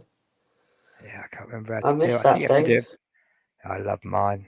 I'm actually thinking about bringing one to London with me, but don't tell Mike because he tried to set it off. You Because just told him, so he's going to know now. I'm just kind of hoping he's not watching at this precise moment. Dream Big says big meanies. The American plane cargo Galaxy. I've been on one of them. But I was too young to remember it. That is it? No, it was. It definitely was the biggest Western aircraft, wasn't it, or military aircraft? Something very very big. I'm shaving another one of these sticks now. The cleaning staff are going to kill me. Wood shavings, anyone? I'll tell you what. If there's ever a fire in my room, there's so much kindling on the floor. I'll go up instantly, won't I? Yeah. So yeah, there's the one about the back play. Globe Master, that's a beauty, isn't it? One of the most powerful in cargo.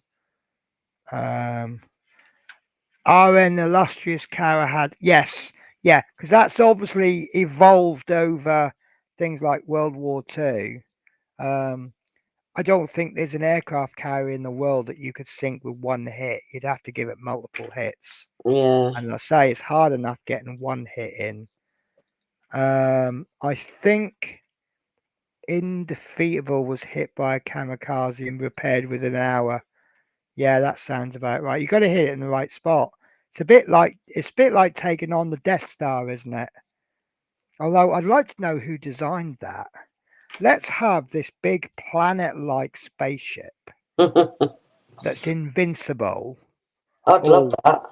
Fly But I around tell you everything. what, we'll make the core near the air duct, just the right size for a little missile to go in, and that'll blow the entire Death Star up. It reminds me of the video of the guy in a meeting that was stuck in a cat filter. What's that from? Don't know. I can't remember. It's a video of the guy in a. Oh yes, yes.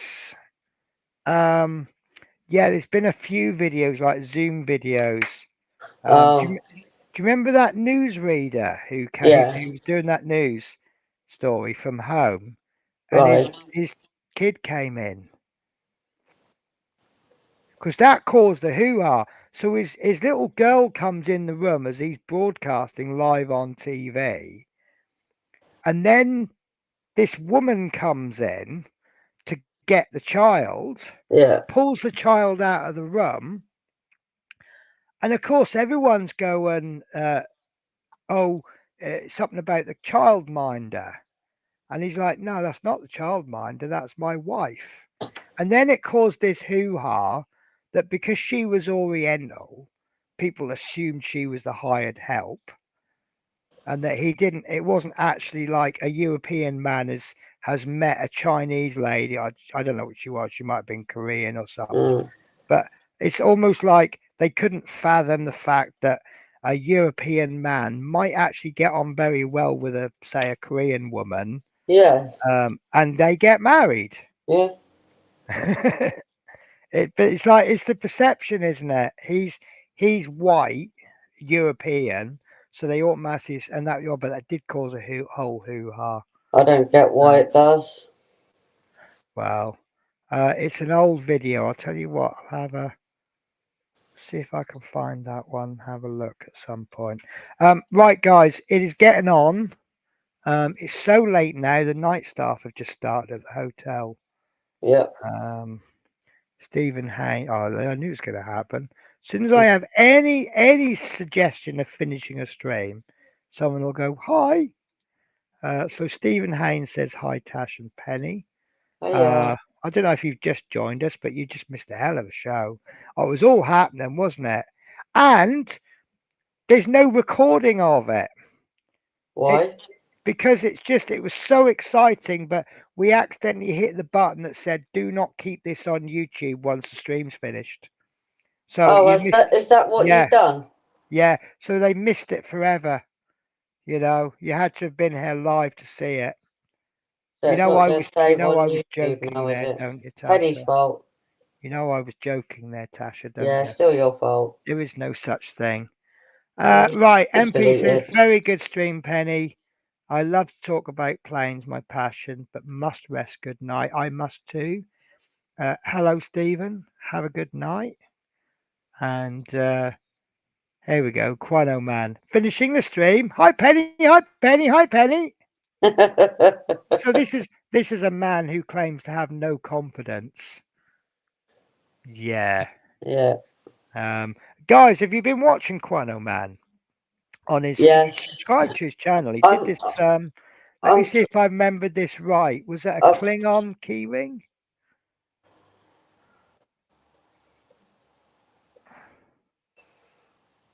You right, Tasha? yeah, I'm just watching, making sure that's okay. What? I've got the laptop going.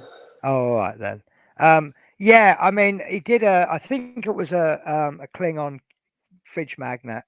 So, Yeah. it was really nice. So if anybody actually wanted to make one, and just send it to a random person, my address is yeah.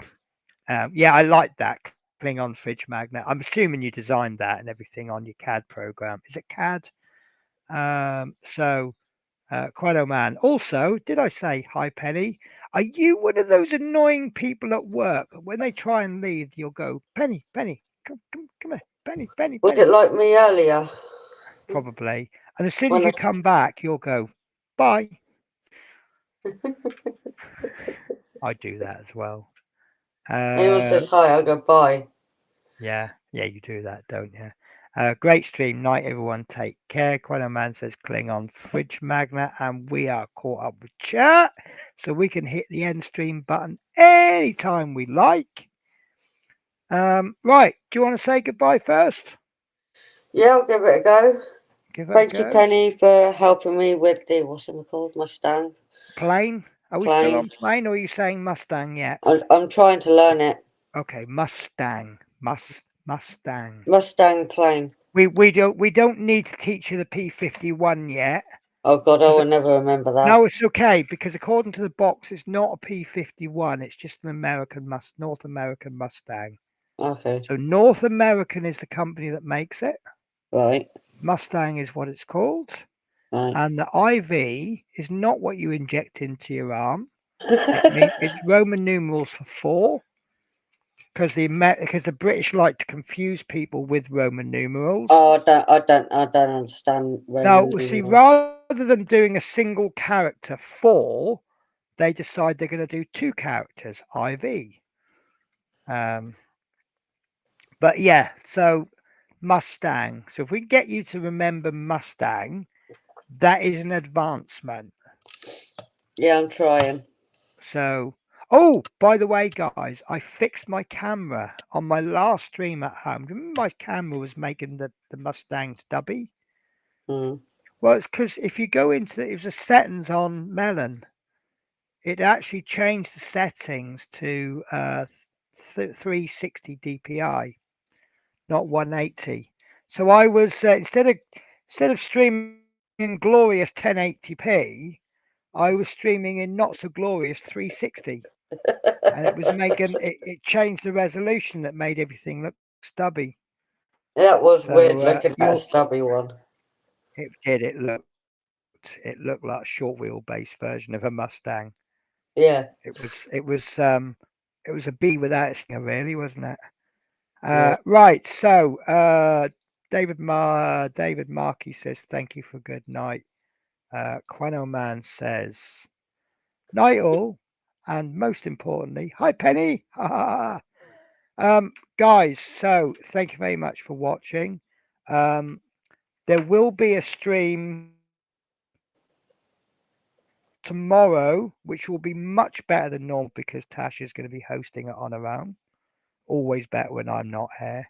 No, I won't say it's better when I'm not here, but it's always improved when Tasha's around. So I will be returning hopefully with Tasha on Saturday. Yeah. And probably Sunday, unless they give me a stupid shift on Monday. Who knows? If they say start at 2 in the morning, I'm not going to be streaming at 7. On So Saturday. tomorrow I shall be, Sunday. I Yeah. will be streaming Sunday because they've already rung me up. They rung me today. I couldn't believe it. It was actually quite funny, really. Hi, Penny. Just wondering if you could do a shift for us later on today. Not really, because I'm route learning at the moment and I'm busy tonight and I can only work so many hours in a day. Oh, all right then. What about Sunday? No, I've got plans for Sunday. Okay, not a problem, Penny. Give us a call if you change your mind. And I went, yep, if I change my mind, I will most definitely give you a call. And that was how the conversation went. So, yeah. I don't mind doing some overtime, but I don't, you You know, got to have a break at the same time. yeah. Yeah, but I live to work, not work to live. Did I Yeah, get that the but right you way still around? need to take a break on yourself because too much can get too much. Yeah, that's why I limit myself to one rest day a week. So maybe 2 this. Well, it's too late to do 2 now. But if I'm only working 3 days, I'll do 2 days overtime. But Yeah, if I'm doing a 5-day week, I'll do 1 rest day maximum, and that'll do it for me. yeah, Otherwise, I was doing 13-day fortnights when I first came here, and the long-term effects is that it just burns you out. yeah. And especially with the hours I was doing, because in Scotland, they give you long shifts. Their answer to the staffing issue is to make you work longer. So we were Mm. doing 55, 60-hour weeks without overtime. Wow. We were doing 11, 12-hour days paid. So we're doing 12.5 hour days to get paid 11.5. Do those 5 times a week, you're pushing 60 hours. And True. then they're begging you to do overtime on top of that. So It does wear anyway, you out. guys, that's it from us. Yep. Tasha will see you tomorrow. Yep. I will see you on whatever the day after tomorrow is. That will be Monday or Saturday. Well, I don't know what day Saturday is you it. done one. Saturday. Hang on, what is it now? It's now.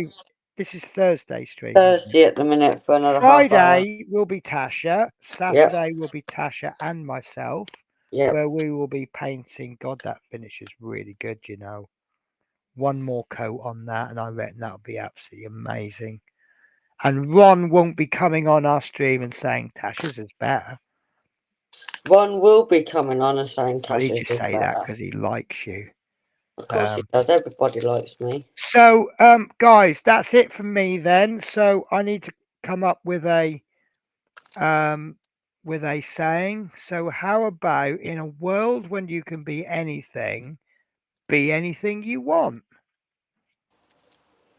Unless you can be a unicorn, in which case always take the unicorn option. Take care, guys. I'll see you another day. Bye. Bye. Bye, Wayne.